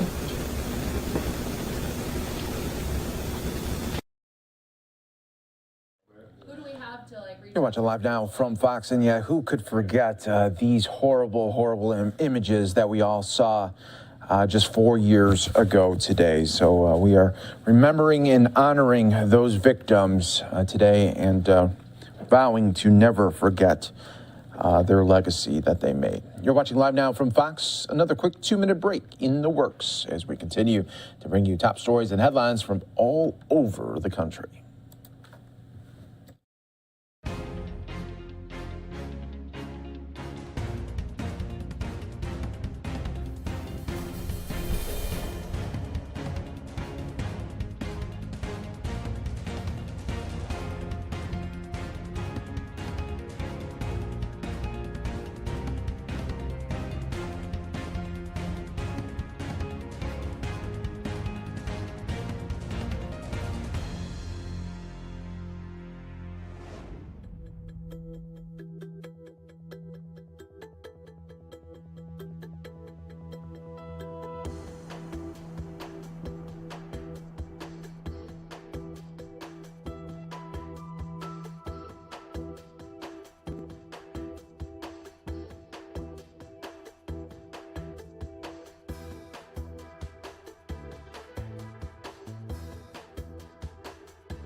I'm your host, Mike Page, as we continue to roll on, giving you top stories and headlines from all over the country. Well, on this Black History Month, NASA is really honoring the month there by really showing the achievements of not only Black astronauts, but also those that continue to work behind the scenes, giving the greatest in science and education the big plus. Let's bring it to you right here on Live Now from Fox. As I said, it's social, is really taking care of the whole person. I think Victor Glover talked about it also. You know, it's your whole community and where you grow. And we really need to start, I believe, with the communities and helping them stay resilient, as Dr. Sills Taylor was discussing as well. In addition to, obviously, eating, if they have the resources, eating right, staying healthy, exercising, all those things. Does that help? Absolutely. Thank you so much. We had a question regarding nutrition. So what are strategies that can be implemented on a daily basis to improve our nutrition, to include our gut health, our physical health, all of that? Well, I think one of the important things to do, you know, as Victor was saying, is to simplify your life. And, you know, and to recognize that if you're going to be healthy, if your children are going to be healthy, you have to plan. So it does take effort. It takes consistent effort in terms of coming up with grocery lists and doing meal planning and, you know, making certain that we're not always going for the easy thing. You know, I'm a working mom too, so I know how it is, you know, after work and trying to grab something before piano lessons or whatever. But if you take the time, you know, to make a healthy snack, you know, my kid is into hummus and carrots or just whatever. And if you buy whole foods, they'll have to eat whole foods because that's what's in the house.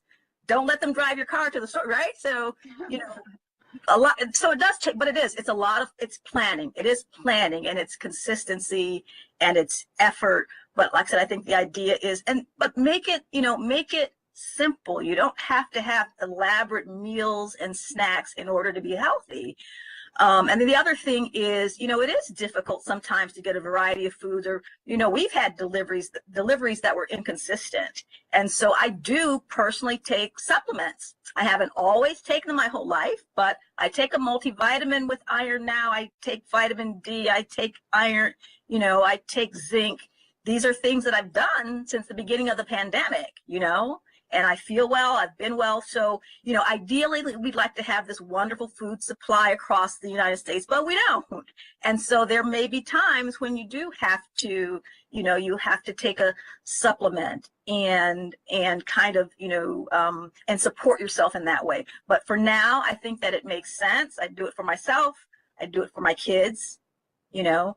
And so I think that, like I said, to the extent that you want to dedicate yourself to being well, it takes some effort and it takes planning.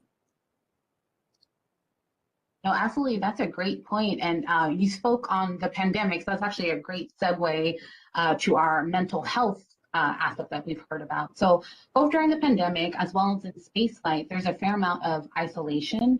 So what strategies would you all recommend for maintaining one's mental health while whether in periodic or longer term isolation? I think that we need to find various ways to connect. So right now, because of the pandemic, and we're kind of working separately, there are still ways for us to have some kind of social interaction. I think we're built for connection. I mean, really face-to-face connection. And so a lot of the therapy work that I do now is telehealth, but trying to connect, even if it's in small groups, but I think that talking, having conversation, it doesn't necessarily have to be physical, you know, connection, but having Zooms. I mean, having family Zooms. My family actually started having a family Zoom and prayer line. That's something that my family is doing. And so just finding some kind of way to connect, even via Zoom, I think is effective.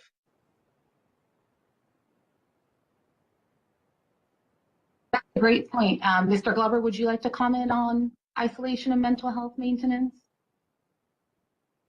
Absolutely. I think, you know, that it's been mentioned before. I think Sophia just mentioned it, but, you know, we're social primates, you know, for all you biology folks and ecology folks out there, we're social primates, and you cannot get away from that. So in this period where we use this term social distancing, and I like to say physical distancing, right? We should be socially close still. So using all the different resources that we're probably all too familiar with now, like this one, you know, but also I think about this, you know, for example, this Sunday when I go to church, you know, I'm going to physically go to church, but I'm going to wear my mask and I'm going to keep as much distance as I can, just so, you know, in thinking about how we can connect physically, you know, you need to be intentional, like with everything else, like with the eating healthy. You have to shop healthy to eat healthy, and you have to set up conditions in your life that allow you to interact in a healthy fashion, given whatever your, you know, current state of health is. So my entire family's vaccinated and boosted. And so for us, it's important for us to go to church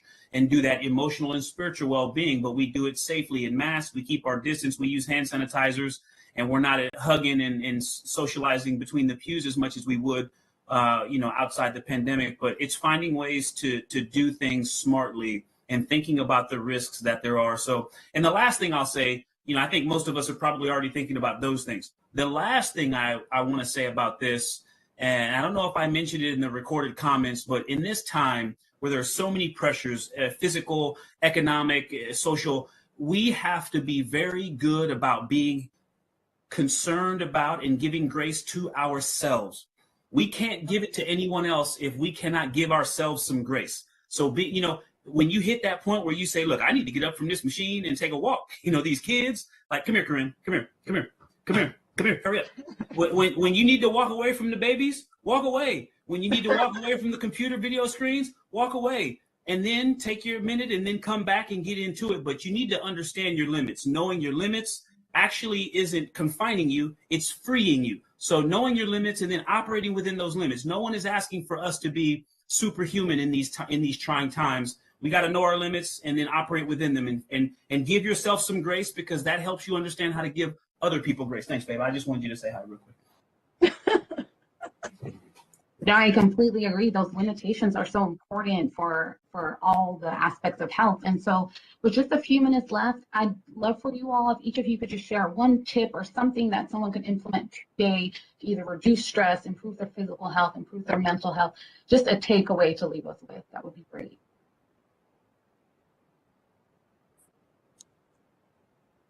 You want me to go first? Turn. I'll just say one thing that I do is I try to surround myself with positivity, and whether that's having positive affirmations, but finding some kind of way to have positive words around you and positive people. Yeah, I agree with that. I mean, one of the things that I do every day is I journal every day, every morning. I set a goal for my day in terms of how I want to be in the world. And I make sure that, when I am, in the office, I'm engaged, I'm talking to people, I'm connecting with people in a real way, because that it charges me, it charges my battery. So when I come to work, I'm on and I enjoy it. So I know that we've transitioned. A lot of people are working from home and they like that. But when I'm in the office, I enjoy being in the office. So I think that no matter where you are, you have to make sure that you're engaged every day, and that, that you have a plan to be your best that day. And if you fall off, start again the next day. Yeah. And I would say it's not so much falling off, but I would totally agree with both of what these lovely women said. One is, give yourself that ability to, think of all the positivity in your life. Make sure you do it at night before you go to bed and reflect back on your day and come up with there's going to be something that was positive that day, and remind yourself that you did that. And I think Victor Glover mentioned it earlier. One thing at a time. You know what? Today, I really couldn't cook a really great dinner for my kids, but we were able to go out for a brief walk or whatever it was, just that one thing that you did, and you need to focus on that and really, let yourself be a human. We're not perfect. And then if I can just remind all of us, right, it's something I'm constantly trying to practice myself, is that we are whole people. We're three-dimensional people. We don't get to just be our physical selves, our mental or intellectual selves, or our emotional selves. We are all of those things all the time. And so if you can do one thing in each of those dimensions for yourself that can help you feel better physically, going on a walk, you hear people talk about that emotional, you get this wash of positivity. Well, that's actually some chemical things going on. Like, it's physiological. These ladies could explain it better than I can.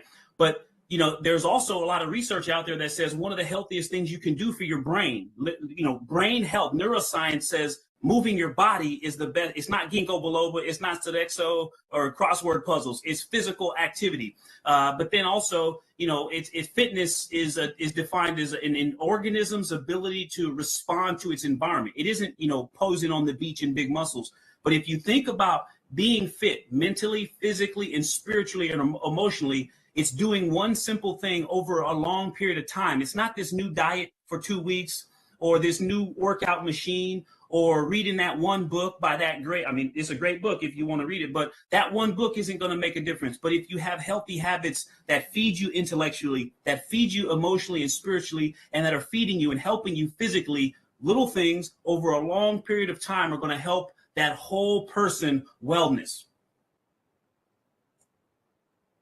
Thank you guys so much. Those are excellent takeaways. Dr. Umgeshoff, Dr. Ford, Dr. Taylor, Astronaut Glover, thank you so much for participating. I'm now going to kick it over to Steve Shee, the NASA Associate Administrator for Diversity, Equity, and Opportunity, and Inclusion, for a few closing remarks. Thanks, everyone. My goodness, what a wonderful program this has been. The speakers have been just so informative and inspiring. I'm personally just energized and uplifted by this program. Black History Month is such an important annual observance. It provides us an opportunity to preserve and expand our awareness of African American history.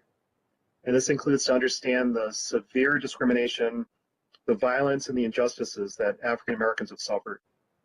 And it also gives us an opportunity to celebrate the extraordinary and inspiring resilience, the achievements, and the societal contributions that African Americans have also accomplished. This annual observance gives us an opportunity to further reinforce our commitment to an even better future with advanced diversity, equity, inclusion, and accessibility, DEIA. And even in times of great societal unrest, and we've had such challenging times recently, I remain so optimistic about our future. Our administrator and deputy administrator, in fact, our entire senior leadership team, is placing such a tremendous priority on DEIA. In fact, the administrator held his first executive council meeting of the year yesterday, and I'm happy to report to you that the one topic for the entire 2 hours of the meeting was DEIA. Pretty awesome. I'm also optimistic because my children have grown up in a generation I believe is better informed about and committed to DEIA. And I believe this is a generation that is also much more accustomed to inclusiveness and diversity. I know this isn't true everywhere across our country, and we have a lot more progress to make. My eyes were really opened up in recent years about how much more progress we need to make. But I really sincerely believe this generation is more advanced. My kids and the kids in the communities near where I live all spend time together in groups composed of different friends.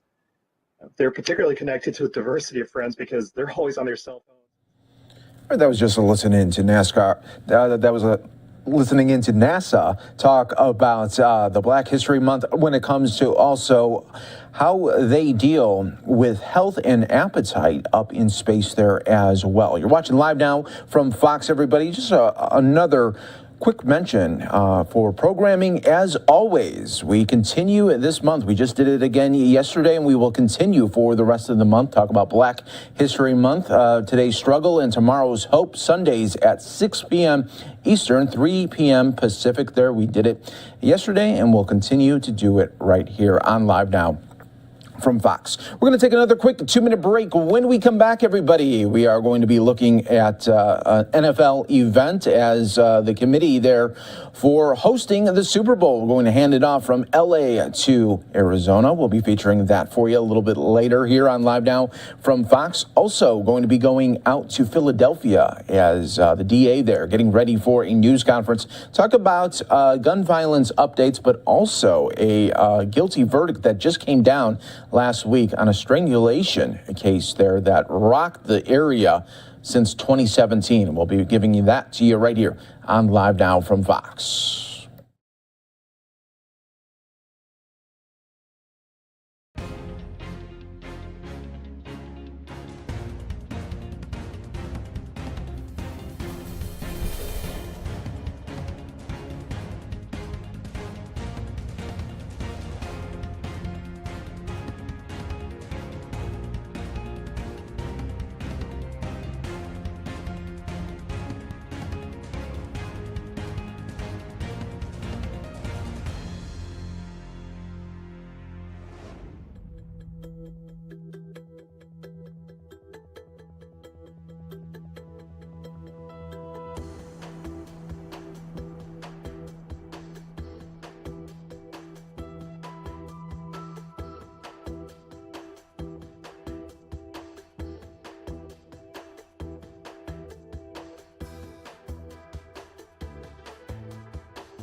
Welcome back, everyone, here to Live Now from Fox. We have another live event here that we are waiting here as the Secretary of State in Georgia is going to be talking about election worker security here. So we got those two events that we will be featuring, the one there and in Philadelphia, talking about crime statistics coming up in just a little bit, featuring here on Live Now from Fox. So we will be bringing all of that to you right here in demand as we bring you the top stories and headlines from all over the country. We have President Biden returning from Camp David right now. This is tape playback, actually, of a Marine One at the White House here. So we will be giving you those updates right here, always on Live Now from Fox. And it looks like we do have our first event rolling up. This is the Secretary of State in Georgia talking about election worker security.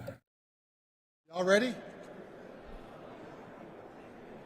I want to thank Speaker Ralston and the members of the General Assembly for recognizing the need to provide more resources for elections. I think we can all agree that the 2 elections investigators currently assigned to our office are not enough. Georgia has become the center of the election universe, and this year we're going to have hard-fought campaigns that we're going to be watched all across the country, and every indication is that we are going to have close races. With that environment, it only makes sense to provide additional resources for election security so that everyone can have confidence in the results. I fully support the proposal to fund 2 election investigator positions at GBI and to allow GBI to independently investigate election complaints. This addition will supplement the 2 investigators that the General Assembly has funded the Secretary of State office, who are solely dedicated to elections, who we of course supplement with the rest of our contingent of 23 post-certified officers, who also have to investigate complaints regarding professional licensing, securities, charities fraud, and perpetual care cemeteries. But supplementing the investigatory capacity is not sufficient for this election year ahead in this current environment. More important than that is protecting workers, protecting poll workers, and county election workers, and ensuring that credentialed poll watchers have appropriate access for transparency, and making sure that all state laws are followed at every voting location. So here's the real solution. I am calling on the General Assembly, the Governor, and the State Election Board to authorize Georgia State Patrol to provide security for voters, poll workers, and credentialed poll watchers at every voting location, including early voting locations, Election Day polling places, and county offices where absentee voters' votes and ballots are handled. There are over 2,000 Election Day polling places in Georgia, so we need law enforcement with a statewide footprint to be able to man each location to supplement the county sheriffs who already provide security at polling places. Georgia State Patrol officers are well-trained, highly respected across the county and party lines, and they already provide excellent security to the Capitol and to elected officials. We need to ensure that our voters, poll workers, and poll watchers have the same level of security when carrying out their functions this year. I look forward to working with the General Assembly, the Governor, and State Election Board to ensure that our workers, our voters, and all credentialed poll monitors are protected this election year. The best way to provide confidence in our election results is to ensure that poll workers and polling places are protected, poll watchers have transparency, and to have sufficient boots on the ground to ensure that all state laws are followed in real time. Thank you. Do I have any questions?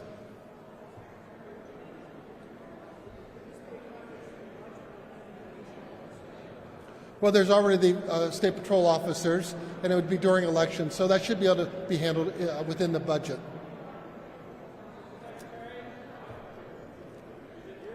Can you, Can you say that again?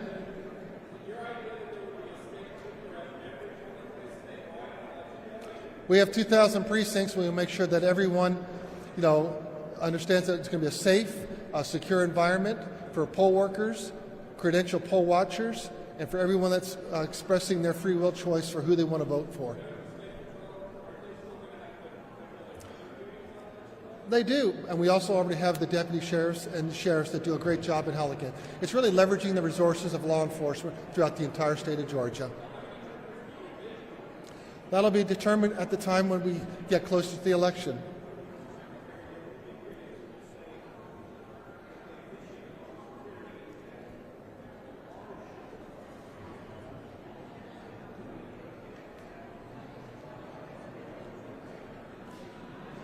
Well, we want to make sure that our credentialed poll watchers, the election day workers, everyone feels that they're in a safe working environment and that everyone can freely express their person of choice for whatever ballot they choose. Yes, sir.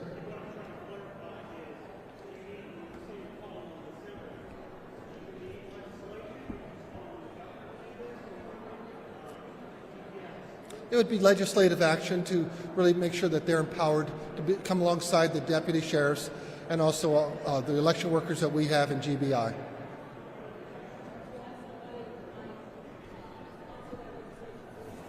The General Assembly does their work, and I'm sure they have plenty of people that would want to make sure we have a safe and secure elections for 2022. Thank you very much.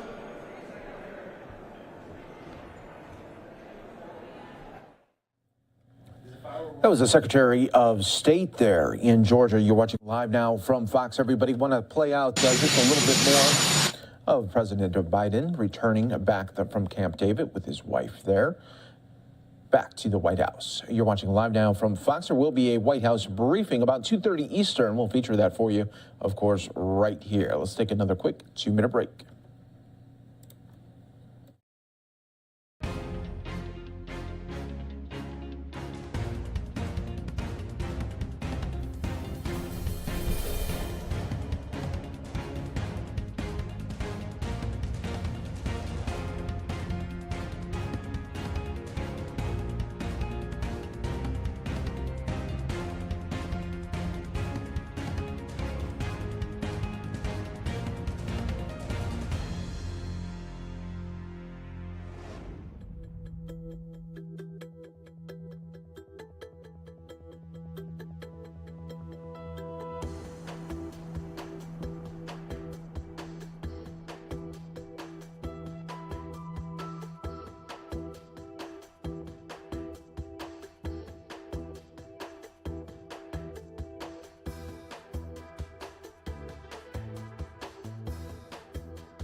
Welcome back, everyone, here to Live Now from Fox, taking you out to Philadelphia here, where soon the district attorney, you see him right there near the podium, he will be alongside his homicide prosecutors. They will be discussing the conviction and sentencing of a man that was found guilty by a jury this week of the strangulation killing of 21-year-old Kira Johnson in Cobbs Creek back in 2017. It really rocked the area there. Johnson's family and friends will also speak about her life and legacy and what the conviction means to them. And looks like they are getting ready for that in just moments right here on Live Now from Fox. So we're going to listen right here.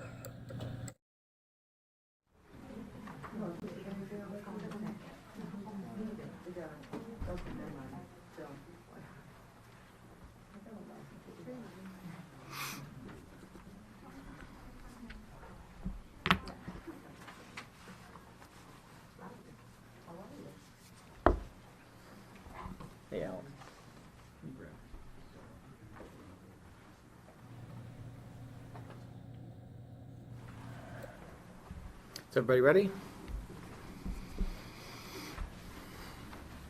All right, thank you all for being here. This is the DA's office's Monday press conference, and we are here for two purposes, as always. The first is a report on gun violence during the prior week, and the second purpose, which is our main focus today, is to talk in this neighborhood about the reality of prosecution efforts on shooting cases and on homicide cases in general. Sometimes people learn more easily from stories than they do from data. Well, we are here to tell some true stories about some cases that have been prosecuted fairly, and prosecuted vigorously against individuals who harmed or killed others. I'd like to begin by acknowledging people who are here. First of all, we have with us the Honorable Carolyn Engelteman, First Assistant District Attorney. We have ADA Joanne Pescator, who is the chief of the DAO's United Homicide and Non-Fatal Shootings Unit. And I say that because these units were united a couple years ago under this administration. It's a decision that we all look back on and view very favorably for reasons we can discuss. We have with us ADA Sidney Pope from the DA's Homicide and Non-Fatal Shootings Unit. Ms. Pope will, among other things, with her colleague ADA Christian Wynn, also of that unit, discuss a very important homicide matter that has been successfully prosecuted. We have ADA Katie Woods, also with the Homicide and Non-Fatal Shooting Unit, who will discuss a different matter, a non-fatal shooting that she successfully prosecuted recently. We have ADA Deborah Watson-Stokes, Senior Advisor for Professional Development and Special Projects with a focus on gun violence. We have Reverend Myra Maxwell, Executive Director of the DAO's Victim Services Support Division, which now encompasses our CARES unit. CARES unit, of course, specializes in homicides, but it also encompasses our victim witness support efforts. We have Kathy Lees, who is a victim witness coordinator of the DAO's Homicide Non-Fatal Shooting Unit, and who was specifically involved in the homicide matter. We have Detective Edward Tolliver of the Philadelphia Police Department Homicide Unit, who worked very effectively and put in tremendous efforts in reference to the homicide matter. We have State Senator Anthony Williams with us. We have Leader Joanna McClinton with us. And we have Rustin Johnson, father of Kiera Johnson, who is the victim of the homicide we will be discussing. Reverend W. Lonnie Herndon is the senior pastor of the Church of Christian Compassion, which has been kind enough, once again, to allow us to use this space. There is a well-attended funeral for a faith leader by the name of Evelyn Graves happening across the street. And Pastor Herndon obviously is involved heavily in that. So he may be here, we hope so, or he may be occupied with those efforts and duties across the street. Let me go briefly to this week's homicide and gun violence data. First of all, the number of homicides year to date as of February the 13th at midnight is 62. On the same date last year, there were 66. This is a slight decrease at the moment of about 6%. During this week, there were 10 homicides, and this is and 21 non-fatal shootings, a total of 140 gun or gun violence incidents. There were 91 arrests made by law enforcement, and there were 90 cases opened and charged by the DA's office from those 91 arrests. I would first like to call forward ADA Katie Wood. Katie Wood prosecuted the matter of Commonwealth versus Timothy Manley, a case that came out of the 12th Police District. I would love to tell you the details, but I would love even more for Katie Woods to tell you the details of this case. It is one more case, in my opinion. In fact, both of these cases are cases that stress the importance of forensics, the importance of video, the importance of having more evidence and stronger evidence to be able to obtain convictions. This was a jury trial that was held recently in which Katie Woods succeeded in obtaining a first-degree felony aggravated assault conviction. The sentencing in this matter has not occurred yet. It will be occurring in the fairly near future. But I am delighted to present to you first Katie Woods to speak about Commonwealth versus Timothy Manley.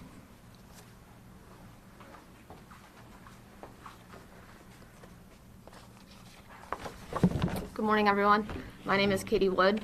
I'm currently assigned to the Homicide and Non-Fatal Shooting Unit at the DA's office. I recently prosecuted the case of Commonwealth versus Timothy Manley. This case stemmed from a non-fatal shooting that occurred in the 12th District near the intersection of 50th and Greenway Avenue. On March 21st of 2021, the defendant shot the complainant, who was an unarmed man retrieving groceries from his car, 2 times. The complainant was struck by 2 bullets and suffered 2 graze wounds, one to his chin and one to his right shoulder. The complainant bravely testified at trial regarding this horrific event. A necessary eyewitness was also located through joint efforts of our office as well as the Philadelphia Police Department. The defendant was found guilty by a jury of all 5 charges, the lead charge being F1 aggravated assault. All other charges were related to the firearm that the defendant utilized during this shooting. The defendant will be sentenced by the Honorable Giovanni Campbell this March. I would like to thank the Philadelphia police officers and detectives for their hard work on this case, the jury for what I believe was a fair and just verdict, and the complainant for his courageousness throughout the legal process. Thank you.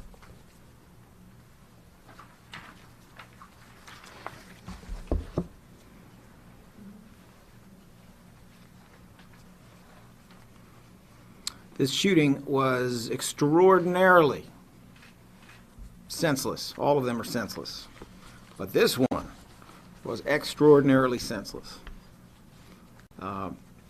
In that, there was essentially no motivation whatsoever other than some words to the effect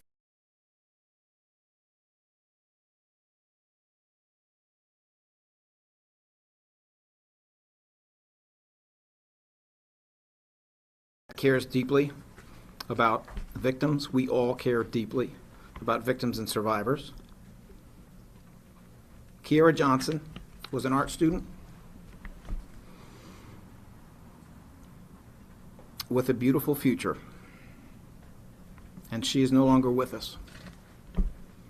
She was killed at the end of 2017.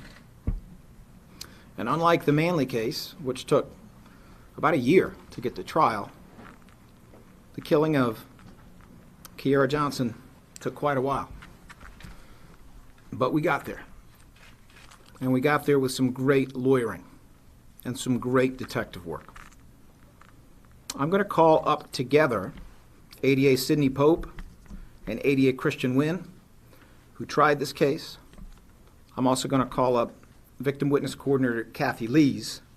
And then after Ms. Pope completes her comments and any other comments from Christian Wynn or Kathy Lees, then I'll come up again to introduce Rustin Johnson, who is the father of Kiera Johnson. You may see some images up on the screen behind me. These are slides of the victim that her family has approved and provided for us to make available. It is their wish that they be shown, and because they find that appropriate, we are happy to do so. It is my honor at this time to call up ADA Sidney Pope, ADA Christian Wynn, and Victim Witness Coordinator Kathy Lees.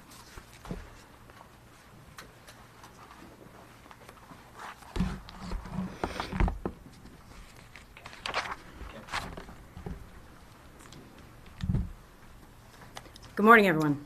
Good morning.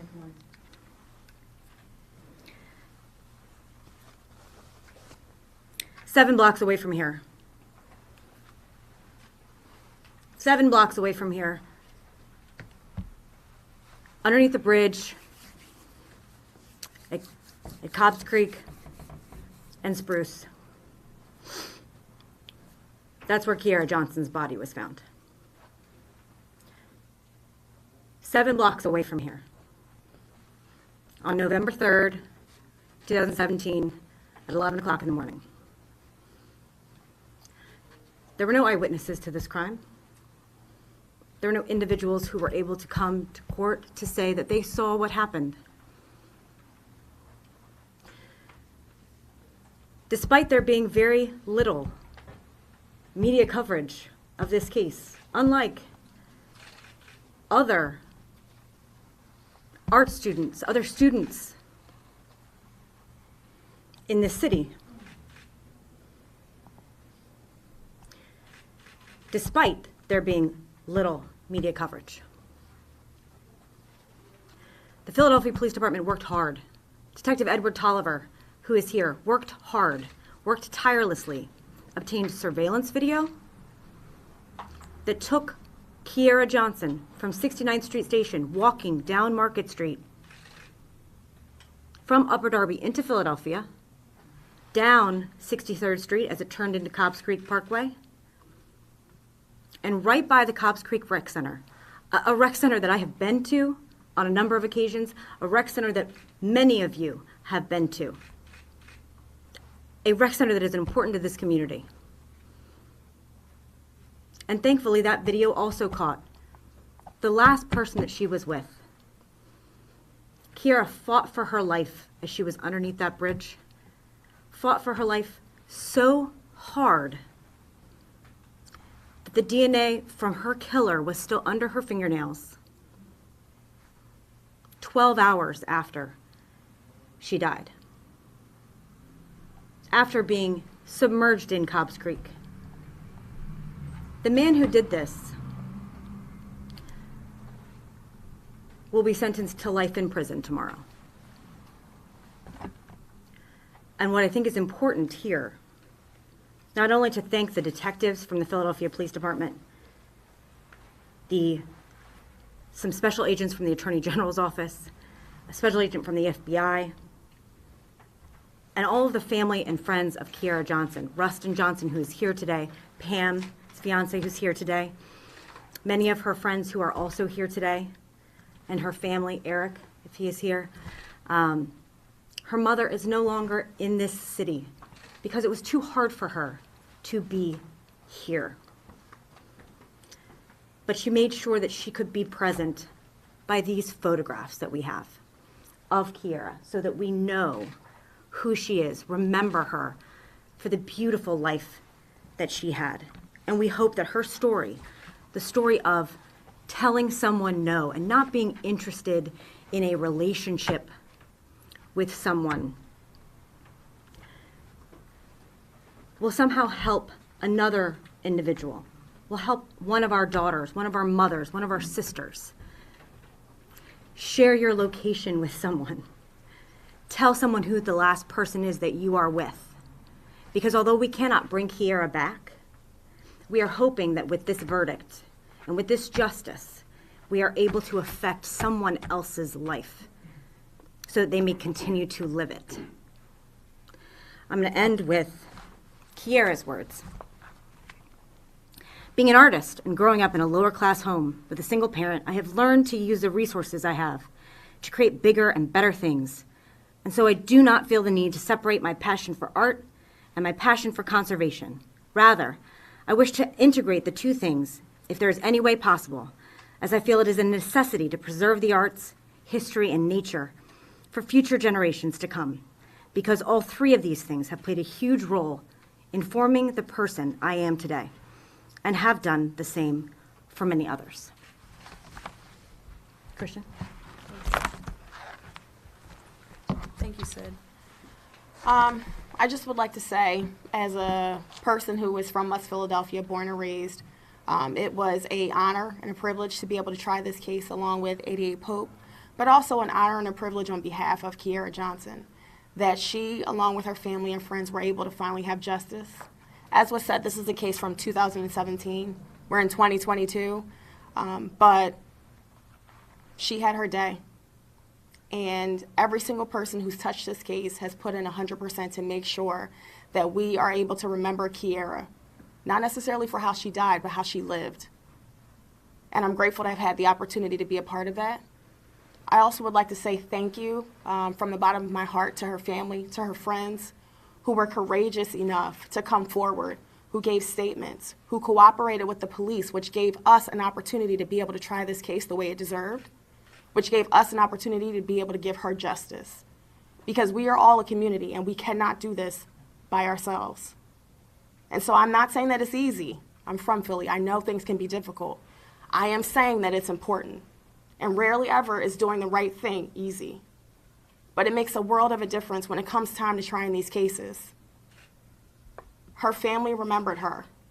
Her friends stood up for her. And because of those people being able to be present, that's why we're able to be here today to say that she was able to get justice.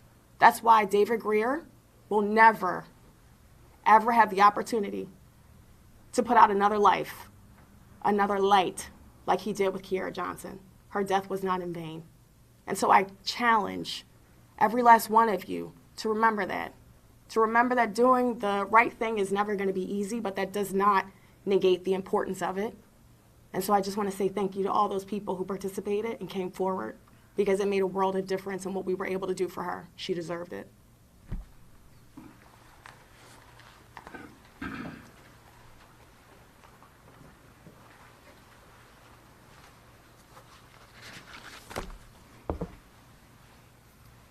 Thank you to Sidney Pope, Christian Wynn, and Kathy Lees for your work, for your words.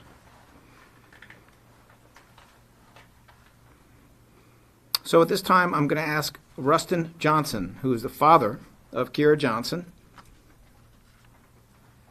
family and friends, to come forward. And please say whatever's on your heart. Thank you, Larry. I'm going to make this as short as I can and brief. Good morning, everyone. I just would like to say that, when it comes to your children,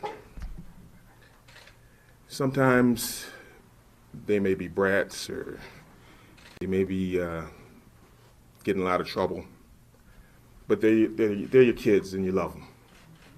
No matter what, those are your kids. So, for me, I'm especially proud to say that my daughter was very kind, very peace-loving. I never really had to discipline her much. She listened. She just did all the right things. And at first, you start asking the question, why me? But as time went on, I just feel more blessed to have her than anything. So, the healing is a process. I would just like to thank a few people. Number one, Christian Johansson of KYW. Christian is the only one who broke the story, to my knowledge. And she did a great job of keeping the story alive. And just like to thank her. I'd like to also thank Detective Edward Tolliver. From day one, he stayed in contact with me. He spoke to me. He was very transparent, and step by step through his investigation, he kept us updated. Thirdly, ADA Sidney Pope. She did such a great job. It was like she knew her. And just watching her go through the process, being at the pre-trials, she was excellent. It was like watching a mechanic build a car from the bottom up. She did a very good job.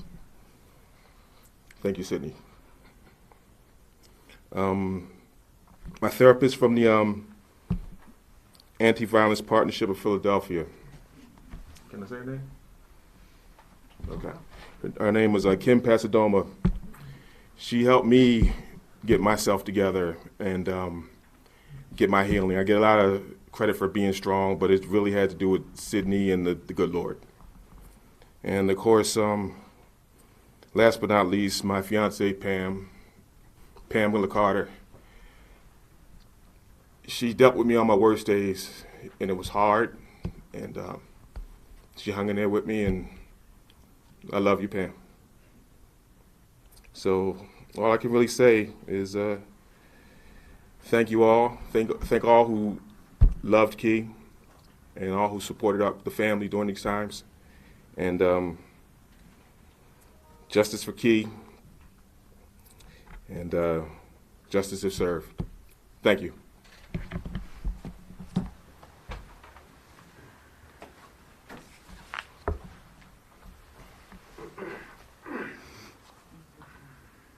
So ADA Pope was measured. She's very careful in her comments. And they dovetail with what you just heard from Mr. Johnson. What they're saying, if I may be blunt, is that the killing of a black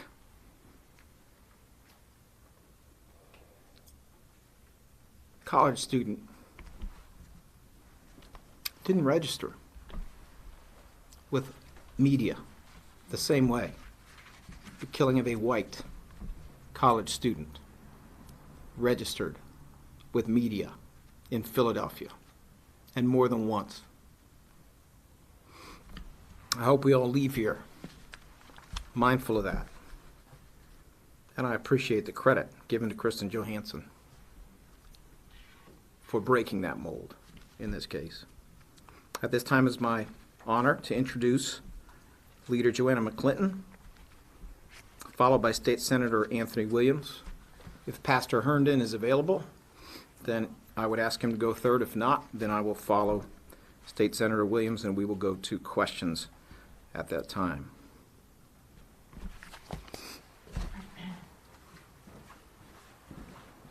Good morning, everyone. I just want to thank Pastor Herndon, Pastor Terry, for allowing us to be here as a community to reflect on this moment in time. To Kiara's family, justice does not mean that there's immediate healing or that the pain from the tragic loss, the senseless killing, simply goes away. It doesn't vanish. It doesn't fade with the verdict that I thank my former colleague, ADA Sidney Pope, for working so very hard to get. It's still here. The pain is still here, and the pain is still fresh. Because far too often in our Cobbs Creek community and our city at large, this remains the nightmare of every parent. Every mom, every dad, every aunt, every godparent. We never want to hear the news that it's one of our children, our boys or our girls. And what we're not hearing loudly enough in our city in this moment in time is that Black women are becoming more and more targeted for violent acts.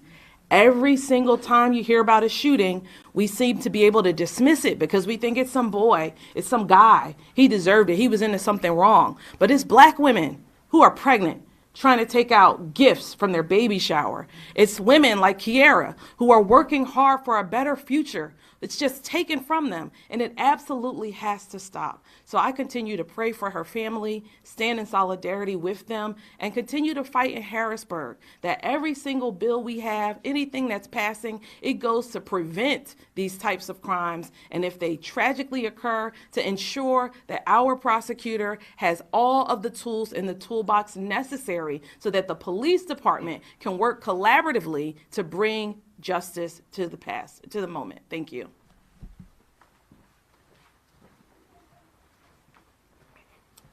Good morning. I'm State Senator Anthony Williams, and most importantly, I'm a neighbor. I live in the Cobbs Creek area, so I live about 8 blocks from here on Cobbs Creek Parkway. I want to obviously thank Pastor Herndon, who has always opened his church to making sure this community is included on every aspect of their lives. But I also want to turn my attention to Larry Krasner and his team for being here. I also obviously have to acknowledge Kiara's father and his family who are back there. We appreciate you being here and allowing us to tell some portion of her story while not complete. We want to make sure that her life is acknowledged in the context that all of us would want to be acknowledged. I want to do a little bit something different. I'm appreciative that Larry Krasner decided to do this here in Cobbs Creek. He was blunt, I'm blunter, if you will. the reality is that two things can be true. You can reform a system of justice, and you also can hold those who are committing crimes to account. And there's a narrative which is sort of playing out that you can't do both. You have to be soft on crime or put everyone away. And the truth is you have to be just when it comes to a judicial system. And it doesn't require you to be tough on the innocent and let the guilty go away because you don't do your job effectively. Larry Krasner and his team thanked the police department today. So despite what is written, there are more than one occasion or two where those of us doing our jobs will acknowledge those who are doing their jobs in a way that we think are important. And that is a police department that all of us think that folks in this community are repelling. No, we want more effective policing like we found in this particular case. So cases are closed with the appropriate and fair and complete justice. We also have a narrative, frankly, that Cobbs Creek is not equal to Rittenhouse Square. And for some, it's about race. For me, it's probably more about class and economic status. The fact is that many people in Cobbs Creek are concerned about protecting their lives because the reality is that many of them don't have a car. But they sure as heck are hardworking people who get up at 6 o'clock, provide for their community. And I want everybody to understand something. The overwhelming majority of people who live here certainly are black and brown, but they are citizens of this country who pay their taxes, may have served in the military, go to work every day, are law-abiding people. And bad things happen to some of them. And when that happens, I want them to be assured that this team, with our police department, with our elected officials, with our neighbors, if we participate completely, we will find the shooters, the murderers, the disruptors, those who want to prevent the quality of life in the Cobbs Creek community from going forward. Larry Krasner being here today is an extraordinary statement that we matter. This is not a political event. This is not a stunt. This is a statement that we can reform the system and hold those people who are repugnant to us, who violate other human beings, who deny the fact that we are peace-loving folks in the Cobbs Creek community and neighborhoods, whether it be North Philadelphia, South Philadelphia, across Philadelphia, that we matter. And I can't tell you how grateful my neighbors are. I cannot tell you how grateful Joanna and I are because we are neighbors, literally, in this community. And most importantly, I want people who live here to understand that this is not a one-off. This is a process that goes forward. But we all have to participate in that process. And the young lady who is an assistant DA? Yes. Assistant DA, you've done a wonderful job by defining her life does matter, but couldn't have been done if neighbors had not participated. And so I'll close with that. I thank you all for being here today. And Larry, as usual, wonderful job. God bless you. Thank you again to Leader McClinton and also to Senator Williams for being here, which says a lot, and also for your kind words about the excellent work done by Philadelphia Police and these very talented attorneys in my office. Just a final point, and then we'll go to questions. These were hard cases. These were difficult cases. These are cases where, for example, in the Manley shooting case, the ring video was crucial. Crucial. It is hard to put on a case with a single witness who's going south, which is essentially what Katie Wood had to do. In the Greer case, the fingernail clippings, the fact that there was DNA under the fingernails, absolutely crucial. The fact that there was video showing David Greer walking with Kiera Johnson on the night of the killing, contextualized all of his statements that he hadn't seen her for a while. Absolutely crucial. It is one thing to suspect or know in your heart that another person is guilty, but it is another thing to prove it beyond a reasonable doubt. And I think both of these cases, these were very difficult cases. Both of them emphasize the incredible importance of forensics and of video in being able to prove these cases beyond a reasonable doubt. Are there any questions for any of the people gathered here.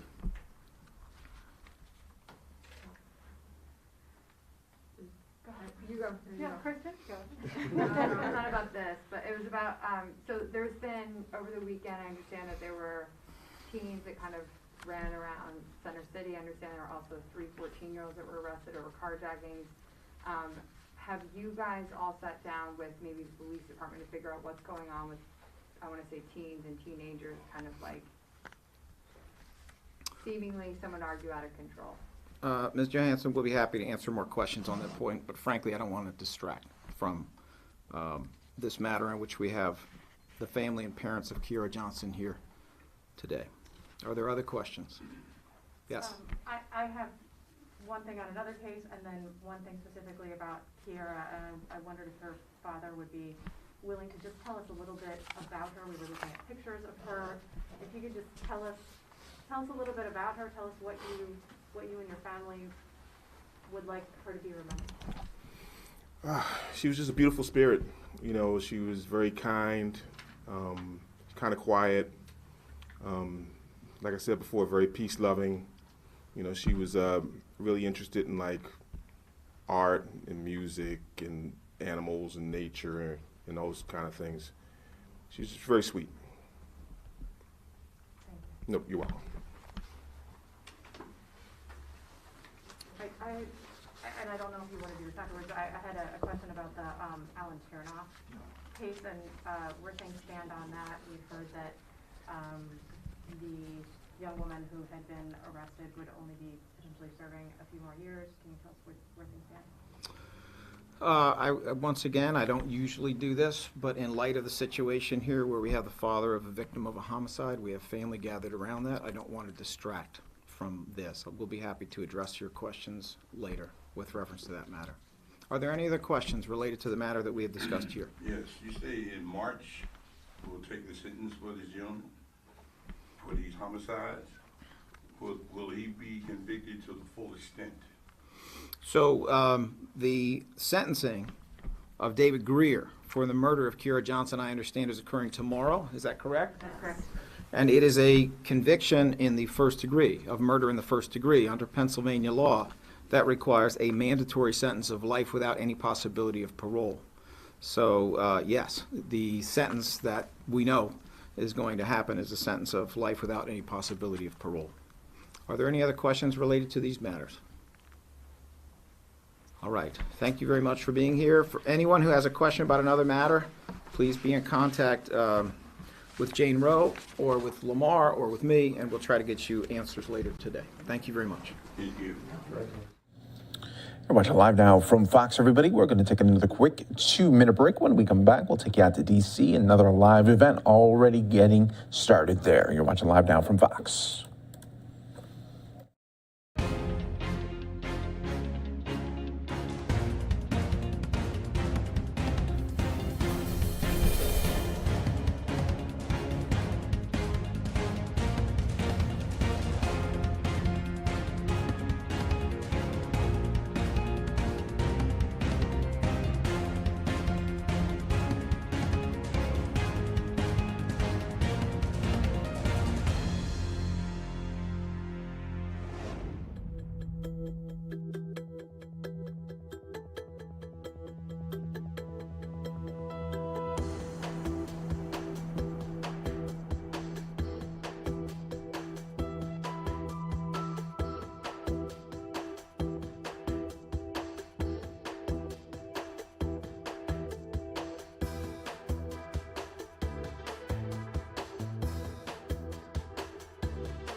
Welcome back, everyone, here to Live Now from Fox as we continue to bring you the very latest here. Let's listen right now to a little bit of Washington, D.C. give updates on their COVID-19 latest numbers. All that because our COVID service centers are full service, meaning that they offer you an opportunity to pick up a PCR test, a rapid antigen test, as well as getting vaccinated, that we will be transitioning from our firehouse testing program that has been operating since 2020, and that program will sunset on Saturday, February 26th. So again, please avail yourself of our COVID service centers for your vaccination and testing needs. And we look forward to being able to serve you in all 8 wards of the District of Columbia. Thank you, Madam Mayor. Thank you.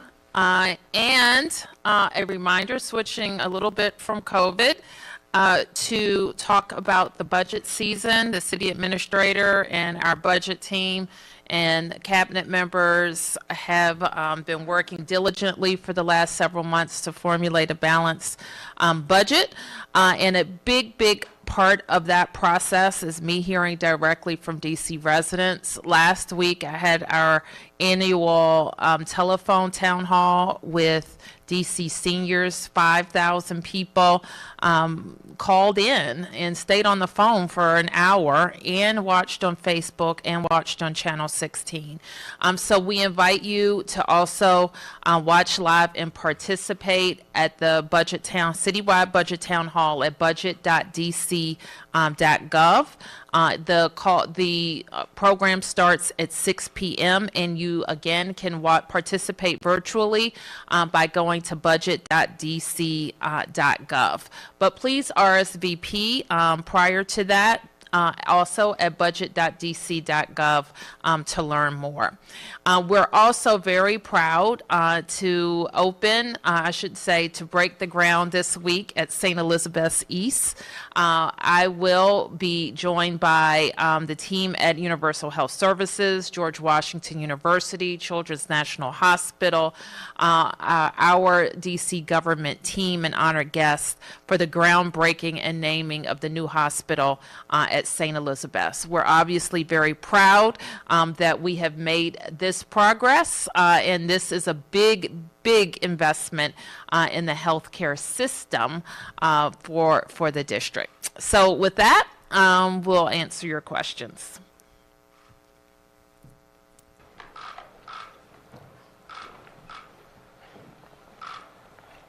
Yes, sir.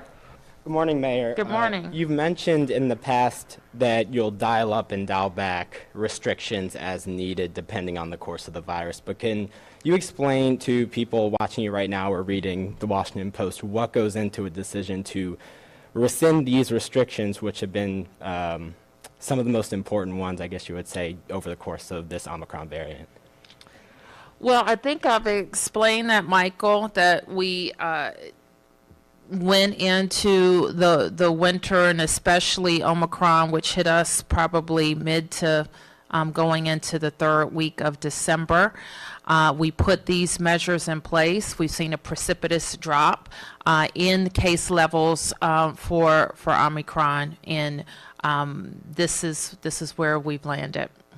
Any specific data point or metric you're looking at? I know I've asked this before, but as a barometer for saying we're ready to cut this off right now? Well, we shared with you the metrics that we follow and that we follow each and every day, that are case rate in hospitalizations and the vaccinations, the percent of those vaccinated, especially when I talk about hospitalizations, that are COVID cases. Can you talk about, we saw the Omicron variant came right after you first dialed back the indoor mask mandate. Is there any concern, maybe Dr. Nesbitt, you could talk about this, about, what could happen next? Is it too soon to make a move like this when the virus has proven to be so unpredictable? Your question is what? Is there any concern that this could be a premature move considering how unpredictable this virus has proven to be? It's not, and what we know is that we have to be nimble if something should change, like it changed in December with a new, very contagious variant. I don't think any of us can say here that there won't be other variants that would require us to do something different. So just like when Omicron presented itself, we adjusted our approach. Thank you. Any other questions? Yes, ma'am. Hi, Mayor. Katie Barlow from Fox 5. On Thursday, during an ABRA hearing about the big board's liquor license, Dr. Anil Mangla said during his testimony for that hearing that we were, quote, nowhere near where we needed to be to lift the mandates, looking at a number of 33.1 cases per 100,000 in his presentation that day, and said that the goal was to get to minimal community spread, which was fewer than 5 cases per 100,000 to lift the mandate. So what changed between Thursday and today? I can't speak to what he was referring to. So is that inaccurate, or did something, have the numbers gone down significantly since Thursday? The numbers have been reported since Thursday, so I'm not exactly, if Dr. Manglev made that statement, it was his opinion of the mandate, not the city's. Yes. House Republicans apparently, there's a story I read about House Republicans saying that, well, when they take over, that's the way it was put, in November, that basically things were going to change around here. They're, I guess, going to give you a lot more oversight. They complained, I guess, to some degree about the mask mandates, about the crime. You've heard of this story, I'm sure. What's your reaction? Sam, I'm focused on Washington, D.C., and my job as mayor is to work with whoever's in the Congress. And the truth is, we've worked with Democrats and Republicans on a number of issues, and that will be our approach, regardless of who's in charge. Okay. Yes. So just a couple of follow-ups on the ending of these restrictions. Will you scale back any of the testing sites? Yes, we will. The firehouse testing we won't have the firehouse testing sites after February 26th, as we mentioned, but that is replaced by the COVID centers across the city. So will there still be the opportunity for people to get the at-home PCR tests at the libraries and drop those off, and also get the at-home rapid test kits? Will those still be available? Yes, currently. We haven't rolled those back, but we will obviously be watching what the demand is. And then for students in DC public schools, they'll still be required to wear masks at schools. Will there still be the vaccine? Will there still be a vaccine requirement for students, and will there still be a testing requirement for students? The pre-K requirement every weekend, and then the spring break requirement, will that still remain in place? Yes. All of those? So we masks. Let me just be perfectly clear. There's no change to mask requirements in our schools, child care facilities, libraries, and a whole list of other congregate facilities, as I mentioned. We've had no change to our testing protocols. First of all, our asymptomatic testing protocols across our schools, where we're aiming to hit 30% of the kids tested weekly. And there is no change currently on the weekly pre-K testing, or the intent to test across the schools after winter break. And then we will monitor what we need to do post-spring break. And the vaccine requirement for DC government employees and DC healthcare workers, do those remain in? Those remain in place. And as does, I didn't answer fully, as does the mandate for children, which is legislated, as you know, and mandated by the council. And so let me ask you, what do you say to people, and we're already seeing on social media, some people are applauding this, other people are saying this was the only thing that made me feel safe about going out in the district. And then back to the big board, what do you say to a business that is defending its right to stay open, and now you're, because they pushed back on this, and now you're going to remove this mandate starting tomorrow? Will the city go forward with punitive action against Big Board? As I understand it, Mark, Big Board is still in the process with ABRA, and that process will play itself out. I don't know all of the details, but Big Board was found to violate our requirements, and now those requirements will be changing. First with the vaccine requirements, and then with the mask requirements. I will say we look very closely at our levels of vaccination. We did see at the height of Omicron, with a lot of attention on Omicron, vaccine mandates going in place, more people going out to get vaccinated. But we've also seen those numbers start to decline. So we do believe that we've gotten the push out of the vaccine requirement for indoor venues that we're going to get. COVID question. Is this going to be the last regularly scheduled situational update? Are you prepared now to just put this behind you, put COVID behind and move forward and focus on other things, or will we still be getting these situational updates? You'll get them as we need them, in which we've kind of been in that posture since last summer, Mark. And I don't know that we've done them weekly since then, but we've done them as we need to do them, and I'm prepared to do that. So we've done COVID, and we've done everything else for the last 2 years, and that's how we intend to move forward. And so I've learned, we've all learned, that this virus can reappear, come back in a different form, require a different response. But we are committed to communicating what we know, when we know it, and the things that we need DC residents and businesses to do to keep us all safe. Yes. For the city administrator, I understand the first day of enforcement for the government vaccine mandate is starting tomorrow. Is that correct? Or is it the first day, they're supposed to upload their status? Tomorrow is the day when people are required to be fully compliant. So that means they've had the full 2-course vaccine regimen, and if they're qualified for a booster based on time, have a booster as well. Okay, so what's the percentage of workers who have uploaded their status so far? The uploaded status, there's about, the upload I want to get you afterwards. Actually, I do come with some data. The number that have uploaded it is, I expect it's going to change today and tomorrow when the deadline goes into effect. Okay. The numbers haven't fundamentally changed since we talked, I think, a week or two ago, which is when we begin discipline. As I've said, we typically start with individuals who've chosen not to engage at all in the process, right. And that number remains about 1,500 employees.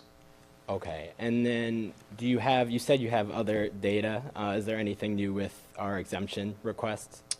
Nothing's changed fundamentally since we last talked, so it's roughly the same number of requests.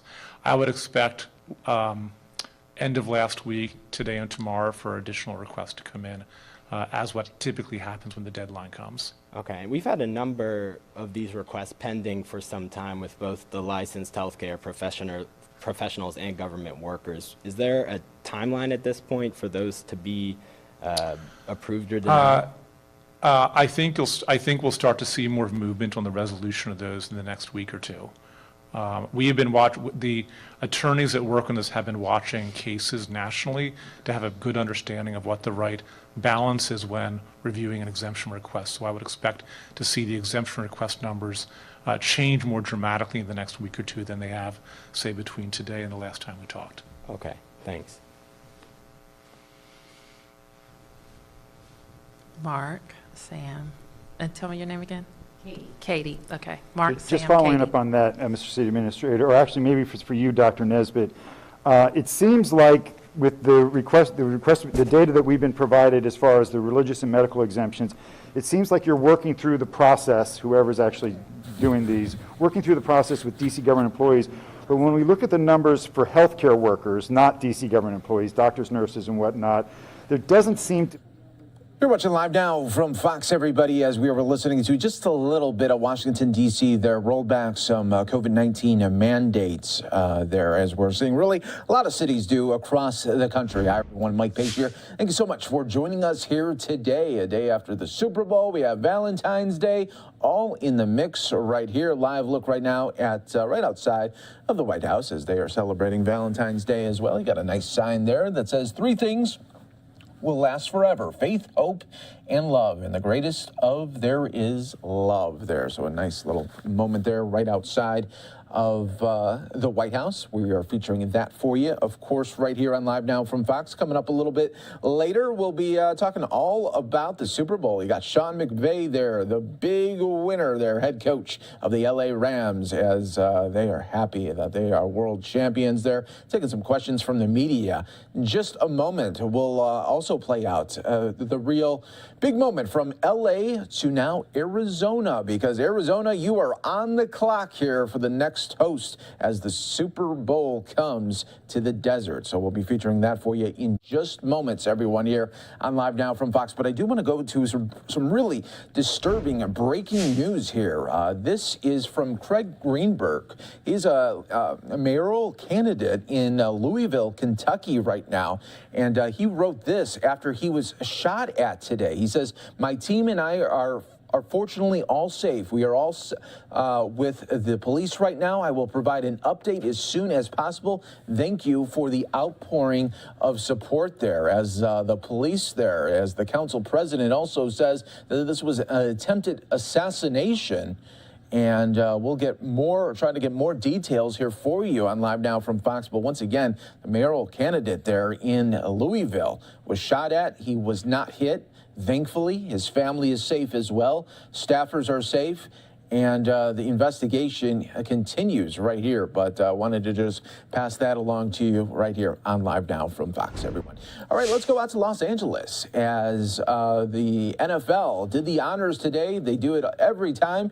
The day after the Super Bowl, they hand off the football from the host city that just featured the Super Bowl to the new town and city that will feature it next year. And, of course, that's here in Arizona. Glendale, Phoenix, Scottsdale, all in the mix here when we come and talk about next year's Super Bowl. Let's give you a little bit of that action right here on Live Now from Fox.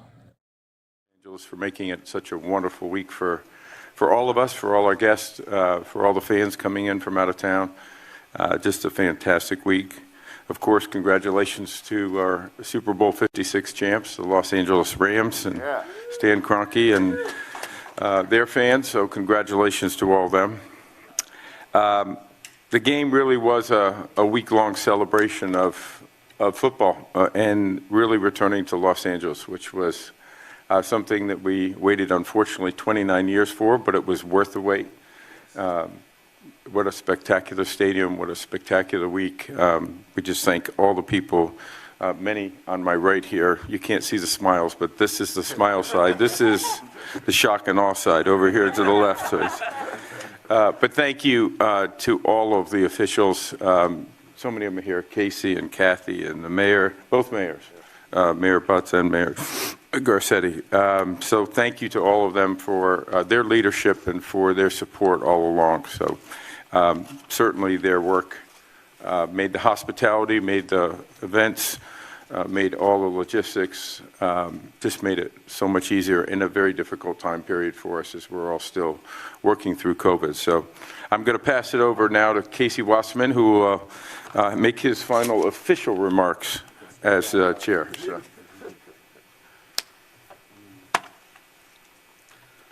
I got to get my commissioner hug because that's as close as I'm getting to getting drafted. Thank you, Commissioner Goodell, for your leadership, your collaboration, your partnership, and for a friendship that I won't tell this group how long it's been, but lifelong would be an appropriate term.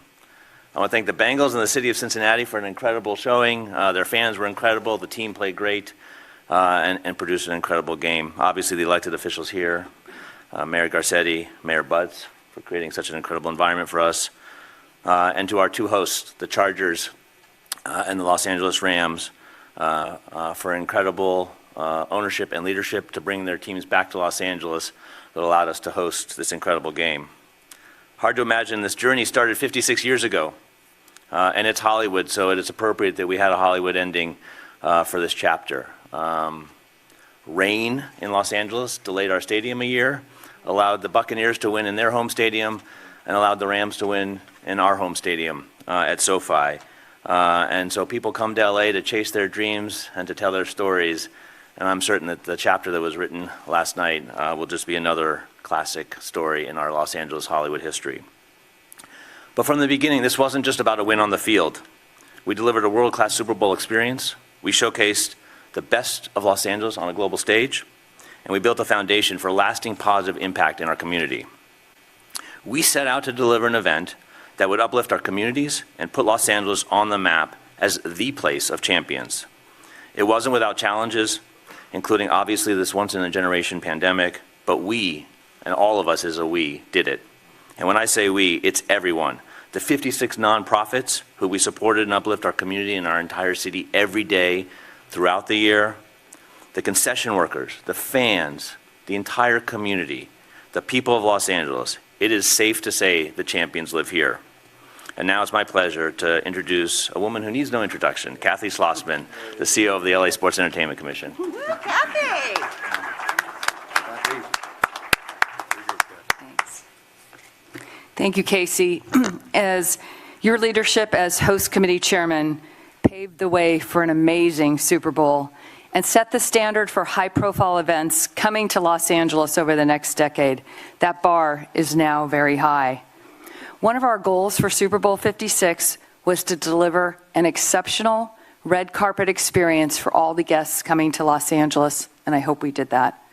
Our larger goal was to make sure that Super Bowl 56 lives on, the legacy lives on past the game, and it will. Our Business Connect program provided numerous contracting opportunities for 225 local diverse businesses. And thanks to you, the media, our legacy program, the 56 unsung hero community organizations, were given the spotlight that helped them raise their profile and will allow them to continue their good work across the decade. I want to thank the NFL for giving us in Los Angeles the opportunity to use the power of Super Bowl to make an incredible economic and community impact on our city. In addition to Commissioner Goodell, I do want to do a special shout out and thank you to Peter O'Reilly, our partner and leader of the Super Bowl effort. Peter, you treat everyone with respect and appreciation, and your leadership is inspiring. That is why our team and yours will run through the wall for you. I'll wrap my comments with this. Before the game yesterday, we had a host committee email going around, very excited about the weather and how SoFi Stadium looked. And I want to thank Kevin Demoff, who made the great comment that in addition to everything that had happened through the week, this spectacular week, everything had gone well, but we needed one more thing for that fairy tale ending, that Hollywood ending. We said, hey, Kevin, we need you to bring it home with the Rams. And he said, I got this. So with that, I want to turn it over to our City of Los Angeles Mayor, Eric Garcetti, who has been with us all along the way, has been an exceptional leader and so supportive. Mayor Garcetti. Thank you. Thank you. Thank you so much. Thank you, Kathy, so much for your extraordinary leadership. You and Casey did an exceptional job showing off this city of angels. Excuse me if my voice is a little hoarse from celebrating yesterday. It was shortly after I became mayor that I sat down with Roger Goodell in my home, and we talked about the future of football in Los Angeles. And we said that the NFL needed LA, and LA needed the NFL. This was a broken heart story. If it was Hollywood, it would have been maybe a rom-com, but at least some sort of romance of jilted lovers who had somehow separated from each other. But it was our destiny to come back together. And I want to thank you, Roger, for the way that NFL not only bet big on LA, not just once, but twice with two great teams, but also found an amazing location. And I always said I wouldn't be an economic nationalist. And I want to thank you, Mayor Butts, for the work that you've done to make Inglewood a city of champions again. It's really amazing to see, and it was incredible to feel. And we felt it throughout the Southland. We felt it in our hotels. You ask the workers who are in our hospitality industry, places so hard hit over the last 2 years. We've all been through the darkest days of our life, and to feel the light that was here this past week was extraordinary. I want to thank, I know he's on a plane this morning, but my colleague, my brother Aftab Purval, the mayor of Cincinnati, an exceptional young man. 4 weeks into the job, I told him, you got plenty of years to win. This was before we won. This is my last shot, so do an old man a favor. But I look forward to seeing not only the Rams jersey on him at a press conference, but we did a different kind of a bet, and I want to tell him that LA is going to make good on our bet, because we said the winner would support the Children's Hospital of the losing city's team. And so, losing team city, excuse me. And so I encourage Angelenos to donate $23 to celebrate those 23 points we got, and go to CincinnatiChildren's.org. That's CincinnatiChildren's.org, the best children's hospital in the Midwest. We had the same thing going here at LA Children's Hospital, which I also encourage you to donate to, which is the best in the West. And we did have a West Coast night. From the music, which was born here in South LA, that we celebrated, and the best halftime show, Commissioner, we've seen in a long, long time, maybe ever, to what our boys did on the field. And I want to thank this organization, starting with Stan Kroenke, congratulate everybody down, Sean McVay, Aaron Donald at the end, a quarterback that we believed in, whose birthday we celebrated last week, and Matthew Stafford, and the entire organization, the entire team, Kevin Demoff, for really believing not just in Inglewood and Los Angeles, but believing in a team. And now we're so excited, Governor, to hand this over to Arizona. As I was sharing, a place where my family came from and our American story runs through. You're in for an incredible ride. It is an exceptional thing to welcome the country. I can't wish you too much luck for having your home team there, but if you have that same streak, now 2 years running, you'll see why it is so exceptional. But we know that we are twinned together, down the 10. You've been a great partner during this pandemic, whether it's your manufacturing of Honeywell, some of the masks that we have, whether it's the way that we've worked together. Arizona and California are closely tied. So I just want to say congratulations as we pass this on. It's going to be a short drive for Angelenos to get to Phoenix. Get your tickets now, right? Because the prices just keep going up and up and up, but that's for another day. But it's safe to say that we are now the greatest sports city in the world.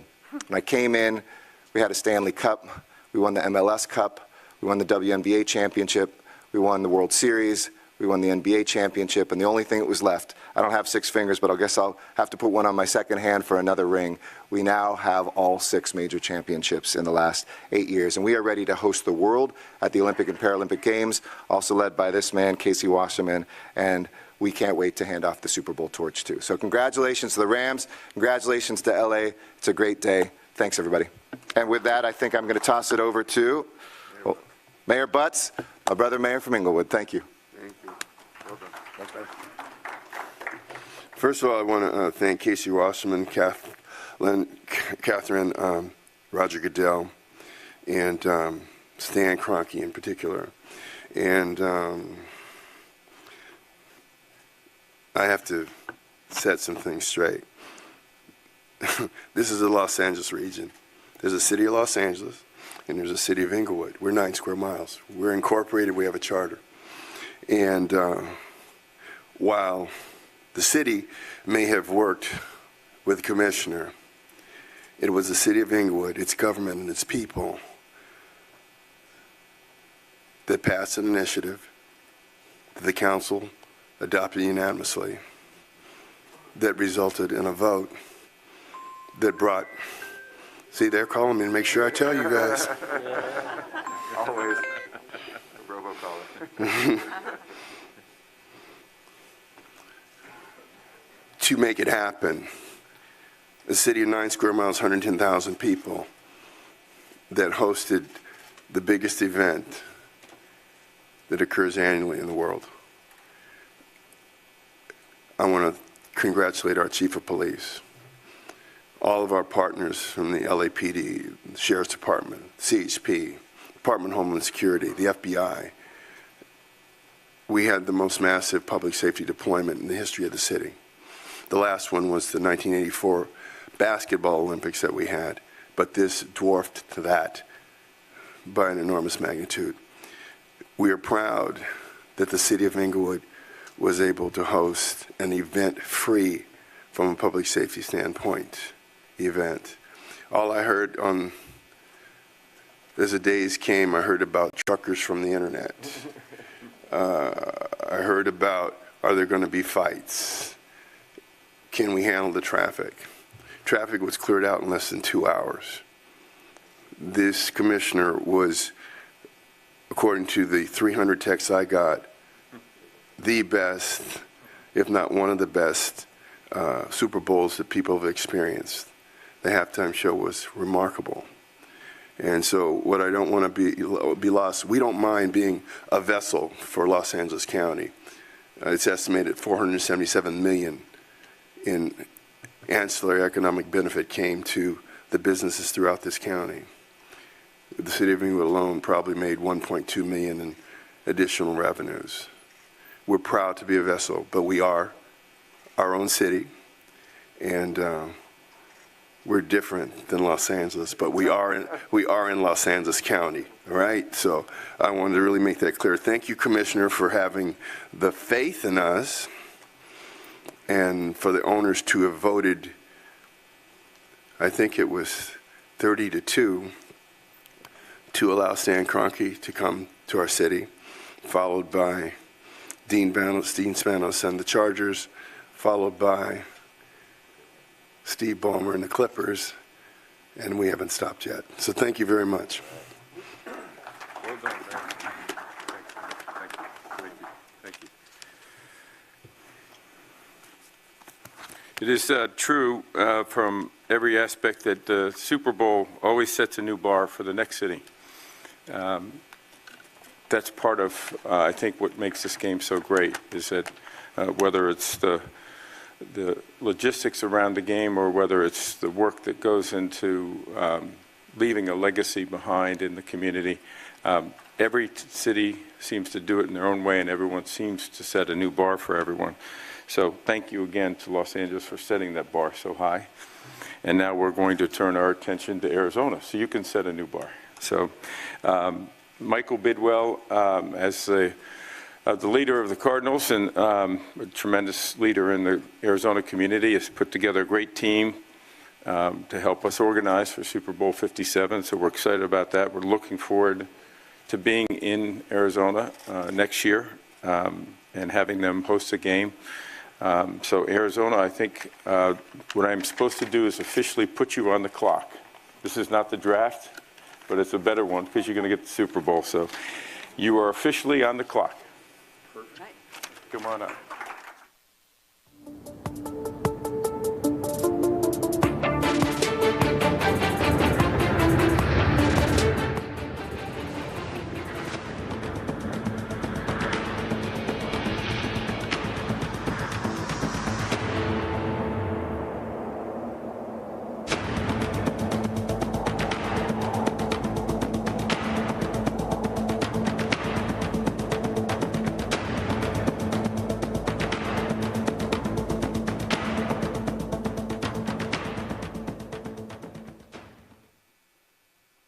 Okay.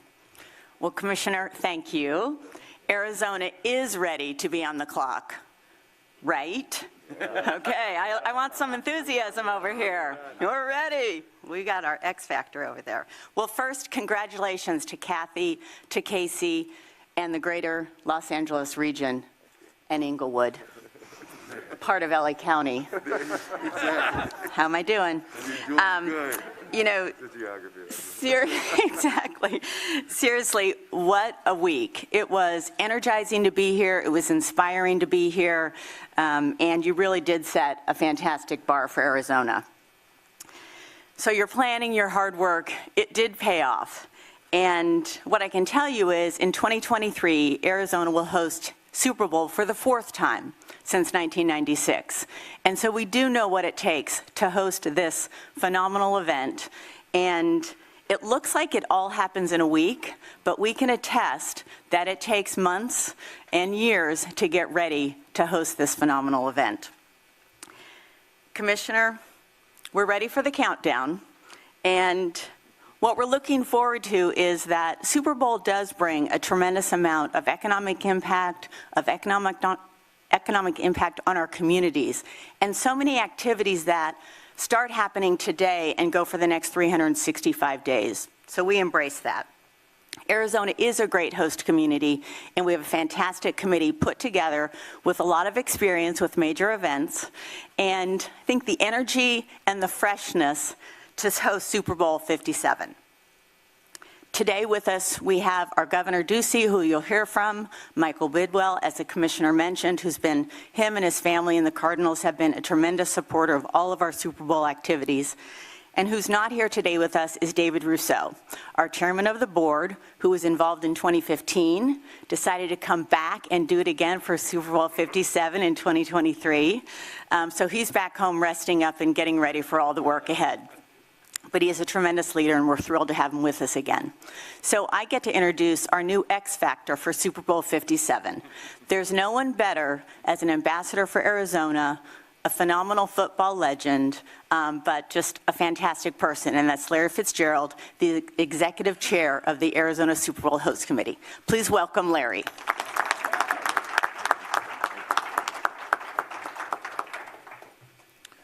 Thank you, Jay, and congratulations to putting on a magnificent event. We truly do have some big shoes to fill next year, so congratulations.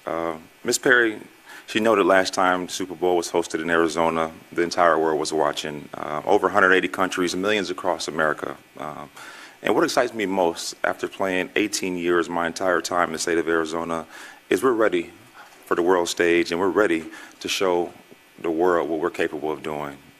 With Arizona's unique mix of culture, from our First Nations and Native people to our rich Latino heritage, coupled with world-class venues, I'm confident we will make Super Bowl 57 the best yet, and one the world will anticipate, not only anticipate, will remember for decades to come.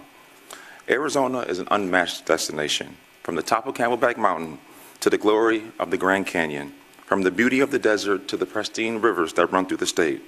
The ecological richness and diversity in Arizona is unrivaled. I'm so proud to be welcoming everyone to our state, and I can't wait for everyone to experience what we have to offer. I'd like to introduce my good friend and an outstanding member of our host committee, Governor of Arizona, Mr. Doug Ducey.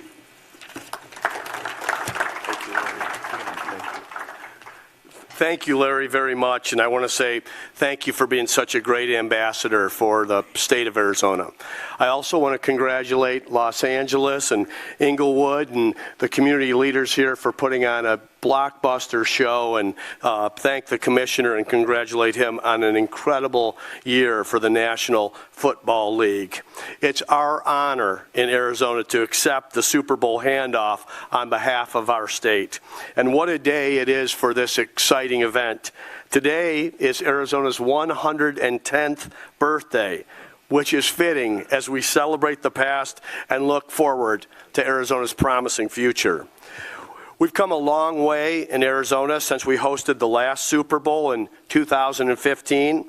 We've added over 500,000 residents to our state, giving us a record number of people living in Arizona. We've added 400,000 jobs and now have 3 million jobs in our state for the first time ever. Arizona's economy is booming. Our unemployment rate is the lowest it's been since before Super Bowl 42, when the Giants topped the undefeated Patriots, as you remember, in Arizona. And last year we modernized our gaming compact amendment, which means visitors can place bets on Super Bowl 57 and other sports in Arizona. I look forward, and we look forward to showcasing our incredible state. And we also look forward to seeing the Cardinals get home field advantage in the big game next year. I'd now like to introduce my partner in growing Arizona's economy, the chairman and owner of the Arizona Cardinals, Michael Bidwell. Thank you, Governor. It is so exciting to be here today, and congratulations, Kathy, Casey, mayors. What an amazing job, and congratulations to the Rams and their success, Stan Kroenke, Coach McVay, and to the Bengals. They had tremendous success, unfortunately, they obviously didn't win, but they had great success throughout their season. We look forward to hosting Super Bowl 57. You have set the bar high. We look forward to meeting that challenge. Since the last time we hosted the Super Bowl in 2015, we've put over $150 million worth of upgrades and renovations to get the stadium, State Farm Stadium, ready to go for Super Bowl 57. And we're also investing in the community. The community is doing a lot of things to prepare ourselves. We couldn't be more excited about this. Last time around, it was a $720 million economic impact on the Valley and the state of Arizona. And we look forward to having an equally large economic impact this time around. And I look forward to trying to keep that streak going that Tampa set, and now Los Angeles is set, and hopefully Arizona can do the same thing next year. So thank you all, and we look forward to seeing you next year in Arizona for Super Bowl 57. All right, you heard it there. Arizona now on the clock there as the handoff is official. Here it is. There's the handoff. And now it is in the hands there of Arizona for next year's Super Bowl, Super Bowl 57. You're watching Live Now from Fox. Big moment right there. When we come back here on Live Now from Fox, we wish we had some better news here. We wish we could keep those better news coming here, but we got unfortunate news out of Houston where we're getting an update from the mayor and Houston police. A child shot in a road rage incident here.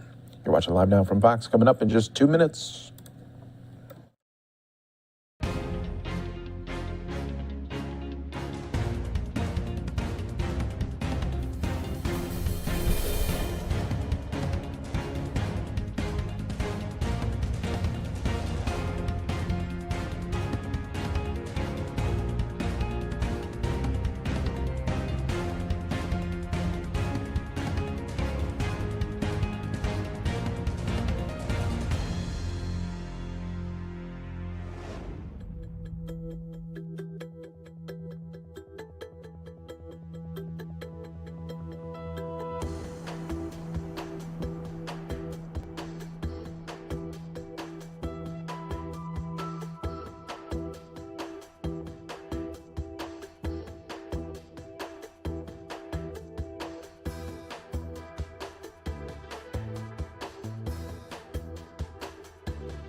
Welcome back, everyone, here to Live Now from Fox. I'm your host, Mike Page. Well, gun violence here in this country continues to be a problem, and we're going out to Houston right now to talk about a road rage shooting incident that happened, and unfortunately a child was shot during that. Let's listen right now from the mayor and police officials on this update. Good morning, and I'm joined this morning by Police Chief Troy Fenner, Nicole Kristoff, who is the Deputy Director for Crime Stoppers. Rania sends her regrets. She's out of town. And also joined this morning by Congresswoman Sheila Jackson-Lee. But I am very honored and quite frankly moved to be joined this morning by Frank and Jasmine, who are the parents of Ashanti. Quite frankly, to be here this morning, I can't say enough for the two of you, and you're in my prayers. And then also joined by grandparents, Elaine Grant Williams, and also Wesley Casara, a grandfather, and then his wife, Cynthia Casara, and then by one of Ashanti's aunt, Natasha Grant, is also present. Let me just start off by asking this city to pray for this entire family. I cannot even imagine what they are going through, but we are certainly asking the city to pray for this entire family. And we want them to know that we know the past several days have been heartbreaking on so many different levels. And that while Ashanti is in the hospital, and she's fighting boldly, and we want to pray for her in a very, very special way.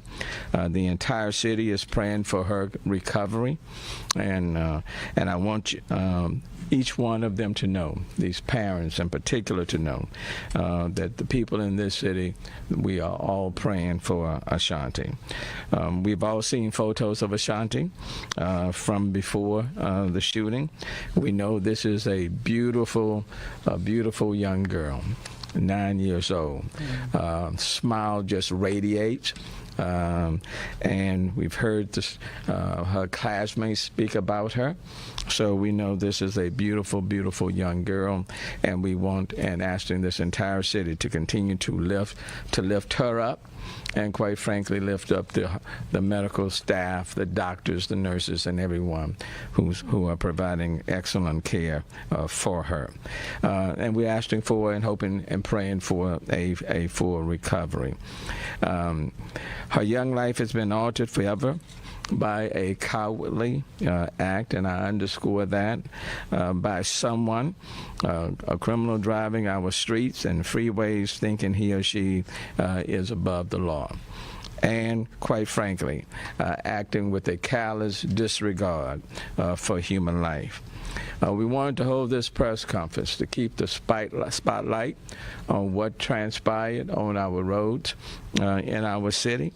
And we know that someone knows, people know, who committed this act.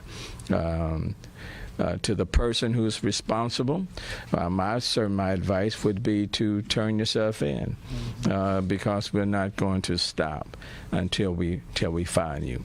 To the persons who know who committed this act and is holding back on that information, I'm going to ask you to rethink and put yourselves in the shoes of these parents and these family members, and imagine you standing up here with us.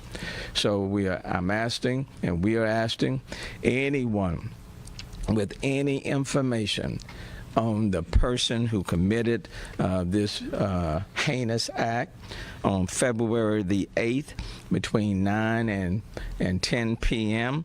started at 59 and Beltway, heading northbound on the 59 freeway. If you have any information, please provide that information such that we can bring this person to justice. And so we're asking you to do that.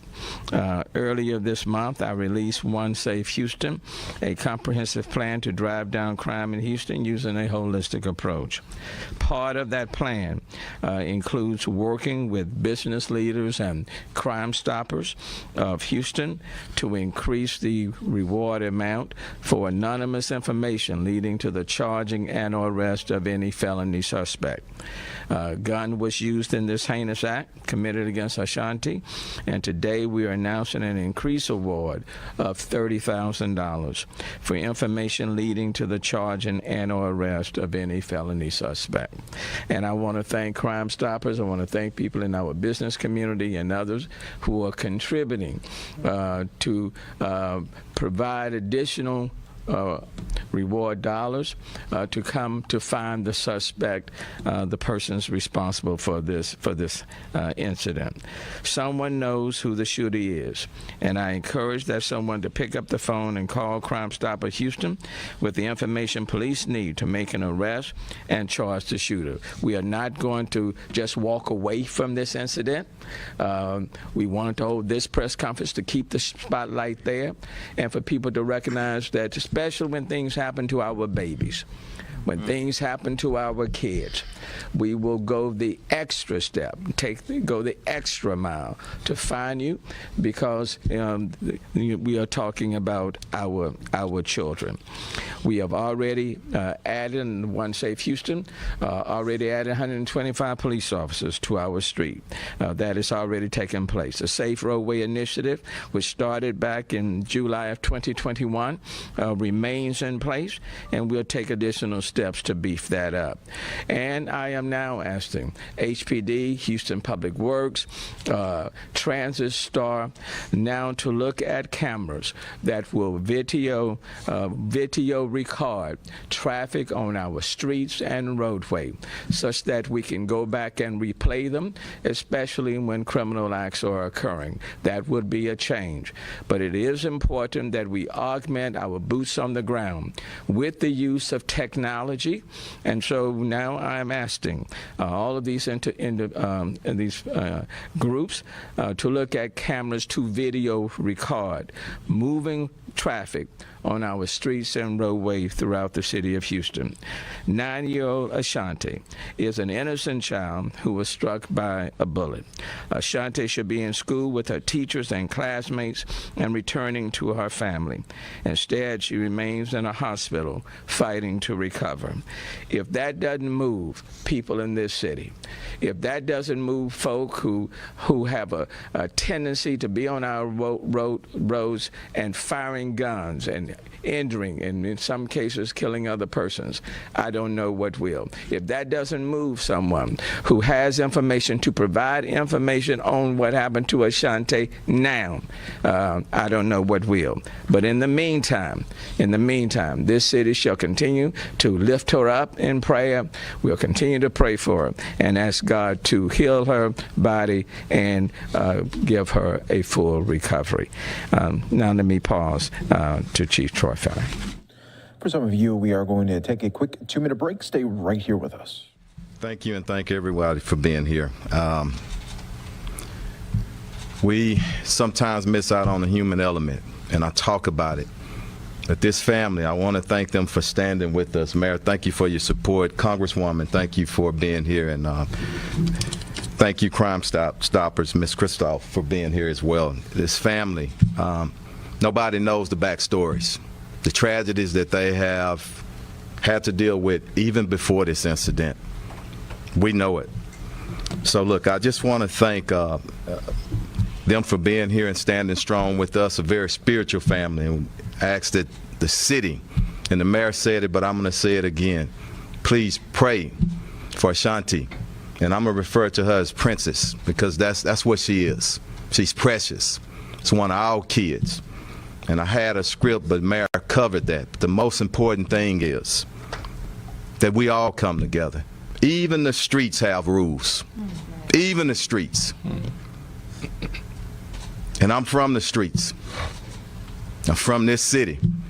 And we stood here before and we called for the actions of every citizen. And I don't care what your background is. Somebody knows something. And we have to stand up, because if we allow this to go on in our city, it'll continue. And we batting about 1,000, if not 1,000, when you put your hands on our kids in this city. We're going to get you in custody, but we need some information. That night, 9 p.m., Tuesday, a suspect was described by the father. The vehicle this truck. A suspect, a Hispanic male, 20 to 30 years old, possibly a female passenger, in a white GMC Denali pickup truck, similar to this truck where we have pictured. After cutting it off several times, shot at the vehicle, striking our little princess. She's in critical condition, fighting for her life. But the most important thing, I want us all to stand up, and a message to the suspect or suspects. Best thing you need to do is turn yourself in, because every resource that we have, and all our law enforcement partners, just as I said before, we're going to come after you and get you in custody. I want to thank our Major Assaults Division. They have been working extremely hard to try to uncover some information, but at this time, we need more information. Do it because it's the right thing to do. I want to thank Tillman Fertitta for pledging $25,000 additional. I want to thank Crime Stoppers for what you do for us and law enforcement and the citizens every day for your rewards. Remember, you will remain anonymous. You called Crime Stoppers, and let's get some information in. Let's get this individual or these individuals behind some bars where they belong. So I thank you, and we'll entertain some questions. I want to get Congresswoman up here, and then Ms. Christoph from Crime Stoppers, and Assistant Chief Garcia will get you to translate after the questions in Spanish. First of all, let me pronounce this family a loving and innocent family. They are tragically an example, as the mayor said, of people in this community who carry on their life and raise their children. Loving and innocent family. I want to applaud the mayor for his new crime reduction program, which is being reviewed in Washington as a succinct and pointed and effective way that cities can work to make their citizens safer. I chair the Judiciary Committee's Crime Committee, and our commitment is to work with mayors of major cities to ensure that they have all the resources that they need to speak to these loving families. To Frank and Jasmine, you are not walking this tragic time in your life alone. To the grandparents and uncles, to this loving family, you're not going to be alone.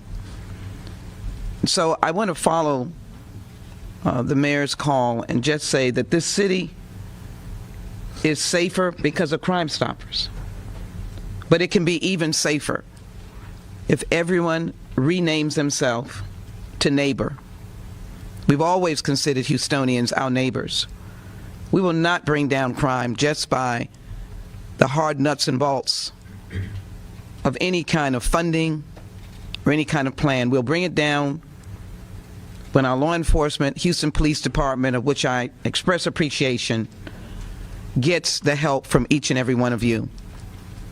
Right now, 2021 had 749 children injured by guns. We haven't even gotten into the first quarter, and 82 children across the nation have been injured by gun violence. Ashante, innocent, princess, loved by everyone, a smile comes to my face. And as a mother, let me simply say, if you are anywhere, don't think about protecting the perpetrator, my friend, my relative, someone I know. Think about this family and the pain they are going through, and the pain, as the chief has said, that they have gone through with other loved ones. And so I'm here to, one, say to the mayor, an appreciation for this massive effort, but also to stand with you for the needs that we can help supplement from the federal government and working together. But lastly, do you want these numbers of gun violence against children to keep going up? Do you want to let those who use guns against innocent children and innocent families, let me be very clear, innocent families, loving families, then you will come forward and provide the Houston Police Department that is intensely, deeply investigating this, again, our appreciation. You will come forward with the answers. My thank you to those who've contributed to Crime Stoppers, as we all intend to do, because our children are precious. They are special. They need to live. They need to enjoy life, and they need to be saved. And that's what we intend to do. Thank you, Mayor. Nicole. Some of you, once again, we'll see a quick 2-minute break. Stay right here with us on Live Now from Fox. Thank you very much for having me. There's not much that I can add that hasn't been said, but I will reiterate. Crime Stoppers of Houston has 30,000 reasons why somebody should call and report what they know about the suspect that did this. $30,000 to an individual or individuals that have information about the coward that shot this young girl horrifically for no reason at all. If you have a soul, you would call. But if you're driven by money, we've got it. 713-222-TIPS, 713-222-8477, our mobile app, crime-stoppers.org, and our website. All forms are anonymous.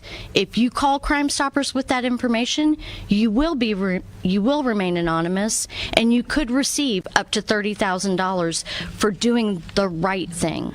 We implore you to do that. Thank you very much. Now, Larry. Just answer any questions. Just any comments you want. Okay. Any comments you want to make? So our family is crushed right now. What happened to Ashanti? She didn't deserve this. What really crushed me is I found out that my niece was sitting in the back watching cartoon as this happened. If you know anything, please step forward and say something. Our family was already grieving from the previous month from family death, and we have to, like my mom said, we had to put that to the side and focus on this right now.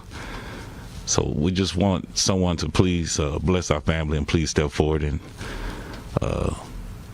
so we can give justice to Ashanti. She deserved it. Thanks, Larry. All right, we'll take any questions that anyone may have. Mayor, the family, Mayor, can you go a little bit more to the importance of utilizing the corporate relationship as well as the public relationship, specifically with TxDOT, Metro, to have more cameras on our highways? You know, earlier, years ago, there was an agreement made, even as it relates to TransStar, that we wouldn't use our technology to video record for various reasons, civil reasons, people filing lawsuits and civil cases. But times have changed. Times have changed. And when you start dealing with the increasing road rage that's taking place on our streets, the technology is readily available. And in the One Safe Houston proposed plan that was put forth, we talked about utilizing technology to augment our boots on the ground. We have roughly 5,200, 5,300 police officers, but they're trying to cover 640 square miles. So as we increase that number, even with the use of overtime, we still need to utilize technology to augment. And when you're dealing with road rage, what would have been helpful would be to have these cameras to video record the traffic such that you can go back and replay. We know where it took place. Let's say started at 59 in the Beltway heading north bound on Southwest Freeway. We could have gone to the recordings and zoomed in, and that would have been helpful.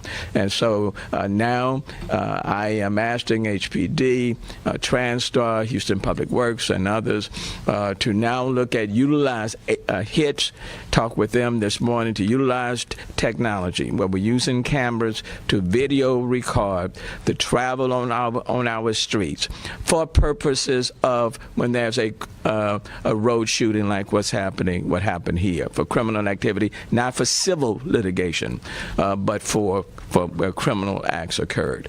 And Chief, you want to add to that? Yeah. Thank you, Mayor. Yeah, the mayor and I have been in talks for several weeks now, and I've reached out to some of our corporate leaders, and just as you said, Mario, it has to be a partnership. So many people asking, how can they assist us? And everybody need to step up and understand that technology, positioned in the right place and used the right way, is a force multiplier, and we simply need it. And some of those individuals are saying, well, hey, it's too much surveillance or what. This is a different time, and nobody's going to use that surveillance equipment to violate anybody's rights. So we need to get our minds right for it, but it's something that we really need to do. And you're going to see over the next few weeks, we're going to be organizing it at some point. I want everybody to stand in a press conference. The mayor's agreed to it, and we need to move it. It's just something that we have to do. Next question. Chief, could you explain what the rules are right now so the cameras are there but they're not recording? I don't want to speak for TxDOT. TransStar, I meant to say, but I understand that there's no recording of it, okay? So that's, and I'm not pointing fingers at them, okay? This is something that we need to do as a team. Everybody needs to step up and make sure, and not only on freeways, in businesses, intersections, and we're a first-class city. And we're going to move in that direction with the support of our elected officials and also our leaders for corporations. So it's a direction that we need to move into. Chief, have y'all been able to talk at all to any direct witnesses? Has anybody called in who saw anything at all? Not that I'm aware of. We're hoping that after the day, I understand that we may have had a few calls that came in, but normally when we do these press conferences, I meant to say, it flows in, and that's what we want. Because if somebody thought they saw something but didn't call in, or you thought you saw something, I meant to say, call in. Get us that information, because I guarantee you that's a well-traveled location. At a little bit after 9 p.m., there's a lot of people on that road. Somebody saw something, okay? But there's always somebody closer to this cowardly suspect. Always somebody close. He's talking, or they're talking, and that's where we need them to step up. And like she said, if you're motivated by the money, it's there. But everybody should be motivated by doing the right thing. Chief, you didn't touch on this with regards to the passenger, but what potential criminality does the passenger face? I don't want to step. Yeah. Right. There is an offense, but I don't want to talk to that because I don't know. I don't know the details, and all I know right now, somebody shot from that vehicle, and that's who I'm interested in bringing them into custody and holding them accountable, so this family can have some sense of peace in this very, very tragic incident. Can you go over what actually happened before the shooting? I don't know if any of the family will speak to that, or if that's from you. But just what happened? We just don't have all the details. He said the young lady, our princess, was looking at some cartoons, and that speaks to it. But who prepares for somebody to shoot into their vehicle? And this is the stuff that's happening on our roads. We're not going to tolerate it. The mayor has funded us, and people are going to come together even more. Thank you. Go ahead. We heard that there was some racing going on prior to this, and do we have any description maybe of the other vehicle that was involved? Not at this time. Yeah, not at this time. And I want to be specific on that. Until we get that and verify that, I think sometimes we do more harm than we do good when we just speculate. I don't want to do that right now. Go ahead. I know. I'll get you. We've heard from some of her family members, but we have the opportunity to hear from her parents directly. Would they want to say anything as to how she's doing today? Because that's a bigger concern. No, they're standing strong, but you imagine the pain, and I want to be respectful of that, okay? Thank you. Yes, ma'am. Yeah, my first question was, how is her status in the hospital? I know that she's in critical condition, but if you guys aren't going. Yeah, she's strong, and that's what the family is saying, and she's fighting. And I just want us to all to continue to pray. My follow-up was clarification on the reward. Is it 30,000 collectively with the 25,000 that? Yes. 30,000. 30,000. Yes, ma'am. Thank you. Chief, if I'll come back to cameras, and you keep talking about the cameras, there's a lot of politics behind all of this. These things are not only discussed at this level, they are discussed in Washington, they are discussed at the level of the state. Those cameras are there, and they are not operating because somebody in this city, in this state, voted that they should not be operating.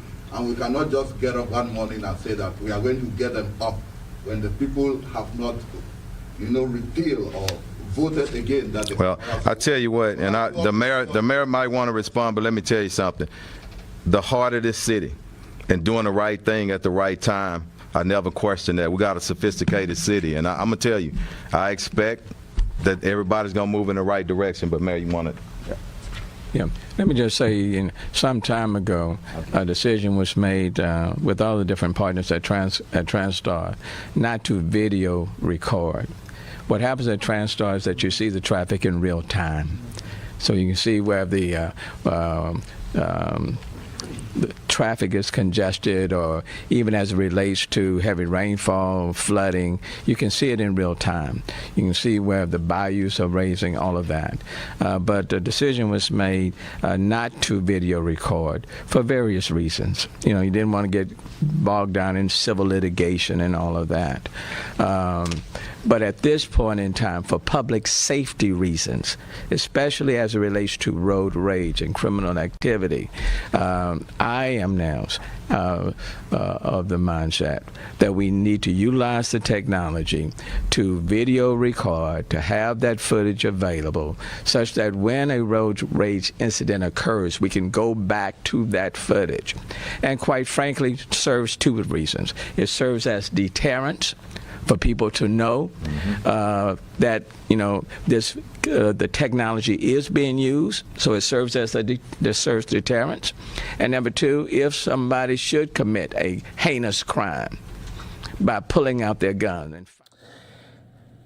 Such terrible news there, hoping for the very best for that little girl and her family, and hoping that they could get a lead on that suspect. You're watching Live Now from Fox. We're going to take a quick 2-minute break, but when we come back, we're going to take you out to Florida here. This is a case that has been going on for the last 8 years of legal wrangling, and finally the court case is here, and a lot of people want to know about it. The trial is underway of a former Tampa Police Department captain involved in the Wesley Chapel movie theater shooting of a person here. We'll bring all of the details right here for you on Live Now from Fox, coming up in just 2 minutes, everyone.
And here we are, another hour right here on Live Now from Fox. I'm your host, Mike Page. Thanks so much for joining us here as we continue to bring you the top stories and headlines from all over the country. It's the day after the Super Bowl. Yeah, some people might be a little lethargic or a little slow to get going today, and it's also Valentine's Day. So a helpful reminder there that it's a quick boom, boom. You got Super Bowl and Valentine's Day there, and all in the mix right here on Live Now from Fox. Next top story that we want to get to. This is a case that has been going through the court system for the last really 8 years, all in the making here of a former Tampa police captain involved in a shooting at a movie theater that took place during the previews. According to court documents there, the Pasco County Sheriff's Office says that the man was displeased at the younger man for using his cell phone during the previews and shot the person to death. Now, opening statements are happening in this case. Let's bring you all in the mix right here on Live Now from Fox. Picture this. So in the very back row, you're going to have the defendant. He's sitting in the middle. Directly in front of him is Nicole Olson. To Nicole Olson's right is going to be Chad Olson. Behind Chad Olson is the defendant's wife, Vivian Reeves. So stated another way, to picture it a different way, you have the defendant in the very back row, basically in the middle.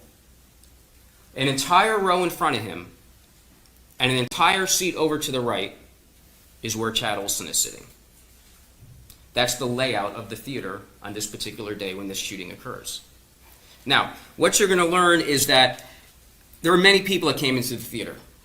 In fact, at the beginning of jury selection, a fairly long witness list was read to you. And you heard from the court and you heard from us that you're not going to hear every single witness that's on that witness list, because there was a fairly large law enforcement response, and not everyone in the theater has relevant information. Some people became aware of the shooting afterwards, some people didn't see anything, some people didn't hear anything. And some of the law enforcement officers were there for basically security. So you're not going to hear from every single person. The people that you are going to hear from, they have different parts of the whole picture, meaning this. Some of the witnesses that you're going to hear from heard the beginning of what happened. Some heard the middle, some heard the end. Some saw the beginning, some saw the middle, some saw the end. Some heard and saw basically everything. Now you are going to learn that there is a video. And by video, I mean just that. There is a video and not an audio. The video comes from the Cinebistro area. There are 2 cameras inside of theater number 10 on opposite sides of the theater. Now, they were designed, as I mentioned, to capture the Cinebistro area, but they did capture some of the general part of the theater and did capture this shooting. Did capture people coming in the theater, did capture people leaving the theater, the defendant leaning in and talking to Chad Olson, things of that nature. The video did capture that. Again, there's no audio. The audio is going to come from witnesses. Now, what are you going to learn? Well, people are going to tell you what the lighting environment was. So people in the theater are going to tell you the following. Now, don't pay particular attention to any single one-word description, because you can't adequately describe something in one word. In other words, to be pigeonholed to one word. For example, in everyday life, if someone were to tell you that someone was of a medium build, well, one person might think of that as a thin person, and another person might think of that person as a heavier person. But the description, when people elaborate, that's how you're going to be able to determine exactly what happened. So in this case, what are you going to hear from people that were in the movie theater? You're going to hear that at the time of the previews, now, this shooting occurred during the time of the previews. So when I talk about the lighting conditions, it's the same during the time of the shooting. So what witnesses are going to tell you is that it was light enough for them to see in the movie theater. The lights weren't full, they weren't full house lights. It had been dimmed. So if you hear the words dim, dimmer, pretty dark, darker, that sounds like it's painting a different picture. But I submit the evidence is going to show you that when everyone came into the theater, their overall description, forget the one word, was that they could see. They could see aisles, they could see rows. They could see seats. They could see people in those seats. even at a distance. They didn't have any concern during these previews. Again, this was the time of the shooting, that they needed a flashlight or their phone to offer some light for them to navigate in the theater. It wasn't dark like when the movie starts. That's the lighting conditions at the time this shooting takes place. And that's the lighting conditions you'll learn about when Chad Olson is on his phone. Now, what happens? The previews start. People are seated inside the theater. Again, you have the defendant in the very back row in the middle. In front of him is Nicole Olson. Over to her right is Chad Olson. Behind Chad Olson is Vivian Reeves. The previews start, and there is a message that you should turn your cell phones off, basically. Now, here's what you're going to learn. Chad Olson had his cell phone on.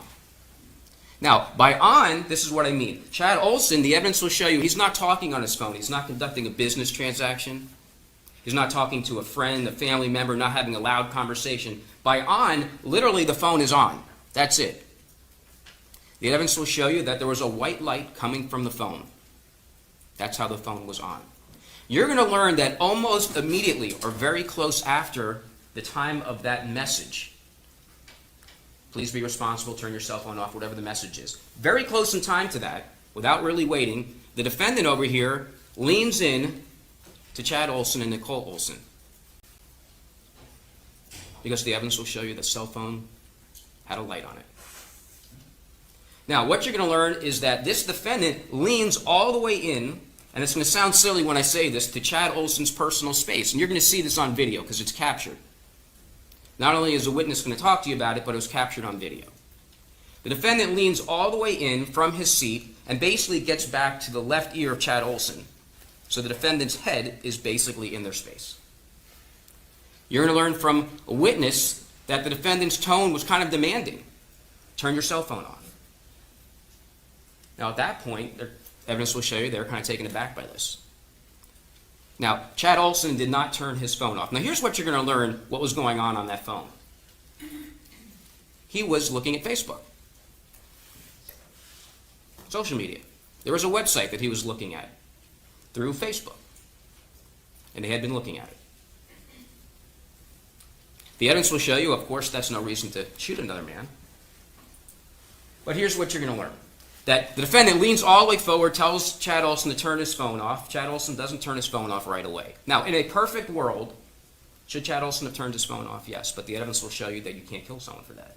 Now, the evidence will also show you this, that the defendant waited a little bit, asked him again to turn his phone off, then got up to leave the theater. Now, the way he left the theater is going to be important for you to consider during the course of this trial. The overall attitude and demeanor of the defendant that's going to be described to you during the course of this trial is very important. Because one of the charges the defendant's been charged with is a crime called murder in the second degree. And all of these laws are going to be explained to you at the conclusion of the case when the judge gives you all of the instructions. But a part of murder in the second degree is that we have to prove that the defendant acted with ill will, hatred, spite, or evil intent. Ill will, animosity, bitterness, spite, annoyance. So the defendant's demeanor and his actions will play into whether or not there is ill will, hatred, spite, or evil intent.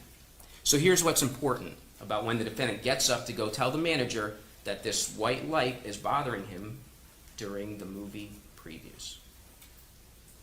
The defendant gets up, and as he goes out the aisle, he's mumbling to himself. Now, you're going to hear from a witness who's going to tell you that based on her life experiences, he appeared to be agitated and angry. The evidence is going to show you that he was. He was annoyed that Chad Olson still had that phone light on. And he walks out, he's mumbling to himself. Now, as he's walking out fine, meaning this. Whenever anyone navigates through an aisle or a row in a movie theater, you necessarily have to move around people, and it's kind of awkward. But he was able to do that. There's a video that you're going to see that shows him getting up and walking out of the theater. People watch him leave the theater.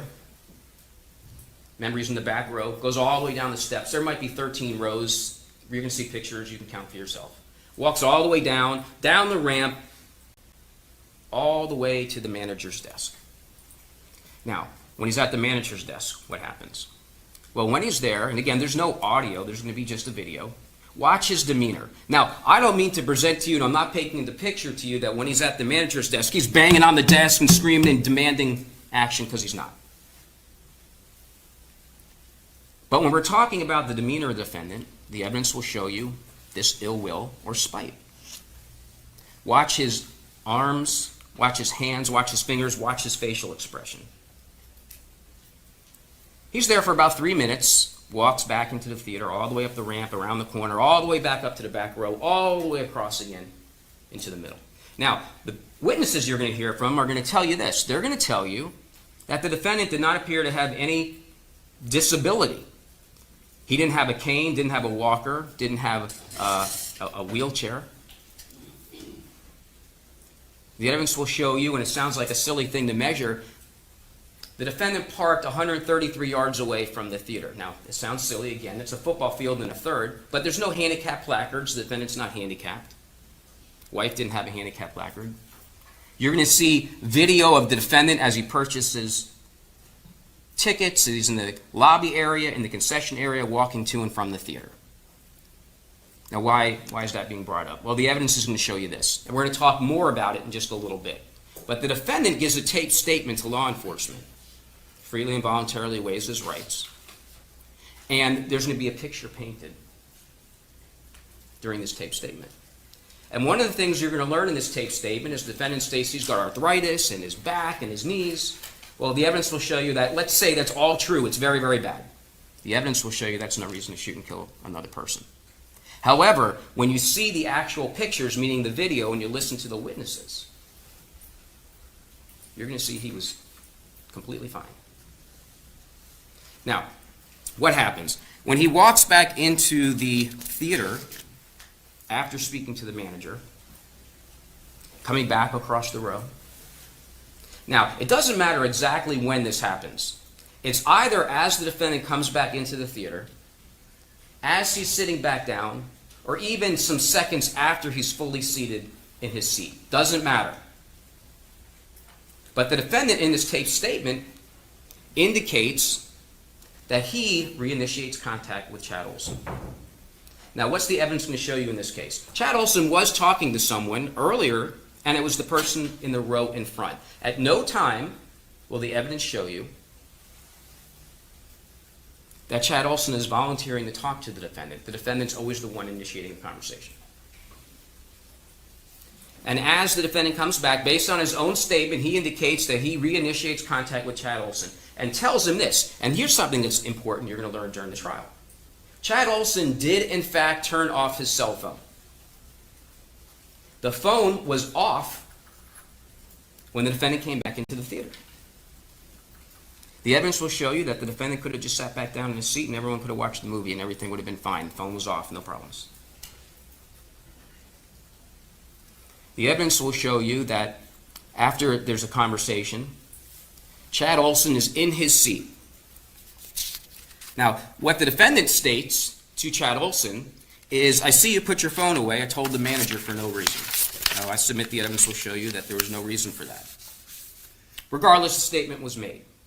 Based on the defendant's own statement, Chad Olson turns around in his seat. Now, when you listen to the defendant's taped statement, pay very close attention to the words he chooses to use and the order in which he uses these words. The defendant states Chad Olson turns around in his seat, and now Chad Olson says some words to him. Now, in a perfect world, should that have happened? No. The evidence will show you you can't shoot someone for that. Chad Olson does turn around and starts to have some words with the defendant. Mind your own business, leave me alone. There might be an F-bomb in there. And at some point, very close in time, because this is all happening fairly quickly, it's fluid, Chad Olson stands up and continues, and he looks at the defendant. Chad Olson's in his row. Remember, he's an entire seat in front of the defendant. An entire row in front of the defendant, and an entire seat over. And during this conversation, while he's standing up, he says, if it's any of your business, and there may be an F-bomb in there, I was texting my daughter. Now, the evidence will show you that he was on Facebook. The evidence will show you that under the law, whether he was on Zillow, buying a car, buying a house, checking the stock market, Facebook, texting, you can't shoot and kill somebody. It's irrelevant. I submit the evidence will show you he was just trying to get the defendant to leave him alone, and that's what he chose to say. Really doesn't matter. So the evidence will show you this. Chad Olson is standing up. And as he's standing up facing the defendant, and you will see this on video, Chad Olson reaches over with his right hand. And he reaches over into the defendant's lap and he grabs something. Now, this might sound silly. What does he grab? Does he grab a deadly weapon out of the defendant's lap? The evidence will show you absolutely not. Does he even grab a big tub of heavy popcorn? No. Here's what you're going to learn during this trial. Chad Olson reached over with his right hand into the lap area of the defendant and grabbed a bag of popcorn.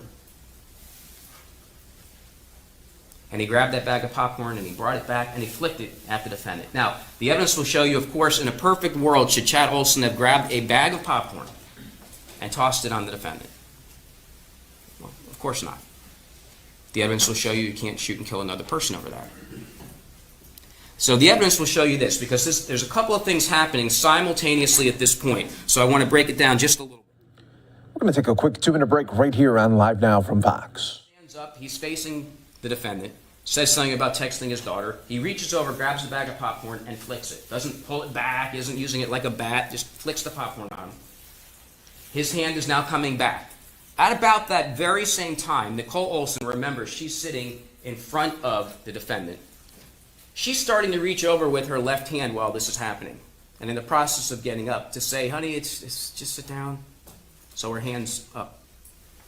When her hand is up, and while Chad Olson's hand's coming back from that popcorn toss, this defendant shoots. So taking a step back to kind of go over what happened. The evidence will show you Chad Olson is sitting in his seat, turns around, says a few words to the defendant. Stands up, says a few words to the defendant, reaches in, grabs the popcorn, flicks it.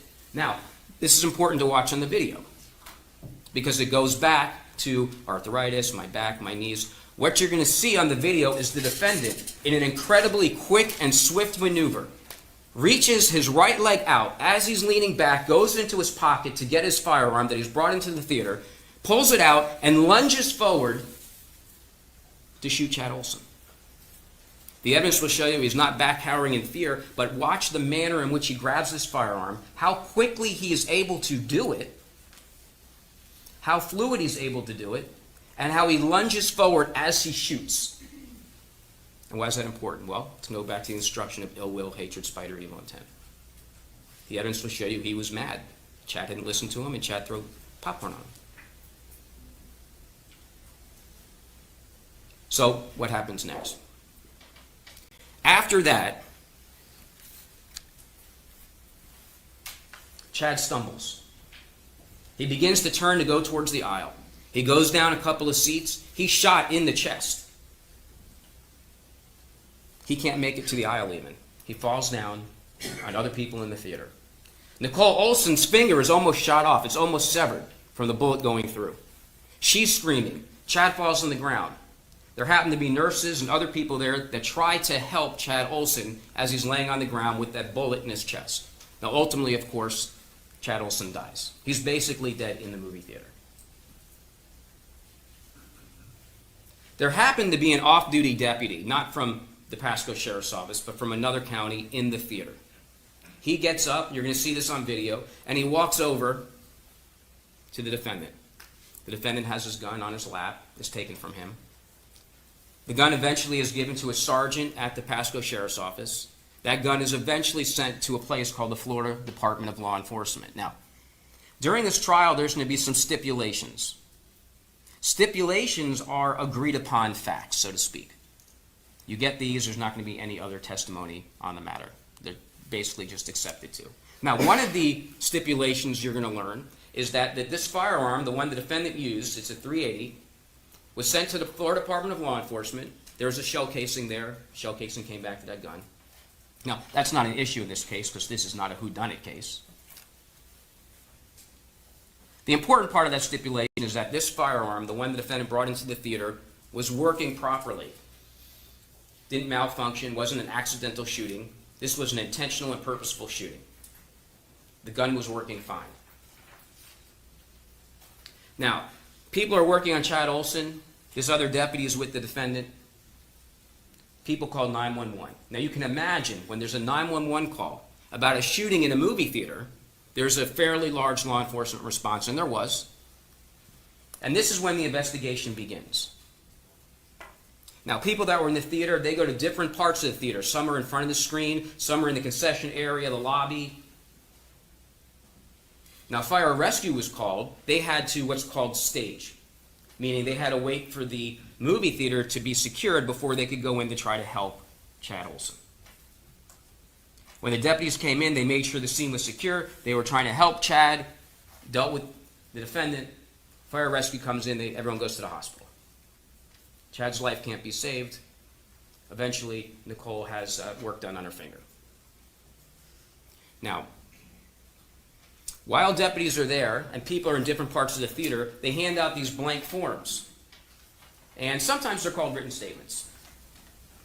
And people are not given any instructions on how to fill these out. They're just told to write down what you know. Now, of course, these are people in a theater who aren't law enforcement officers or lawyers, and they don't know how much to write or how little to write. Some people write one sentence, some write 10 sentences. It's basically just what they saw. Some people are going to take. And law enforcement used this as a first step in their investigation. Read those written statements, tried to figure out who they needed to talk to in some type of order. Who they were going to talk to that day, who they were going to follow up with later on. That's what happened with the written statements. Now, when people filled out these written statements, some people were near them, but no one was telling other people what to write or what to say. The witnesses that come into court are going to tell you what they personally heard and what they personally saw. That's it. Now, witnesses were interviewed. The defendant himself gave a statement, as I mentioned. He gave a tape statement. What the evidence will show you is that Chad Olson was shot and killed over tossing popcorn. The defendant's statements are fairly consistent with other testimony and other evidence, including the video, up until the point of time of the shooting. The evidence will show you that the defendant's statement is not accurate as about what had occurred, based on what you're going to view during the course of this trial. So what did the defendant tell the police? The defendant tells the police that he went to the theater. Obviously he did. While he was in the theater, he saw Chad Olson had his phone on. Now the defendant states he leaned forward and was being nice, asking him to turn the phone off. When Chad Olson did not, he got up and he went to tell the manager. He came back. The defendant says that when he came back, he did talk to Chad Olson, and he told him the statement that I represented before. I see you're not on your phone anymore. I went to tell the manager. He says, and again, the words he chooses are very important. You're going to learn that he was former law enforcement, so he knows the importance of the accuracy of words. He says that Chad turns around in his seat, and at that time, there's some words between them. He then indicates that Chad Olson jumps up. Now, here's where I submit to you the tape statement has maybe two different statements, and this is where you're going to have to critically analyze this tape statement. It seems as though the evidence will show you that the defendant states nothing at all about the popcorn in the beginning, as if that event never took place. Now, you're going to learn with his glasses on, the defendant's got 20/20 vision. Can't really miss anything. What the defendant states is that Chad Olson is coming over on top of him. Okay? So when you listen to the tape statement, at first it appears as though the whole popcorn thing never happened. Later in the tape statement, the defendant states when Chad Olson jumped up, the popcorn fell almost immediately. Well, the evidence is going to show you that after the popcorn fell, that's when this defendant immediately took out his firearm and killed Chad Olson. So the evidence will show you that tape statement's not exactly true. He says that when Chad Olson jumps up, the popcorn fell immediately. And this is the picture painted in the defendant's tape statement. Here's what the evidence will show you. The defendant states he's in his seat. Behind Nicole Olson, remember, Chad Olson's one seat over to the right. One row down, one seat over. He's back in his seat, and he's got his left hand up, And he's yelling, no, no, no, or whoa, whoa, whoa. This is the picture the defendant's going to paint on this tape statement. And he's back in his seat, and Chad Olson is coming over the seat, and Chad Olson is virtually on top of him. In his lap. Those are the words the defendant himself uses. Virtually on top of him, in his lap, and he's got his left arm out, and he's touching his arm or his shoulder, but he really believes he's touching Chad Olson's chest because he's so far into him, into his row. And at that time, he has to straighten his right leg out, pull out that firearm, and kill him. The defendant states he's surprised he didn't shoot his left hand because his left hand was so far out when he took that shot. He's surprised. The evidence will show you that is not exactly what happened. There will be no witnesses that will come in here and tell you that happened. No one heard any yelling, screaming, any type of fight like that, a life or death struggle. You're going to hear about a term called stippling during the course of this trial.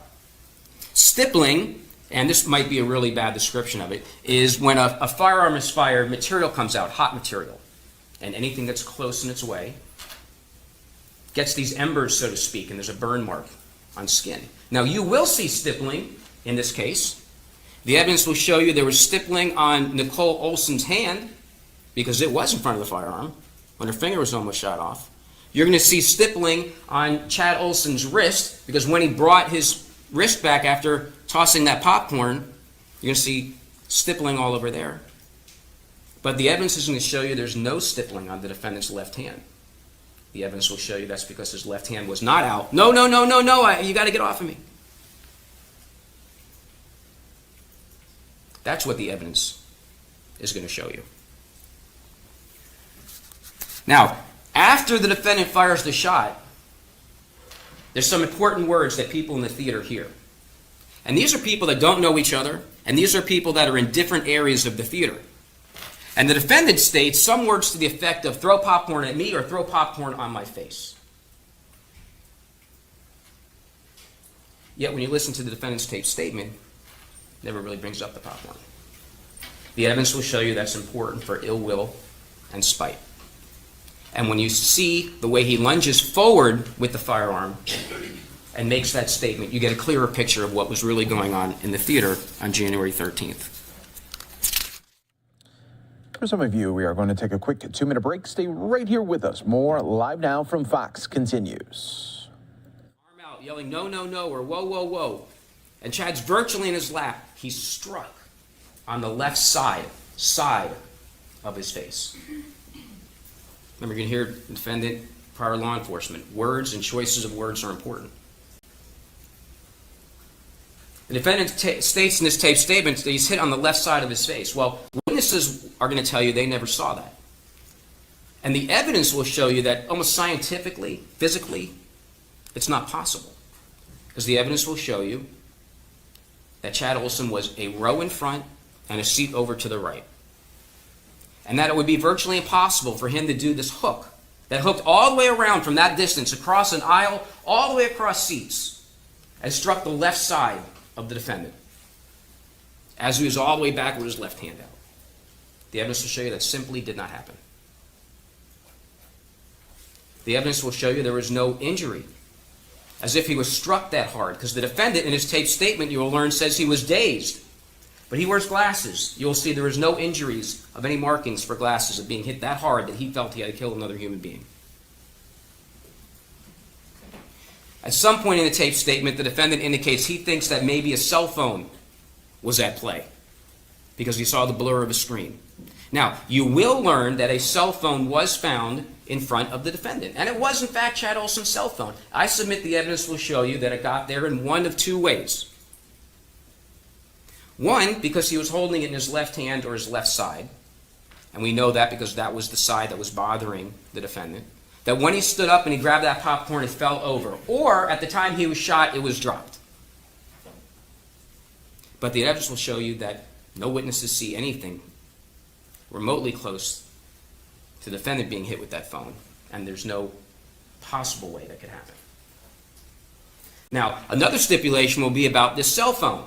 This cell phone was also sent to the Florida Department of Law Enforcement. And there was some DNA testing done on this phone. Chad Olson's DNA was on the phone, but not the defendant's. Now, you're going to see pictures. The defendant did have some redness on his left eyelid, possibly the most fragile part of the human body. But the evidence will show you he had his glasses on, and the reason that his left eyelid, only his left eyelid, was red was because after the shooting he was rubbing his face and rubbing his eyes, and witnesses will tell you that. He indicates he thinks there's something in his left eye. Paramedics check him out. There's nothing in there. They do a saline rinse. That's the end of the story.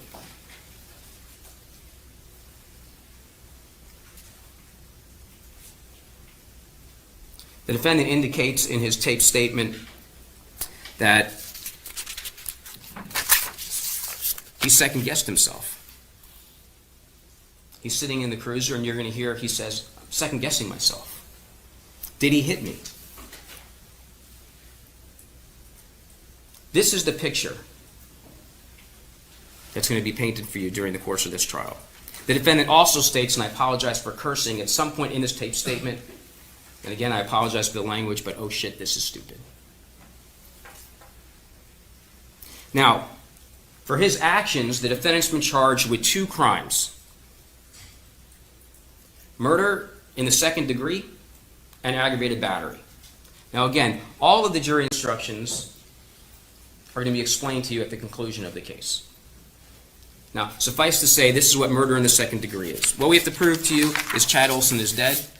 It was due to the criminal act of the defendant, and it was by an act that was imminently dangerous to another, demonstrating a depraved mind. Shooting someone at close range is an act imminently dangerous to another. That's not going to be an issue in this case. Did he do it with a depraved mind? That's where we fall back on the definitions that you're going to learn: ill will, hatred, spite, or evil intent. The other crime that the defendant's been charged with is aggravated battery. Now, going back to murder in the second degree, we do not have to prove to you that the defendant here intended to kill Chad Olson, just that he intended the act which he did. This is not a case where it's an accidental shooting. He did intend to shoot him, and he died. We just don't have to prove he intended to cause Chad Olson's death. Now, aggravated battery, what we have to prove to you is that the defendant did intentionally, knowingly, and unlawfully touch or strike Nicole Olson against her will. Now, obviously, he didn't do that with his hands. He did that by using a gun and firing a bullet.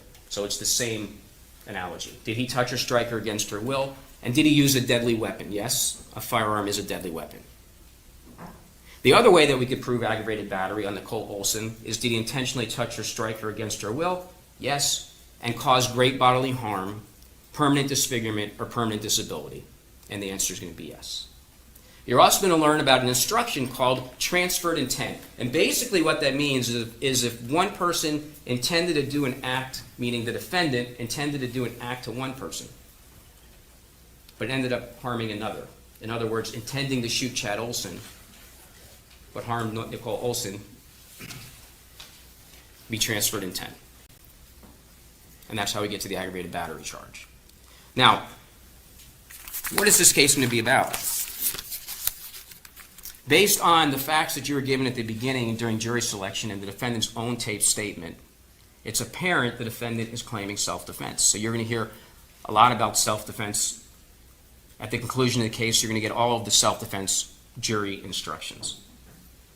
The question will be not whether or not this was an accident, because there's no evidence of that. It was an intentional shooting. Whether or not the defendant was lawful, whether or not he was justified in using that deadly force and killing Chad Olson. Now, this is basically what the self-defense instruction indicates. The use of deadly force is justifiable if Curtis Reeves reasonably, okay, and these are going to be important words here, reasonably believed that the force was necessary to prevent imminent death, he was going to die, or suffer great bodily harm, while resisting an attempt to commit a felony upon him. In deciding whether or not the defendant was justified in the use of force, the use of deadly force, you must judge him by the circumstances by which he was surrounded at the time the force was used. The evidence will show you those circumstances at the time that the force, meaning the shooting, took place, was that another individual had tossed popcorn on him. The danger facing the defendant need not have been actual. However, to justify the use of deadly force, the appearance of danger must have been so real that a reasonably cautious and prudent person, under those same circumstances, would have believed that the danger, and the evidence will show you the danger was popcorn was just thrown on him, could be avoided only through the use of that force. So the question for you will be this: would a reasonably cautious and prudent person, that's 71 years old, because that's how old the defendant was, would a reasonably cautious and prudent person that's 71 years old, 6'2", 270 pounds, who's able to walk all around the movie theater, who has over 20 years of law enforcement experience, including 15 years on the Special Weapons and Tactics Squad, also known as SWAT, sitting inside a theater that by all accounts is going to be described as one in which you can see the environment, not pitch black like the movies, and not deafening loud, reasonably believe that the danger could only have been avoided through the use of shooting Chad Olson? And the answer is going to be absolutely not. The evidence will show you there were some differences between Chad Olson and this defendant on January 13th of 2014. Chad Olson was 6'4", the defendant here is just 6'2", 2 inches difference. The defendant outweighed Chad by 65 pounds, but there was an age difference. The defendant was sitting an entire row back, an entire seat over. But the most important difference you're going to learn about during the course of this trial is that one of those two individuals brought a loaded firearm into a theater and shot and killed another person after popcorn was tossed on them. And that's this defendant. That's the one. At the conclusion of this case, we're going to ask you to find the defendant guilty of murder in the second degree. And we're going to ask you to find him guilty of aggravated battery. Not because we're asking you so, but because the evidence that you're going to see and hear during the course of this trial is going to tell you that that is the lawful and just verdict in this case. Thank you. Thank you, Mr. Rosenwasser. Ladies and gentlemen, who's going to... Okay, we're going to take a break, yes. Mr. Michaels will be doing his... All right, guys, thank you so much for being here with us on Live Now from Fox. We are listening to opening statements in this case down in Florida. As they take a break, we also will take a break. When we come back, going to be leaving you back into when they all arrived back into the courtroom as we continue to hear these opening statements here today.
Welcome back to Live Now from Fox. Going to continue listening into opening statements in the courtroom here in Florida for the Curtis Reeves shooting case. Let's go ahead, continue listening to that here on Live Now from Fox.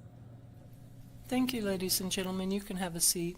Sorry I can't see most of you at the moment. I will be repositioning myself when the time comes, so I'll be sitting over there nearer to you. But for the moment, were all of you able to abide by my instructions during the recess? Nobody did any independent research or looked up anything or talked about the facts of the case? All right, very good. Then in just a moment, I believe Mr. Michaels will begin his opening statement. Thank you, Your Honor. Thank you. Your Honor, may I reposition myself? You may.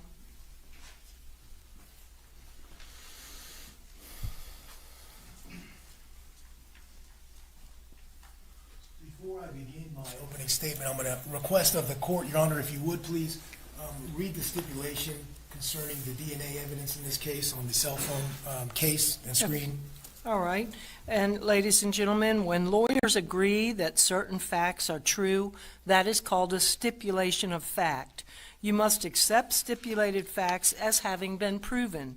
However, the significance of these facts, as with all facts, is for you to decide. In this case, the stipulated facts that you must accept as true are as follows. The state and the defense stipulate to the following facts. The iPhone belonging to Chad Olson, which was seized by law enforcement on January 13, 2014 from inside Theater Number 10, Cobb Theater at the Grove in Wesley Chapel, was tested by Mary Pacheco of the Florida Department of Law Enforcement Biology Unit for the presence of DNA material. The testimony of Mary Pacheco would establish the following results. 1. The DNA profile obtained from the iPhone black case, Exhibit AP13, demonstrated the presence of a mixture of at least 3 individuals. Due to the complexity of the mixture obtained from the iPhone black case, this data was not interpretable. Number 2, due to the limited nature of the DNA results obtained from the iPhone's black case screen, this data is insufficient for inclusion purposes but may be suitable for exclusion. Number 3, due to the limited nature of the results obtained, Chad Olson can be neither included nor excluded as a contributor to the iPhone's black case screen.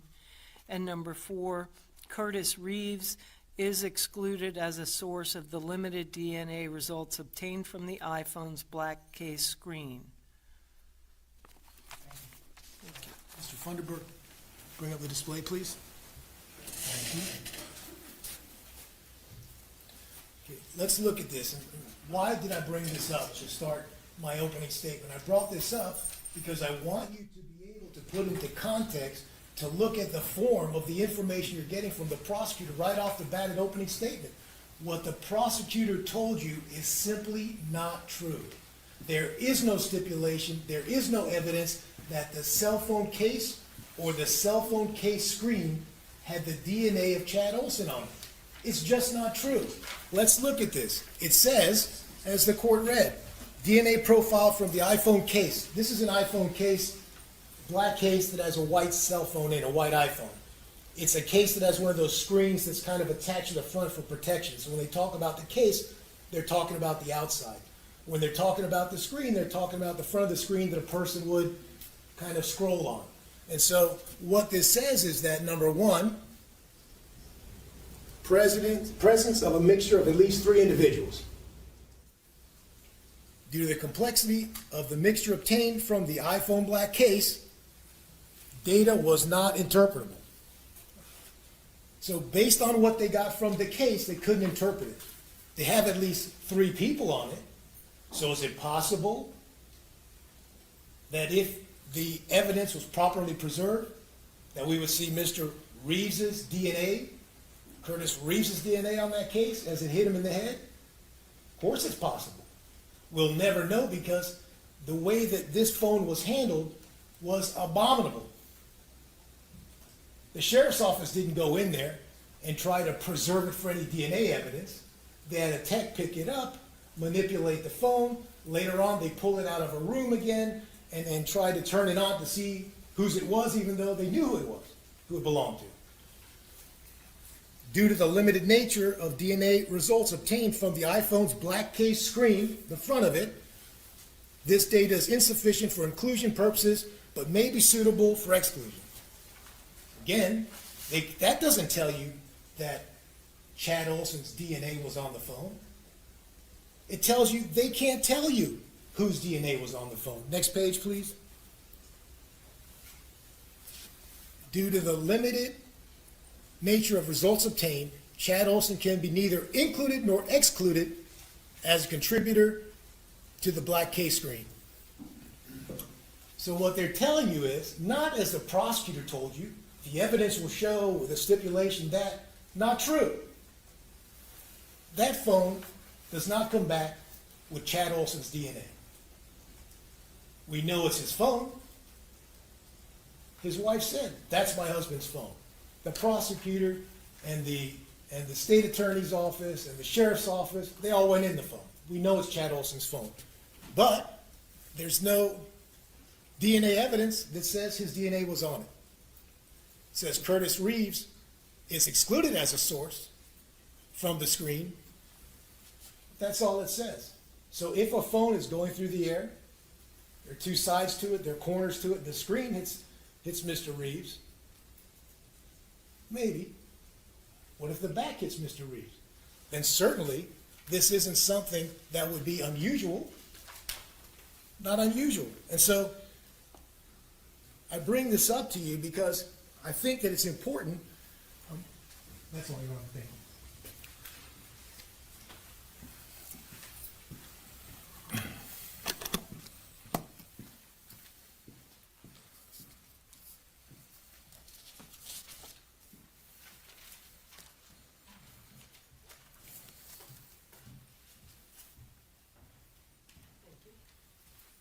I think it's important that you realize what it is you're being told here. From off the bat, you're told there's DNA on the phone. The other thing you're told, and you're going to see photos of it this morning, he's all the way in the other row. Chad Olson is a whole row away from Mr. Reeves. Chad Olson is a whole seat over from Mr. Reeves. You're going to see how very close they were. The theme of the prosecutor's case is that this was over popcorn. And what the prosecutor told you going in is, well, all I have to prove is that someone was shot, somebody died as a result of that shot, and their state of mind regarding that. That's not true. What the prosecutor has to prove, what the government has to prove, what the state of Florida has to prove in this case, beyond a reasonable doubt, that this was not justifiable. And when they talk about justifiable, the prosecutor told you, frankly, that's the law of circumstances. Under the same circumstances as Curtis Reeves, knowing what he knew. You're going to decide if it's reasonable if you were trained like Curtis Reeves. You're going to decide if it's reasonable if you're 71 years old. And although the prosecutor is telling you he walked all right, he did all this and that, you're going to hear from experts. And I'm going to talk to you a little bit more about that, about what the realities of the aging process are and what the realities of Curtis Reeves' condition was. So the framework of what you're to decide, the state said, I'm going to ask you to come back. I can't ask you how to decide the case. You're the jury.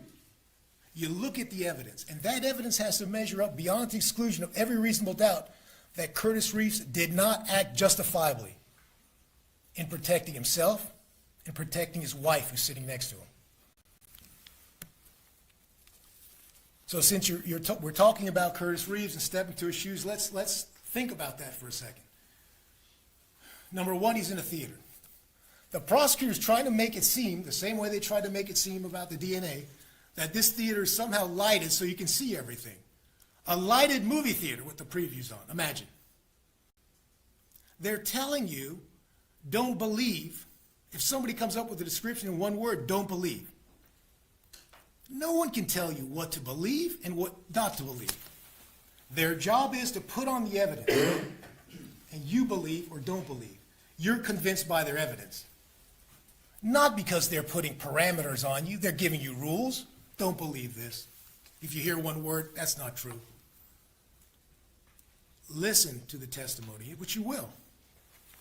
Let's talk about Mr. Reeves. All right. 27-year police veteran. Served his community for 27 years at the Tampa Police Department. Highly decorated officer. None more decorated in his years there. They thought so highly of him that at one point the powers that be with Tampa Police Department came to Curtis Reeves and said, "We want you to start a SWAT team here," which he did. A responsibility he took very seriously, because that responsibility, that is a responsibility with other people's lives, his men's lives. And so he became trained, and he trained his men. He trained his men so that every day they could come home to their family. They can go home to their family and be safe. That's the training of the man that was in the theater with his wife. As we continue to listen in now here to Reeves' attorneys with their opening statements, some of us going to be seeing a 2-minute break. As a young man to homicide detective and everything in between. So he saw what it was like out there. He knows about danger. He knows what a fist can do to somebody as a young person or an old person. And by the way, the state's telling you, well, he's preventing great bodily harm. You're going to get a definition of that. That means something more than a bruise. It's not a bruise. That's what the judge is going to tell you. That's the law. After 27 years, the Tampa Police Department, Curtis Reeves is so highly thought of. When he retires from the police department, he gets recruited by Busch Entertainment, Busch Gardens, becomes their head of security.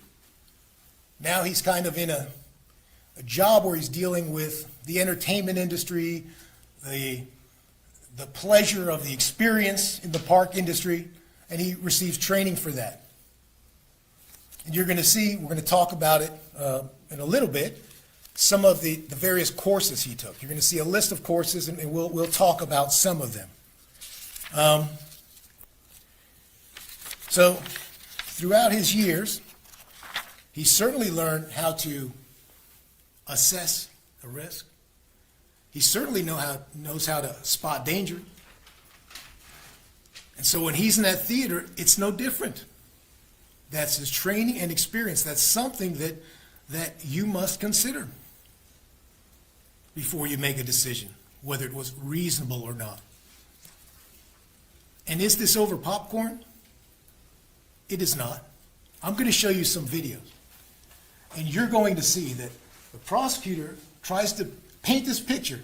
They said Mr. Reeves is trying to paint a picture. By the way, he's a law officer. He should have known better. When he got arrested, he talked to them and he knew the words to use. Well, if he's a law enforcement officer, he also knows he has a Fifth Amendment right not to speak to the police.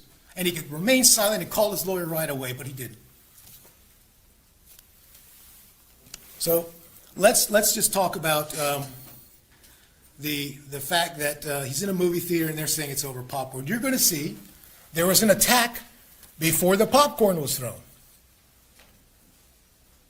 I'm going to show it to you. It wasn't just one attack, and it wasn't just popcorn being thrown. Put yourself in Mr. Reeves' seat. This is kind of a very unique situation in criminal law, because as jurors, you have to kind of put yourself in his shoes.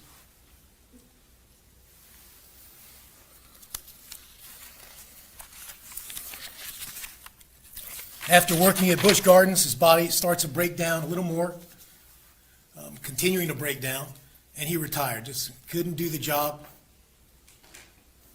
Age caught up to him. And so he's off to retirement with his wife. Back in 2014, they were married for 47 years, his wife Vivian. They have 2 children, which you're going to hear from. Matthew, who is a police officer with Tampa, following in his father's footsteps. Jennifer Shaw, she's the daughter of Curtis and Vivian Reeves, and she has a child, their only grandchild. So Curtis and Vivian Reeves settle into retirement. They build a big house because they're hoping for a lot of grandchildren. They want to have room to entertain. And they decide to go to a movie on January the 13th, 2014. As you know, lone survivor. As he walks in, let's think about this 71-year-old man. The prosecutor's saying, well, he's 130 yards of football in the third away, football field in the third, I guess not counting the end zones, football field in a third away, and he walks there just fine. Doesn't use a cane, doesn't use a walker. You're going to hear from several witnesses. They're going to tell you about his physical condition. You're going to hear from Matthew, his son. Matthew's going to tell you about his father, a robust, vigorous man, as he sees them over the years being able to do less and less. Can't leather work, can't do woodworking, has trouble with his hands. They went on a hunting trip right before the movie, and Curtis Reeves couldn't pull back the compound bow. They were looking to getting him a crossbow. So he's seen his father deteriorate over the years. He knows that his father calls him up, Matt, I need the leaves taken off of the patio screen in the back.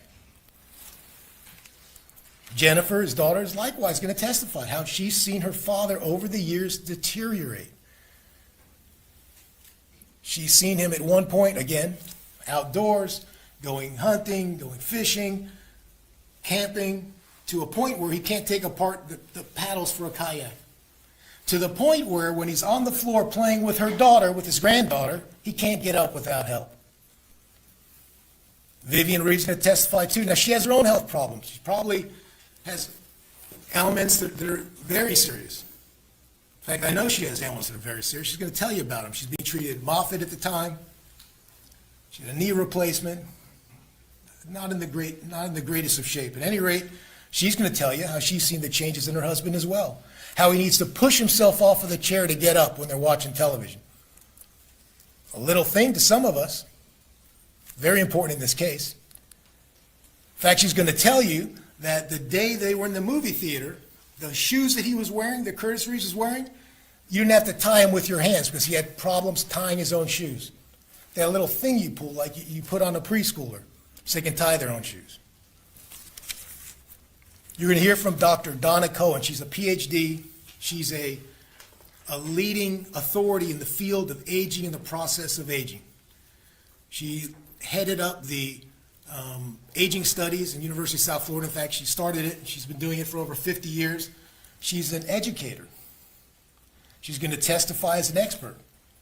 She's going to testify as an expert in the field of aging, the process of aging, and how it affects one's vulnerability. Because we can all think, well, he's walking all right, but really what's going on in his head? Police training, realization of vulnerability, it's important. We take for granted that we know about getting older. She's going to tell you scientifically, as an educator, how that works and why that works. You're going to hear from Dr. Michael Foley. He's a radiologist, a preeminent, nationally known radiologist. Why? Because the prosecutor's telling you, look at him, he can walk. You're going to see his x-rays and his MRI. And that radiologist is going to tell you about all the degenerative on the x-ray. So he looks all right on the inside, on the outside, but not so good on the inside. He's got problems with his neck, his back, his shoulders, his hands, his hips, osteoporosis in his hips, all the way down. And so what does that do to an individual? Makes them more vulnerable. Also, it makes them more vulnerable to serious injury. So in that regard, you're going to hear from Dr. Bernard Adams. He's a pathologist. He used to be the medical examiner for Hillsborough County for 20 years, and now he's a pathologist on his own, and he's going to testify as an expert. The interesting thing about Dr. Adams, what he's going to do is he's going to show you on a model, The most vulnerable part, starting off with the most vulnerable part of a human body, is the head. So he's going to show you why it's vulnerable. He's going to tell you about older people. As you age, your brain shrinks, leaves more room in the skull, which makes you more prone to injury if you were to get a blow in the head, to the head. He's going to show you the changes in the bone structure of the neck, of the rib cage, that again make an older person, a person as they age, more vulnerable to serious bodily injury, to great bodily harm. He's going to talk about the fist as a weapon, the anatomy of it, how when you close your hand, it forms these points, your knuckles, and that becomes a dangerous weapon.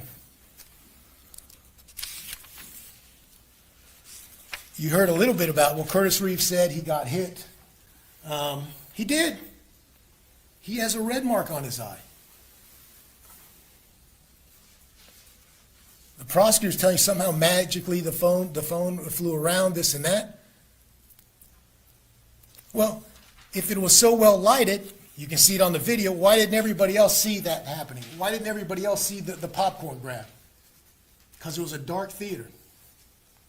And the video, by the way, since I'm here, we're going to talk a little bit about the video. That system is not very good. It captures, it's infrared, it's motion detecting of a sort, so you're not going to see a clear video.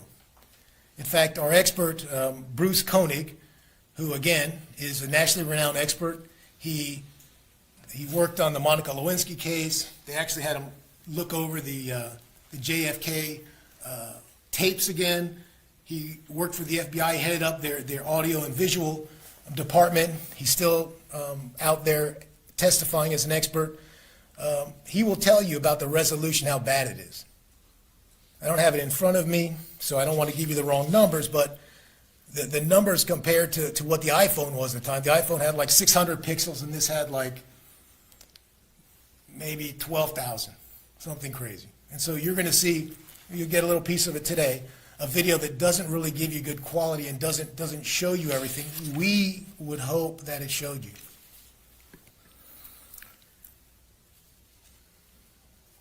Let's talk about the facts of the case. You heard the prosecutor. Mr. and Mrs. Reeves, the retired couple, 71, she's 69. They go to the theater to watch a movie, a matinee. To watch a movie, to get the experience of a movie, to immerse yourself in the movie, to sit in your seats, a comfortable seat, have quiet around you, and be able to enjoy the experience of watching a movie in a movie theater. The plan is to meet their son Matthew there, the Tampa Police Department police officer. He's washing his truck, so he's a little late. He's going to meet them there. They walk in. As the prosecutor told you, it's true. That's true. They paid for his ticket. He walked in. They got a cold drink and a popcorn, which they share. Miss Vivian Reeves brings a little plastic baggie. Curtis Reeves gives her half the popcorn so they can each have their own. And they walk into the theater. Before they walk into the theater, Mrs. Reeves goes to the restroom. Now they walk into Theater 10. That's true. It is Theater 10. They walk into the theater. They're looking for 5 seats together. Why 5?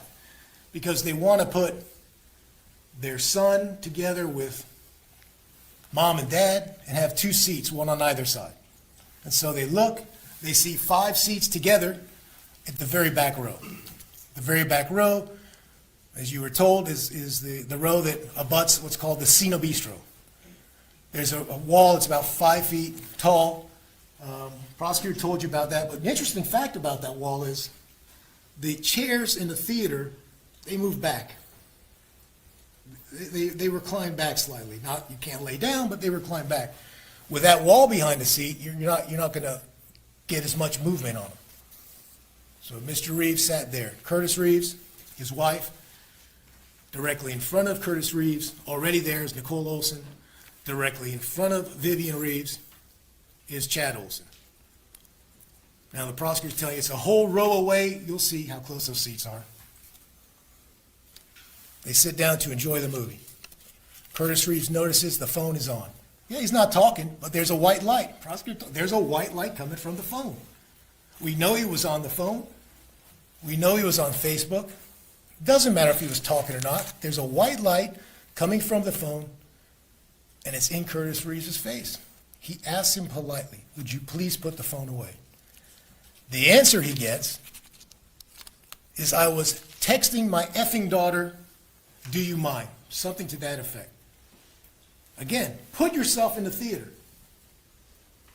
You're retired. You're with your wife who's retired. You're there to have a movie experience. You ask somebody to put their phone away, and the response isn't bug off, it's none of your business, it's F off, I'm texting my daughter. And it continues, and it continues. Finally, Mr. Reeves does the right thing. He gets up. He's going to tell the manager. At this point, there is no thought that this person is going to turn into some hostile force, which happens later. At this point, it's just a loud guy who's cussing and ruining everybody's movie experience, including mine. Curtis Reeves walks down the aisle. Some people are saying he mumbled. They'll tell you, I don't know if he was telling his wife, I'll be right back. They don't know what he was saying. Some people don't hear the mumbling. Certainly he didn't kick anybody. He didn't hit anybody. You'll see the video for yourself. In fact, when I finish, I'm going to show you that part of the video.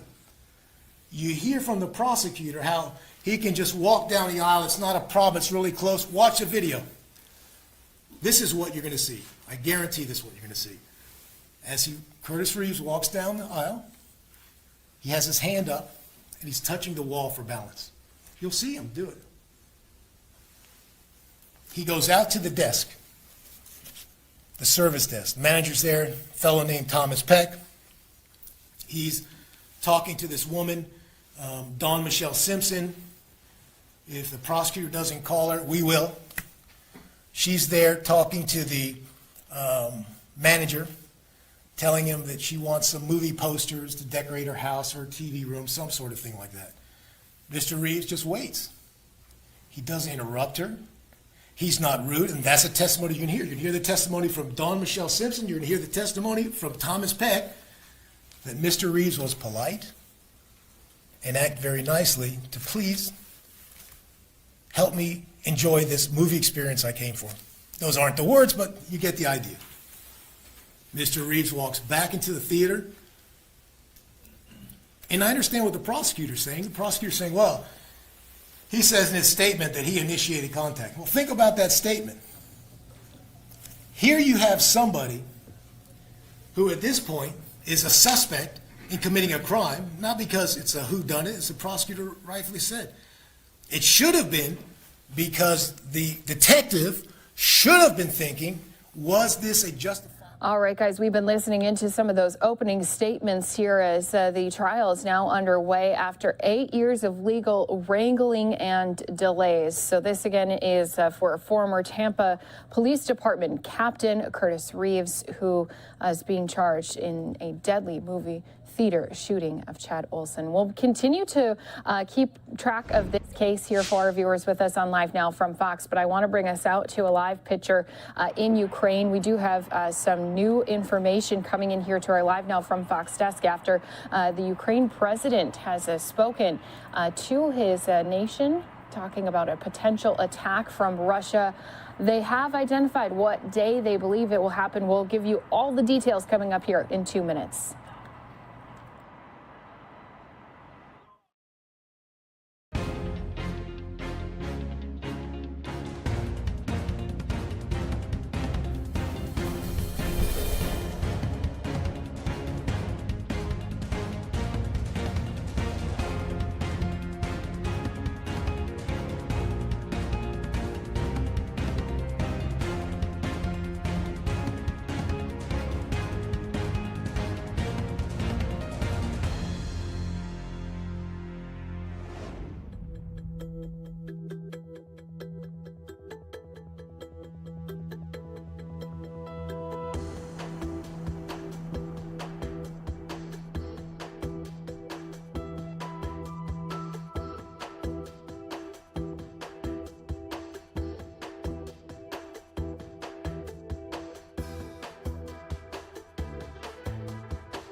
Welcome back here to Live Now from Fox. Do have some new information coming to us when it is dealing with this ongoing tension we've seen between Russia and Ukraine. We do now have the Ukrainian president saying in a speech to his nation today that this upcoming Wednesday will be the day of attack, saying we are told that February 16th will be the day of attack. We will make it a union day.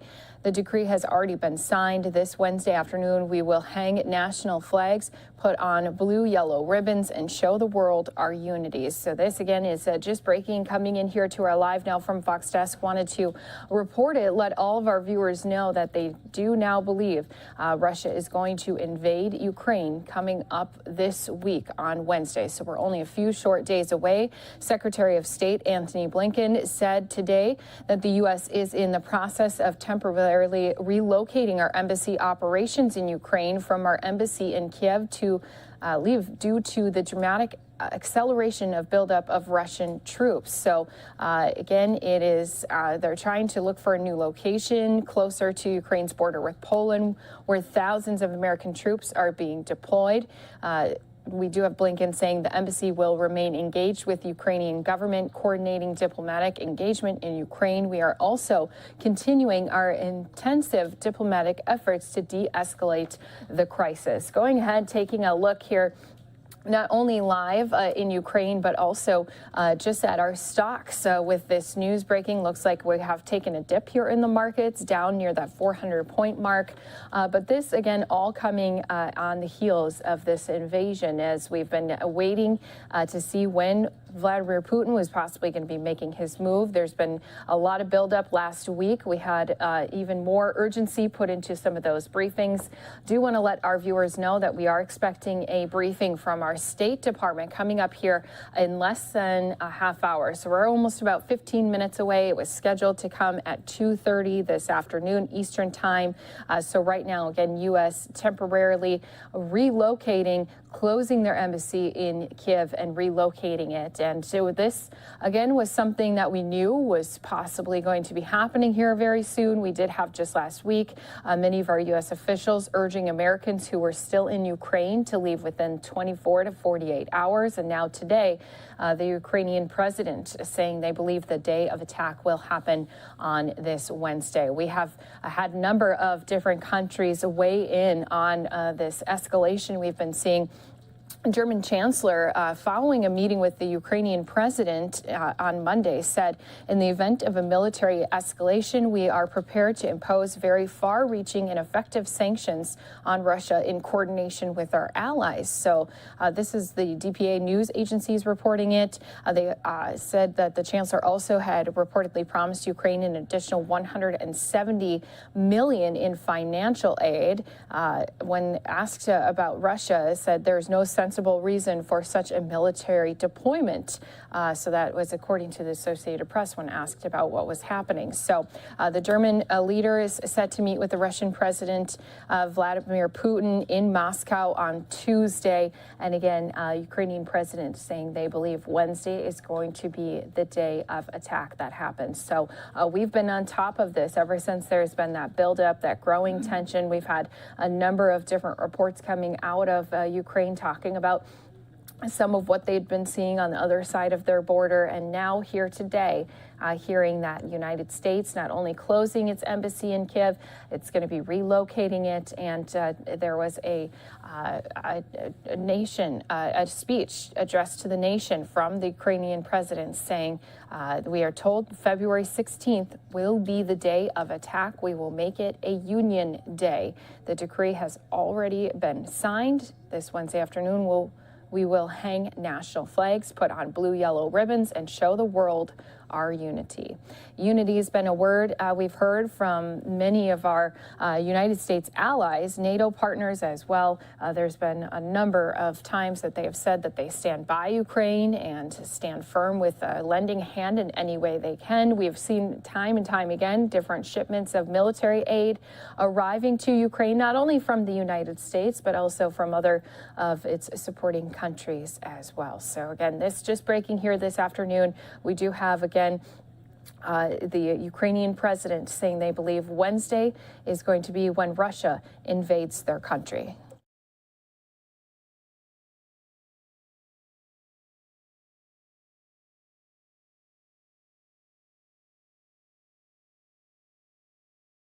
So National Security Advisor Jake Sullivan just said over the weekend that he cannot know for sure what will happen in Ukraine, but does describe how a potential Russian invasion would play out if it were to happen. Now we're hearing they do believe it could possibly happen as early as Wednesday of this week.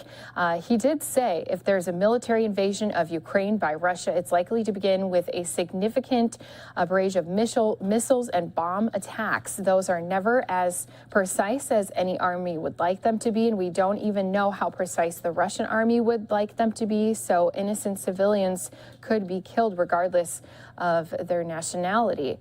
He did go on to interview on CNN's State of the Union. Sullivan continued by predicting there would be an onslaught of ground force moving across the Ukrainian frontier following the bomb attacks if they occur, adding that civilians could get caught in the crossfire if this invasion takes place. So saying, we will defend NATO's territory, we will impose costs on Russia, and we will ensure that we emerge from this as the West stronger, more determined, more purposeful than we have been in 30 years, and that Russia ultimately suffers a significant strategic cost for military action. So Sullivan said the Biden administration could not perfectly predict which day Russia would invade Ukraine, but has continued to say it could be any day now. Today, we're just learning that U.S. is closing its embassy in Kiev and are possibly looking to move embassies so that they can still have some of those diplomatic talks and representatives there in the country. They have, though, just last week, we heard those warning signs to get out of the area, especially it seemed like there was an even heightened concern about Russia's movements going into the weekend, and now hearing the Ukrainian president addressing their nation just today, saying they believe an attack is going to happen Wednesday. It means that we'll have quite a few questions being asked. Again, there is going to be a State Department briefing that is scheduled just about 12 minutes from now. So coming up at the half-hour mark here, again, 2:30 p.m. Eastern Time is what time we believe that we have our State Department's briefing scheduled for. Hopefully that will begin on time as we have all of this new information coming in.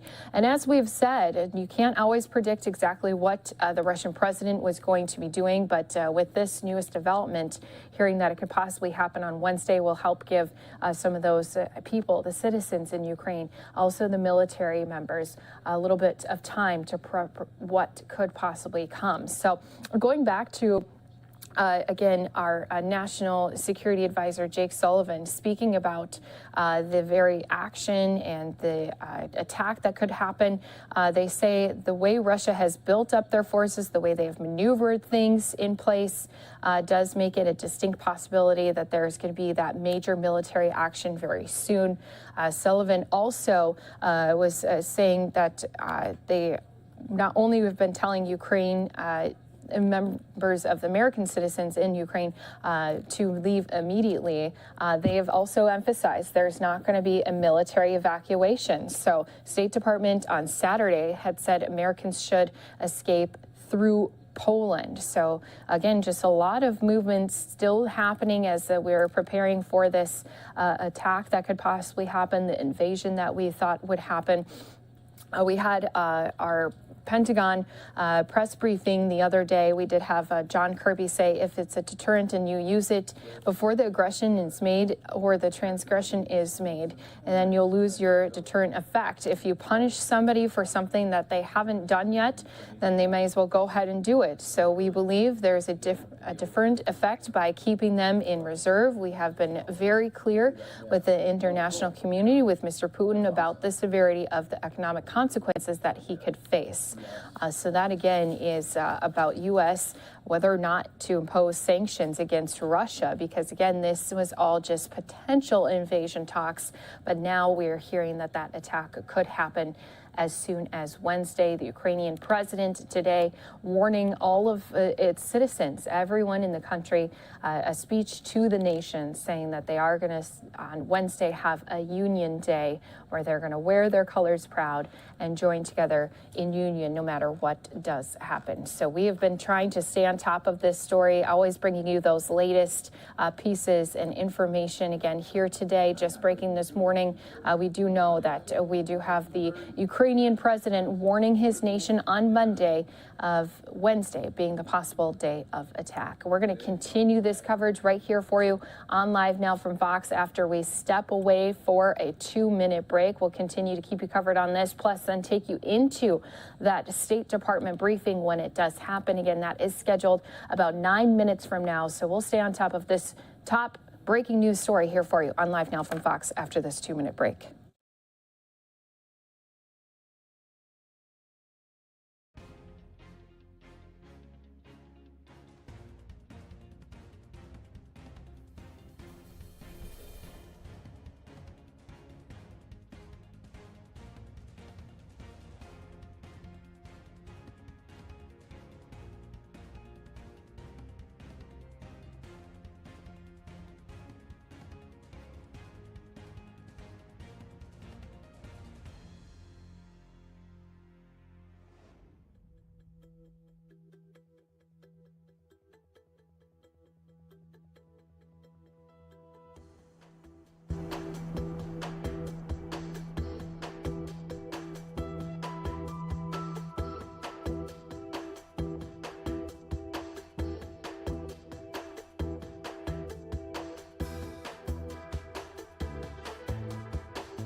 Welcome back here to Live Now from Fox, where we continue to keep you up to date on Ukraine. We have been telling you that we do have a couple press conferences that we are waiting on with this breaking news. Ukrainian president says the day of attack will happen possibly on Wednesday. So we do have not only the State Department that is a scheduled briefing, but now you can see here we do have a Pentagon briefing that has just been added here to our schedules. You can see the podium up, and of course, as soon as one of those starts, that's what we'll be jumping into here for you on Live Now.